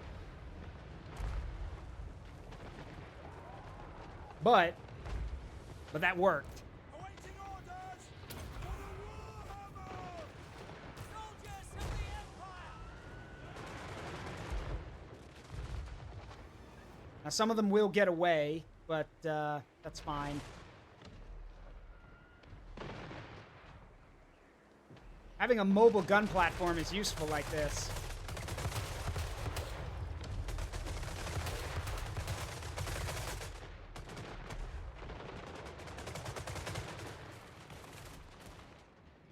Phew, that was close.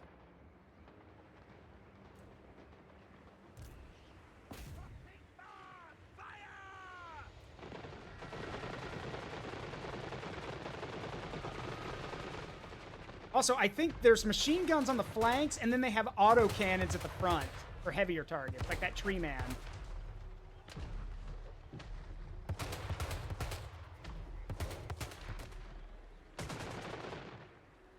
Taking position! They might be a little unwieldy when it comes to the bombing stuff, but still. Kill that tree man, don't let him get away. Gonna put so much lead into you, you're gonna be more metal than wood. Got him.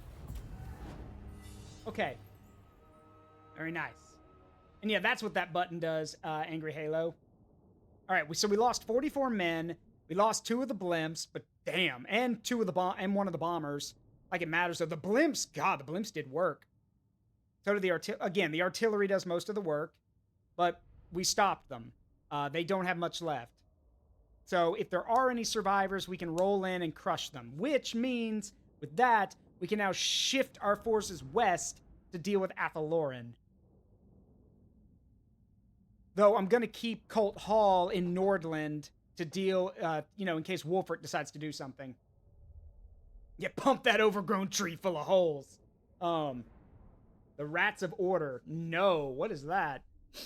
So yeah, Colt Hall will stay in Nordland to reinforce the lines in case Wolfert tries something. But the remaining 3 armies at the Griffin Wood, I'm going to spread them out. We'll probably send one of them back toward Reichland.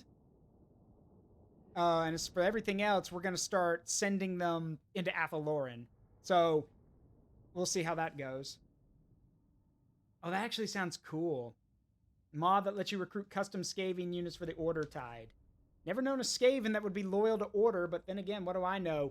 Hey, if the Skaven, despite being chaotic little gremlins, if they can play, they can actually show up to play Blood Bowl, maybe they could be Order, be part of Order. I don't know.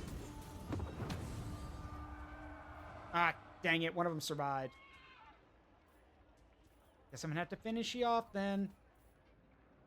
Don't run. You'll just die. Oh, for Pete's sake. Okay, well.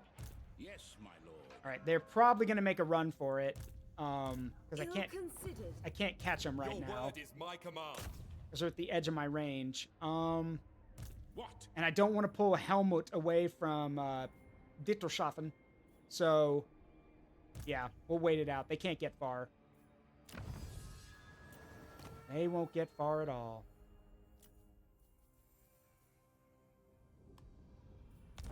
When you think about it, that sounds terrifying, just telling someone, yeah, they're not going to get far. All right, so. What was the objective to win? Hang on. Control 4 of, at least 4. So, some of the parts of Athaloran. Destroy or vassalize these factions. Well, some of them I don't even know where they are. Some of them are all the way on the other side of the world. So I can't do that. I'll just have to let other forces deal with that. But my view is that if I can take Athaloran, then I basically win. So, anyway. Time to deal with our problems. Champion of the faith. To strengthen the Empire. Arch-Lector. To the provinces. To the provinces. On it. Here to serve. By Sigma. By Sigma.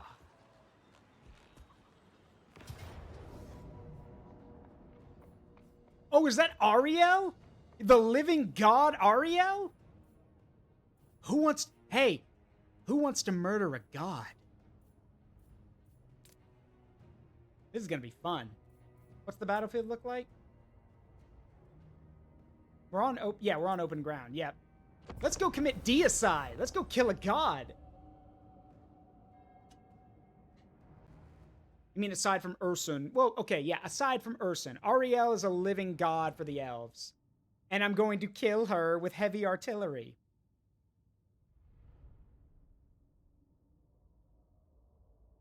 I mean, we could also burn her with flamethrowers, but, I mean, that would imply we'd have to get really, really close, so. Oh, and Orion is coming, too, so. Today we show the world that gods can die. Yeah, just fire enough HE, enough high explosive at it, and it'll die.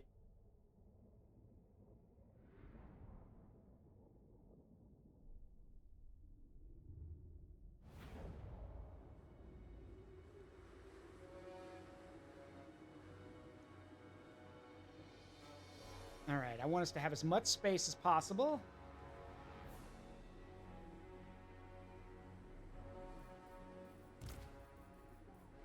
All right, so infantry at the front,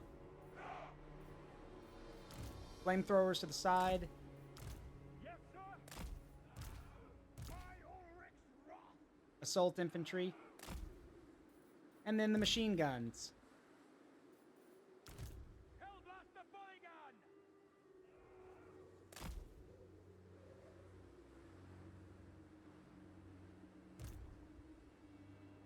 And then the artillery goes to the rear.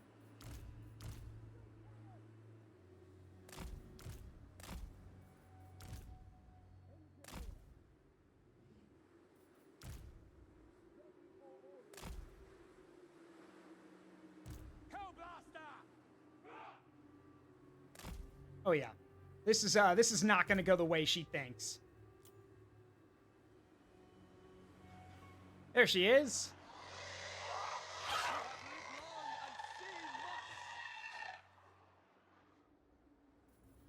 Great cannon! Sigmar calls! Set the field guns to shrapnel. Ranging targets! And set the howitzers to incendiary. We'll see how well Wood Elves burn.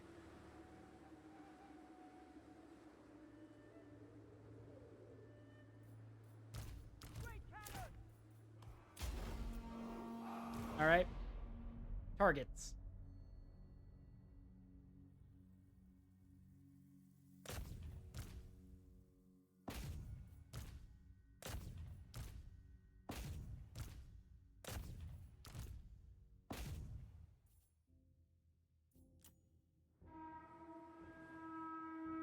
Battle ready!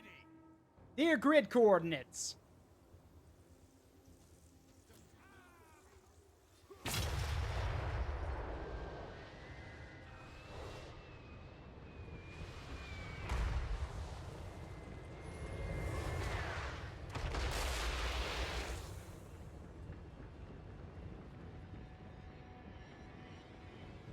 Yeah, Izzy, it's the Millennium mod, which uses World War I stuff. Yep. We're just currently fighting off the Wild Hunt. With heavy artillery.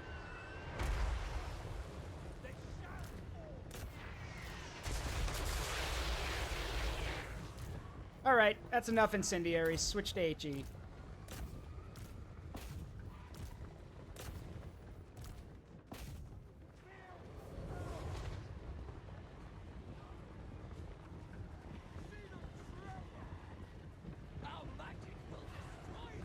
Oh, will it?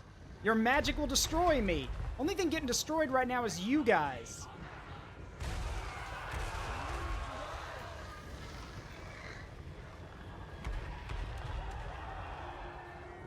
Where is your god now? Feel the power of my magic! Just me at the back with a pair of binoculars.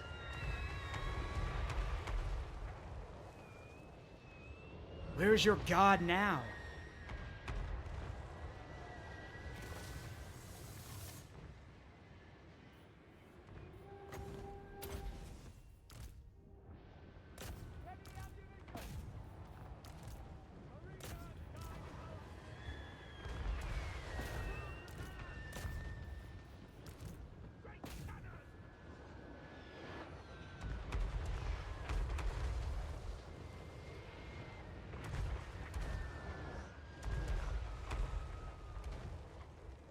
I do love how the shrapnel rounds, like, you don't even have to get up close. You can just watch the shrapnel rounds knock people over like bowling pins.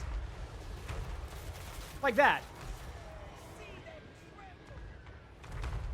By the way, I told all the big guns to start shelling Ariel. The forest devours all! Does it now? Okay. Okay. Just keep firing. Keep firing! Keep firing! Today, gentlemen, we show the world that God can bleed and we can kill it.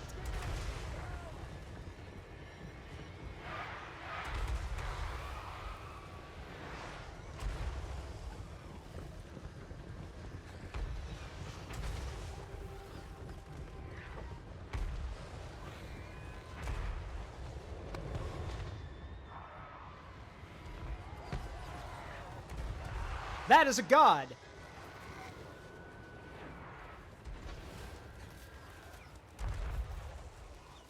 And I've got enough 15-centimeter guns that it won't be a problem.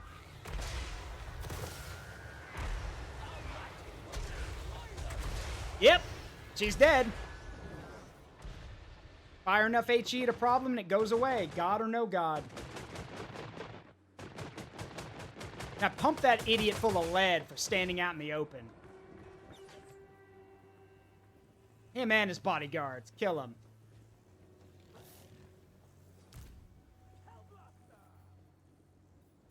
Oh, that's cute. You think you're safe? Fire. He's waiting for his king to come save him. Well, guess what? Your king's too far away. But I'll send you a gift. Got him. Speaking of Orion.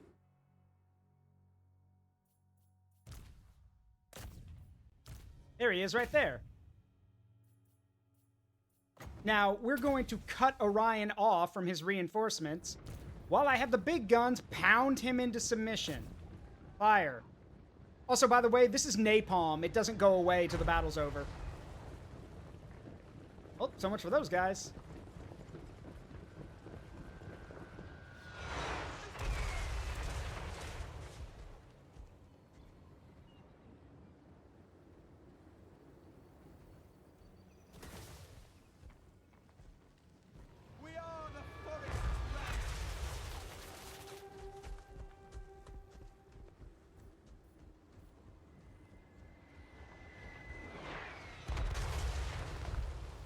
Alright, all guns. Shoot that stupid walking whatever he is. Kill him.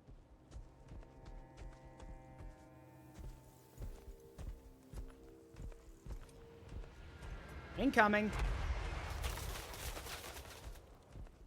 Oh yeah, he's supposed to be a demigod, by the way.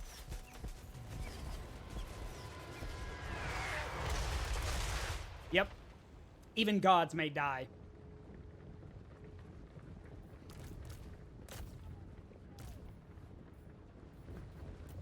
Actually, wait. Hold that thought. And just to give them the absolute worst nightmare, fire incendiaries. I know Wood Elves despise fire, so fire the incendiaries at them.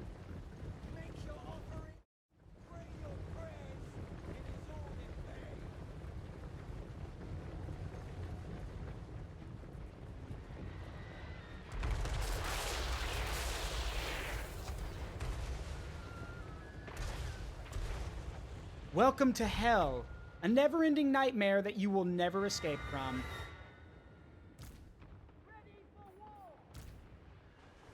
Even their Deepwood scouts, who are stealth experts, are getting shredded.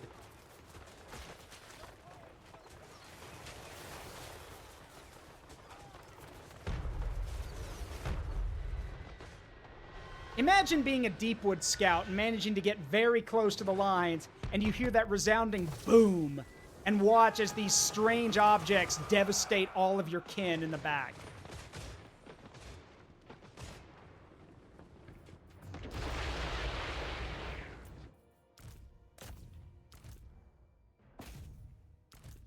Alright. You may now switch back to HE. I think the fear of modern artillery has been put into them. Now, we show them what happens when man chooses science and technology over God. Even in death, I will live on.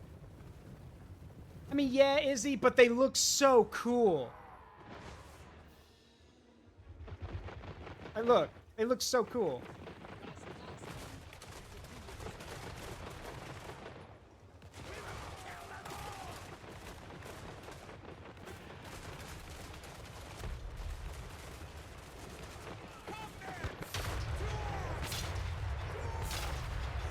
There we go.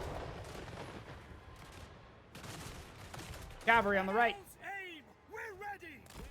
All ranks fire! Unfortunately for you, these are assault troops with trench magazines. Kill them all.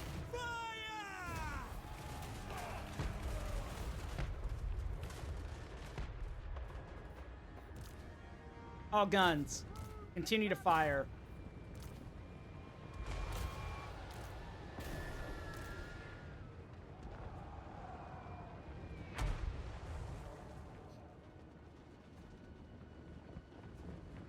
We're not going to let it... We're going to try to kill as many of them as possible. Don't need them getting away. Well, of course, the Wild Riders can outrun the artillery.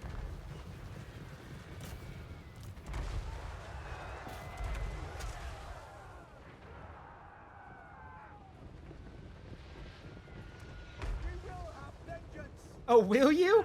Yeah. Yeah, about that.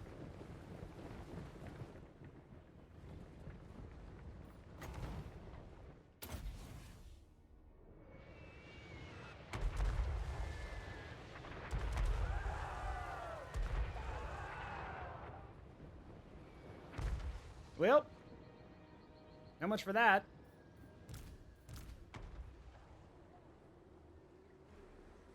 So just to mark the docket here, Ariel, a living god of the Wood Elves, dead. Orion, living demigod of the Wood Elves, dead.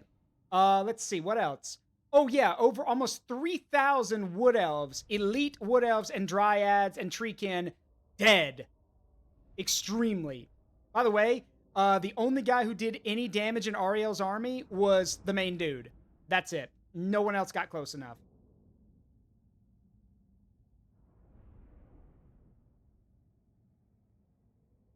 I mean, I'm more concerned that the Deepwood scouts, you know, as they're stealthily making their way to the line, they just listen and watch as their kin are dying and being slaughtered behind them by artillery, which probably makes them run even faster to get closer, only to realize that, oh wait, there's an entire line of dudes here with rifles, and we're not going to be able to take out that artillery.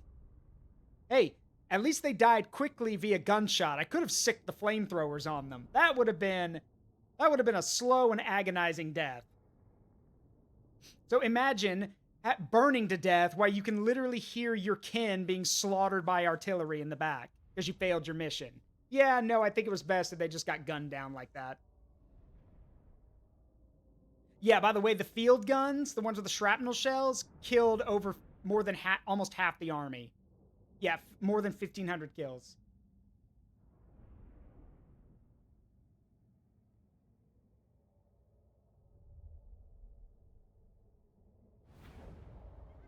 Any surviving scouts are probably deeply traumatized. Yeah, what survivors? The only people who got away are the Glade Guard and their cavalry. Everyone else died. There are no Deepwood survivors.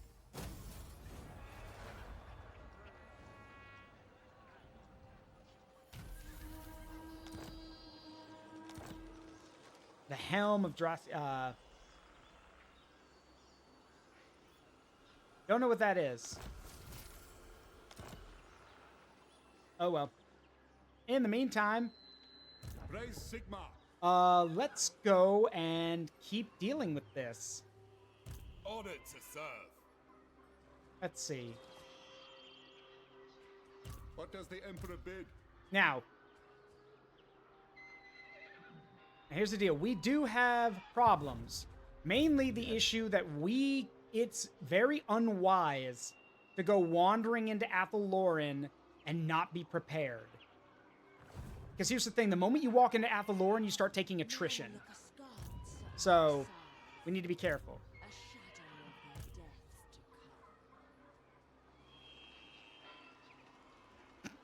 You're laughing now, but later there's going to be an elf angry mustache man who will join all the elves together under a banner of elf fascism and invade fantasy Poland.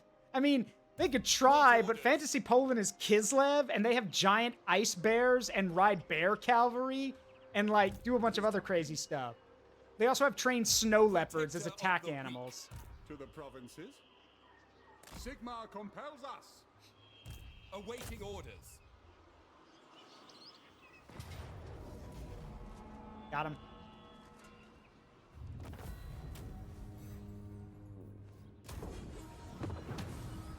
So much for that. Ready to serve. Alright, what does this thing do? The Helm of Draiska. 2% chance for the character to gain a powerful, unique trait upon ending turn. 1% chance for the character to die upon ending their turn. No, that's awful. Why would I even risk that? I don't care what it's worth. That sounds awful. Champion of the faith.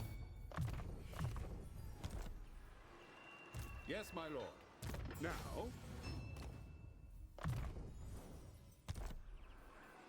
the Empire.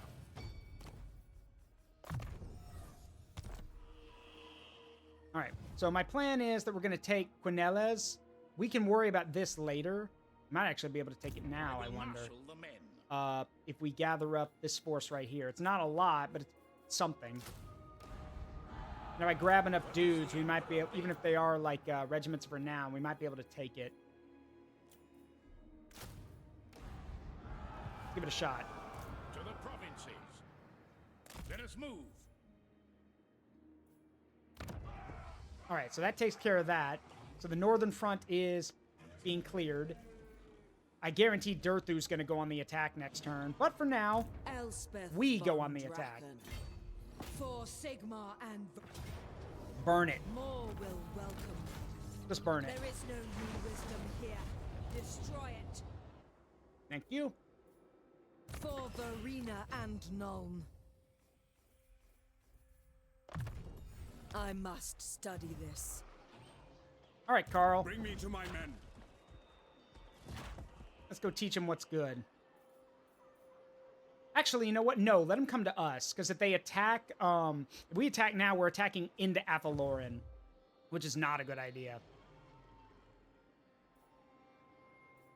Who calls? I will marshal the band. I really want to get Toddbringer in there because of his because of those siege mortars, but we can't because I don't know what they're gonna do. Oh shit! That that's a Wordwalker army. Hold on. Sigmarite Archlector. Okay, well it's a good thing I kept him here. Conrad. Imperial Sorry, you're gonna have to break off and go deal with that. Inspiration beckons. So we are leaving a huge gap for the Wood Elves to take advantage of, but I need to stop that. I don't know where he's going, but we need to stop him.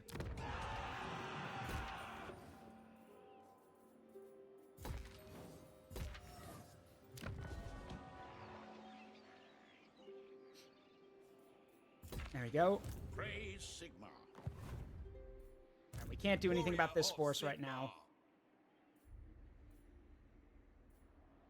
Praise Sigmar. All right, I want you guys to start heading north. Go back to Nordland. It is A for the long best. walk, Master but start heading back to engineer. Nordland because they could use the Prudence reinforcements. would be wise at this time. What does the And Emperor Wolfram, you are an Elector Count, so I want you to stick around just in case things get a little nasty. But do head west. By Sigmar's right. Summon the Elector Counts. Yes, righteous fury upon them.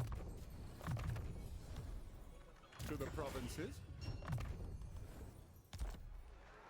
Yes, my lord. This is just all those heroes that I'm not using. I will marshal the band. The nation calls. Because all three of those guys haven't seen a lot of combat, and they got to, all these guys were fighting at the Griffin Woods, so they got a ton of experience.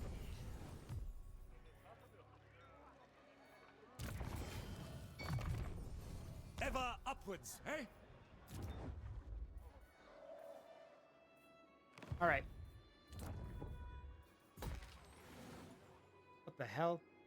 Ah, crap. Black-hearted dreadlord. Crap. It's a cult of pleasure dark elf group. That's Marathi's people. Dang it. Just what I need. Okay, well, we're not going to worry about it right now. That's a problem for later. It may not even become a problem. It better not be a problem. I've had it up to, like, here with raids. At this point, if any Dark Elf, Norskin, or anyone else raids my territory, I'm not taking prisoners anymore. I'm literally we are trying to contain an apocalyptic event right now. So if anyone was to do any of that, I would literally kill them, and anyone who's left, I'm stringing them up and hanging them from, if it's the Dark Elves, I'm hanging them from their black arcs and just sending them out to sea. And if it's the Norskins, I'm literally going to take them, burn their stuff, and then literally send them back on burning ships. I promise I'm one of the good guys. But there's only so much I can take.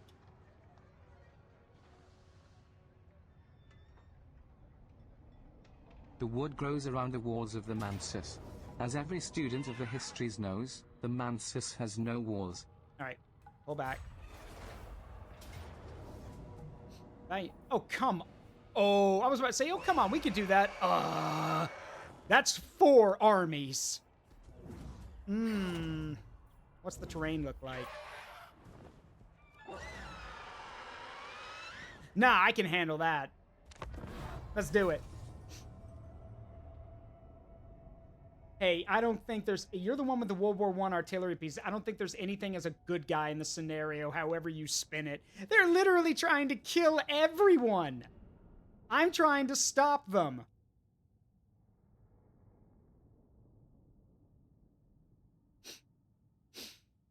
Now, the problem is Carl's army is... Carl has an elite army. These guys are elite. But the problem is that we've only got two light field guns. We do have some heavy mortars, but we've got light field guns. So more than likely, they are going to overrun us because we don't have the artillery advantage. But what we do have are some heavy machine guns and a steam tank. What is the Wild Hunt? The Wild Hunt is it's just like the real-life mythological thing. The only difference is that in Warhammer Fantasy, the Wild Hunt, the Wood Elves just go around and start killing people. For Kurnos, their god. The god of the hunt. The Wild Hunt begins! They are it's a scary time, and you want to be very far away from Athaloran when it happens. To put it bluntly. Alright, we've got a problem. The, terrain's not very good. It's kind of uneven. Let's just set up right here, then. Oh, that's not good either. They can't see. Dang it. Okay, let's try over here. That might be better. Yeah, that'll work. Need to make sure the machine guns have a clear arc so they can see everything. Yeah, they can see. All right. Steam tank to protect the machine guns.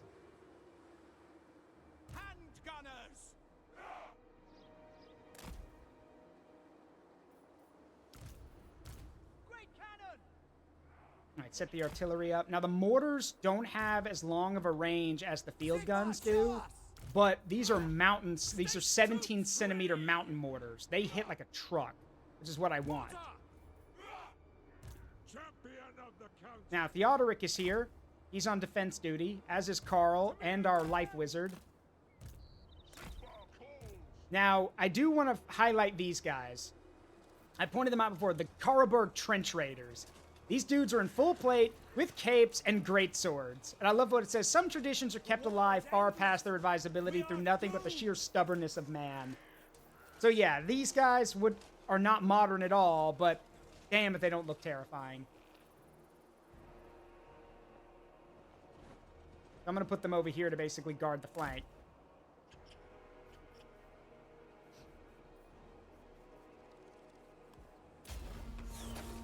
All right. Prepare to fire. We're going to have to be very selective with our artillery.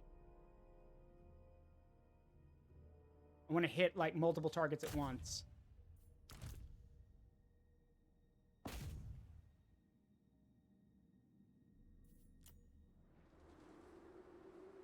We hunt this day, but our quarry is neither boar nor deer, no. As Sigmar fought, so shall we. We will become part of the legend. What the heck is that? Oh, Hawk Riders. Okay.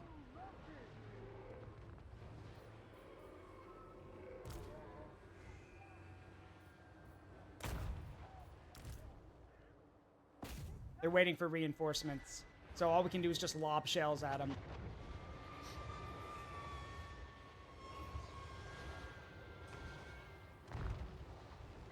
Yeah, I'm picking targets that are bunched up so the shrapnel will tear through them more effectively. Because, yeah, they're waiting for their reinforcements.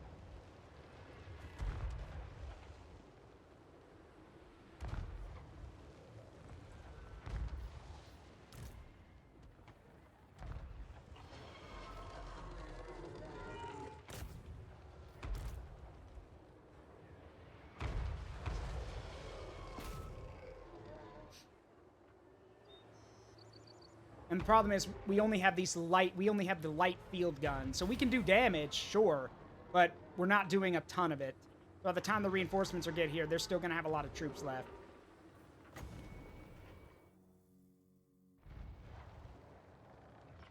There's also another problem. We don't have an engineer, which means that once these artillery pieces are out of ammo, they're out.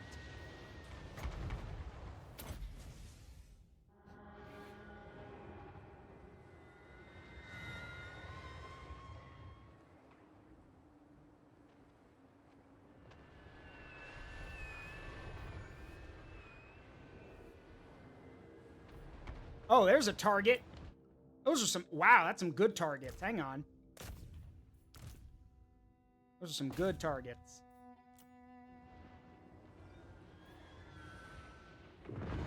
Foes of the Emperor! Let us show our hammer!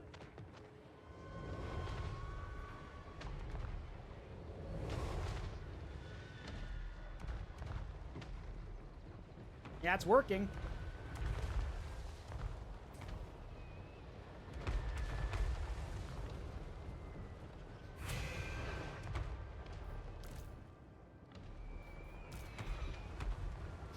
Yeah, they're grouping up while being shelled, yes.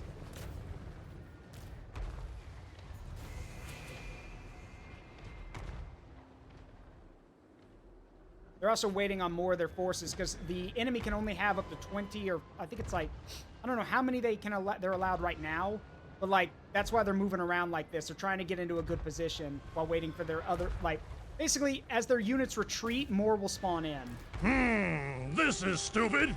For them, yes it is, but hey, I'm not going to say no. I mean, if I had the big guns, I'd be dropping poison gas on them. But the poison gas doesn't kill, it weakens them.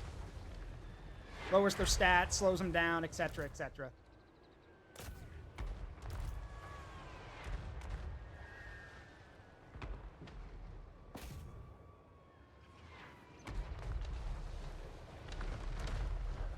All right, here they come.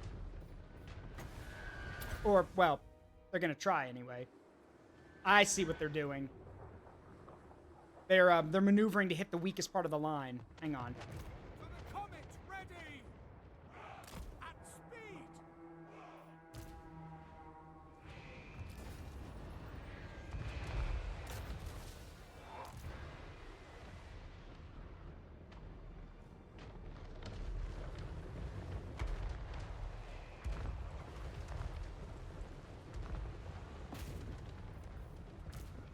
As an ancient mind once said, never interrupt an opponent who is making a mistake. Correct. So I will not be interrupting them. However, we're about to run out of ammunition on the guns. Good news is the mortars are firing now. So, yep, that'd be the mortars.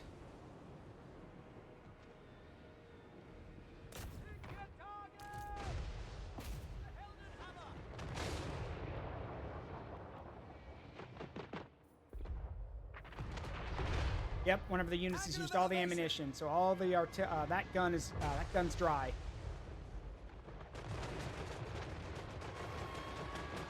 Fire! Handgunners!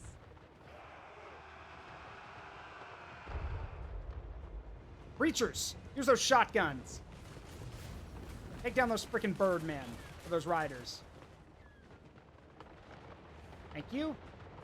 At speed! Drop the heavy stuff on them. For Altdorf! Soldiers of the Empire! I will not stand idle. We are Sigmar's heirs!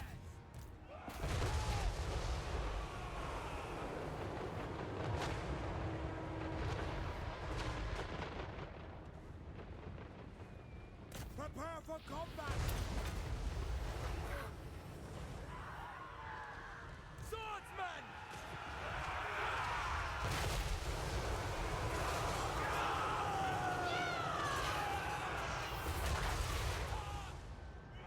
Yes, my lord! Fire! Fire! Swordsman! We serve the Emperor! For Heldenhammer. At speed. All right, come on. Ooh! Fireball!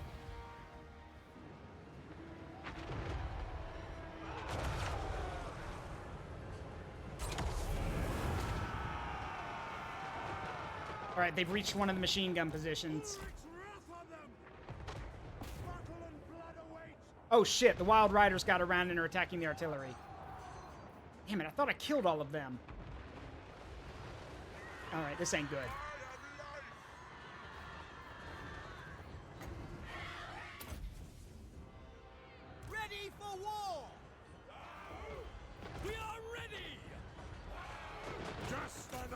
killer! Withdraw! God, how many oh, well, it is 4 armies. Why am I not? Yeah, of course. 4 armies. Handgunners! Go! All ranks, fire! Our weapons are yours! Handgunners! All right. Well, we can hold for now, but this is going to get... Oh, that's a dragon. Sigma! Preservers!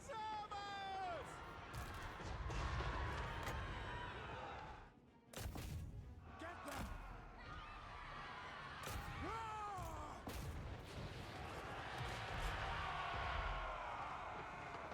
Sigma Preservers! Got more reinforcements? Good grief. Handgunners! Ready for war! Yes, sir! Withdraw! Yes!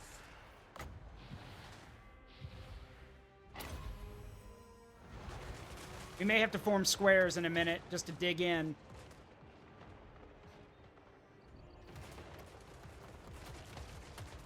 I was hoping that killing so many would cause a rout through army losses, but no, they're standing their ground, which is annoying. Handgunners!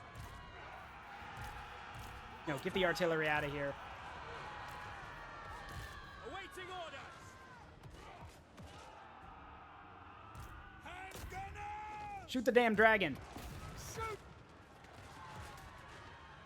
What do you bid? Now, gentlemen, now! Shoot the damn dragon. Yep, fire into yours! Thank you. All right. Handgunners! Now, fall back. Formation! March! Formation, march! So apparently blocks breachers despite being armed with shotguns. Can't hit the broadside of a barn. Tighten headsman! Handgunners!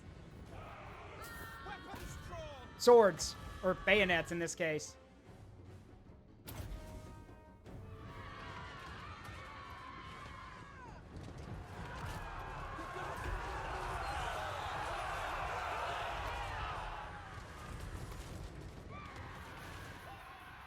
By Ulrich's wrath! We are Sigmar's heirs! What do you bid? We can form another line. General. Okay, someone shoot those damn things. Please. If we can form a new line and start firing, we might be able to hold some of them off. For the twin-tailed comet! Withdraw!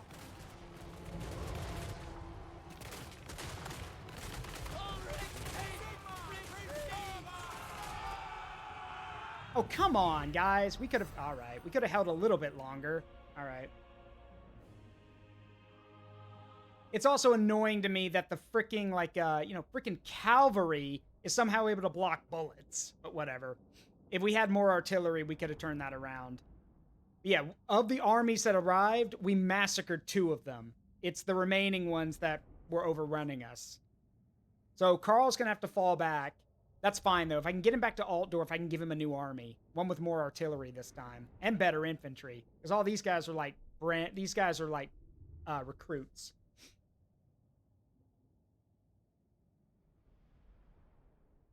But yeah, if we had the heavier artillery, we could have done a lot more damage. That's my fault for not preparing better.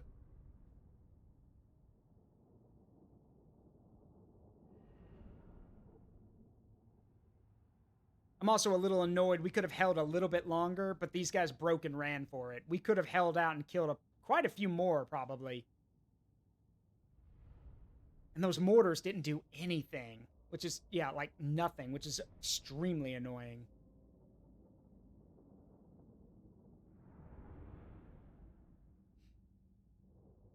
But we do have a lot of survivors, so we can pull back. Looks like Carl got injured, though.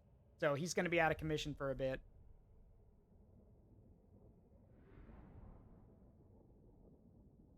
Come on, game, load.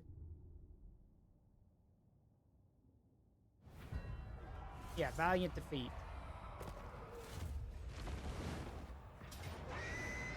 Oh, for Pete's sake. Can we not pull back? No, doesn't look like it. Or any of... Yeah, none of the guns are working. We've got 2 artillery pieces out of 8 and 1 machine gun out of 12. Yeah, we can't hold this. We can't stop this. So, yeah. Well, this is a problem, because now they can pour through that gap.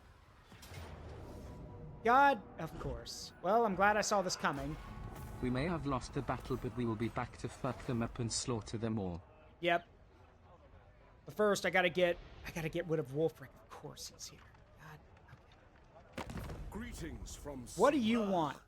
Your myth. Really? You want to start shit now? All right, whatever. All right. Well, yeah, Carl's out of commission for right now. Let me look at the map. We do have we do have some armies going west. Wolfram is heading west, which is good. The rest of the men are heading north to Nordland. So, and also, before I forget, Conrad, do me a favor. Kill that son of a bitch. Thank you. For Sigmar and Varina. Rotten hell, Wolfric. Invigorated for battle. For the Empire. All right, we're gonna have to send more forces in there. Where's The Empire. I'm a little worried about you know, stuff going on right there, but we'll figure that out. But now there's an open path right through here, and I can't stop them. So, oh shoot, they got right behind us. Hang on. Your word is my command. Like, remember when I said they just would 3D print armies? Yeah, that's a lot. And there's more right here. So yeah, they do 3D print them. Champion of the faith. Let us move. Warrior of Sigmar. Sigmar is with us. Oh, come on. Really? It's supposed to be the wild hunt. You're not supposed to be running from a fight. Protector of the weak.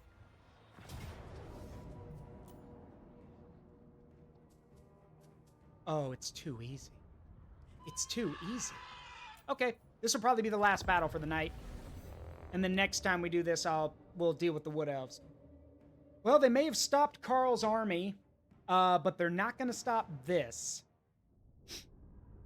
See, this is why I love fighting on the, you know, through the underways or through the world routes, because, well, there's no running away.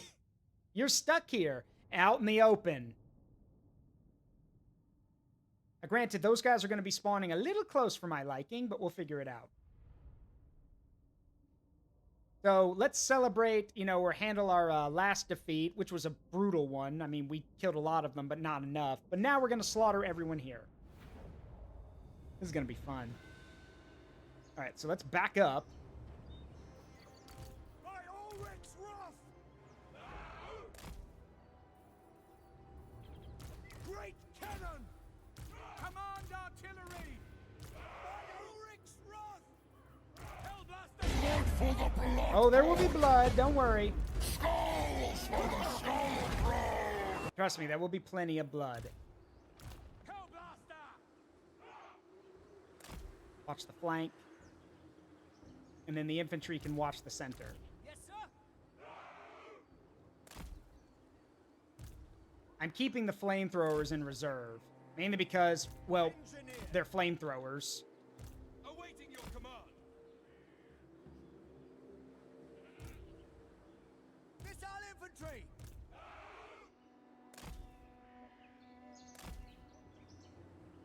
Handgunners. What do you bid? Take aim. Handgunners.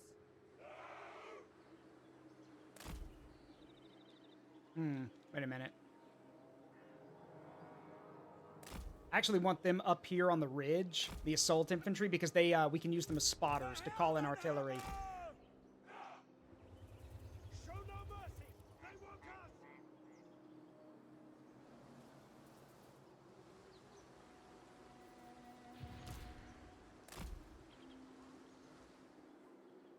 All right.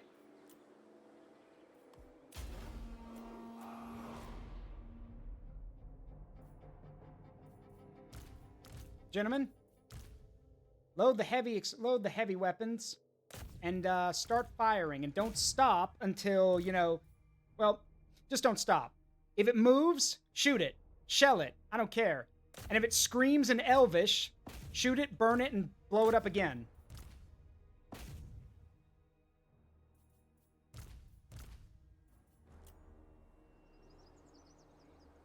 In the Emperor's name. Prepare to fire. I pray Ulrich is with us this day. Look. There we go. Incoming. Oh, that looked like it hurt.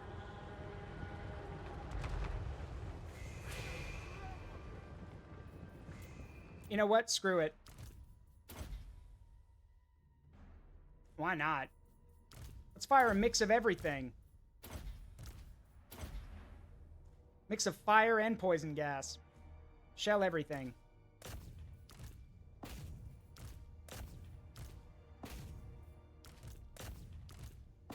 Keep firing the shrapnel shells.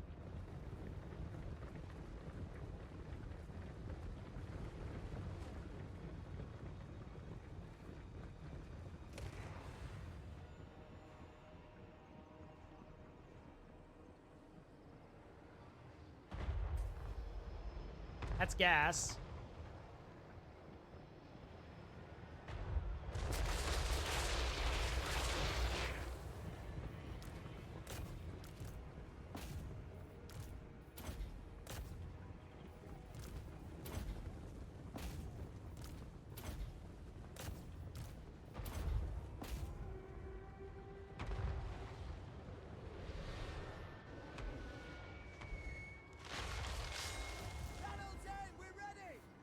Cute trick. I've got my own.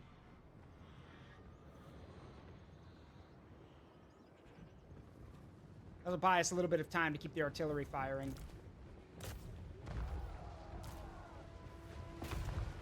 Speaking of which, here comes our backup. Forged for battle. Giddy up.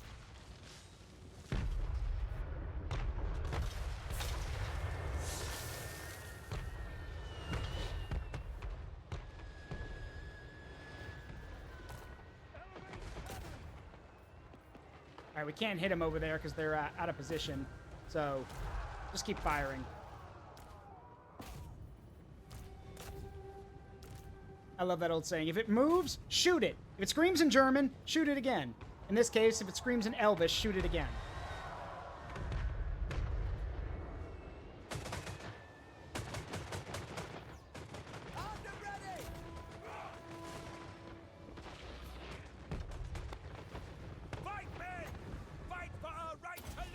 Throw grenades. And gunners! We are Sigmar's heirs!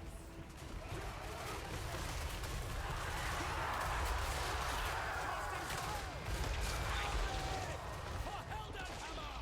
Go! Enemy wizard spotted! Sigmar commands!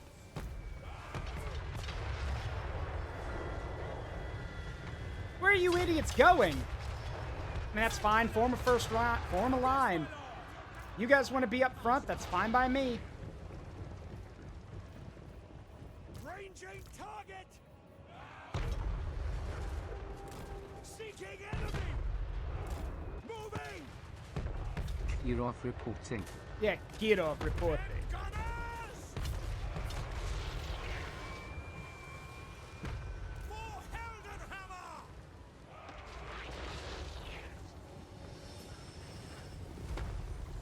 Hellblaster Bodyguard! Fire! For Heldenhammer! Turn the machine! Just keep dumping shells on them. They'll give up eventually. They have to. Casting spell! Arc Vector! With speed! Moving! Great cannon!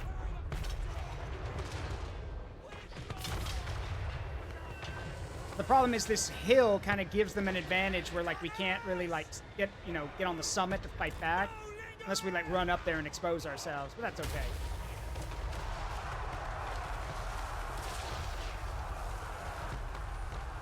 Oh, freaking magic. What the hell? What is this? What's going on? Oh, the dwellers below. Ah, of course.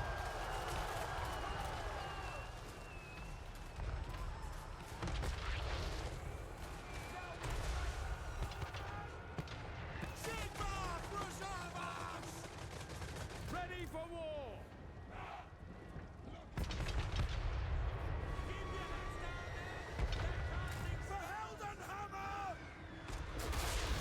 All right, they're running. My guess is the just getting constantly blasted by artillery drove them off. Granted, we took some losses too, mostly from trying to fight for that ridge. But hey, when you've got overwhelming artillery support, like, I think, yeah, that's a lot of artillery.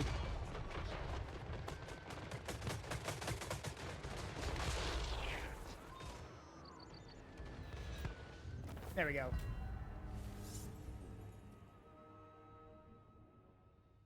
Well, so we lost around 200 men per group, and they lost everything. Oh, yeah. Remember those shrapnel shells? Yeah, one of the artillery pieces got almost 1,000 kills. The shrapnel shells are just that dangerous. Now, they don't work well on heavily armored units. I actually tried that on my own at one point. If you have the big guns and you've researched, some of the, if you've got the big guns and maybe some commanders who help with firing speed, sure, you can slice through a bunch of armored guys, but, like, you need the big guns for that. Light artillery, not so much. But the big 15-centimeter shrapnel shells, yeah, we saw that in action. We cut Ariel and Orion to pieces, and yeah, it'll even cut through Chaos Warriors.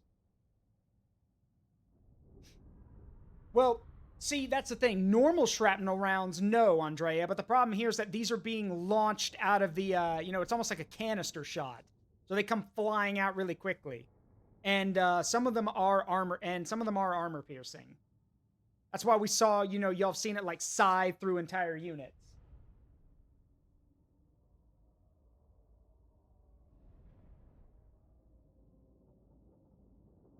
Now, the tricky thing is that we won that one, but we're still, but again, we can't afford to take a lot of these losses.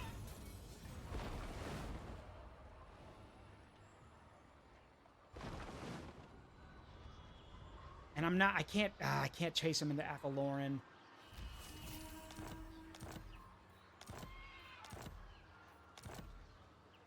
Raise Sigma. Yeah, we cannot chase them into Athaloran. What does the Emperor bid? But I bet I can take that real quick. Yep, got it. Yoink. Praise Sigma.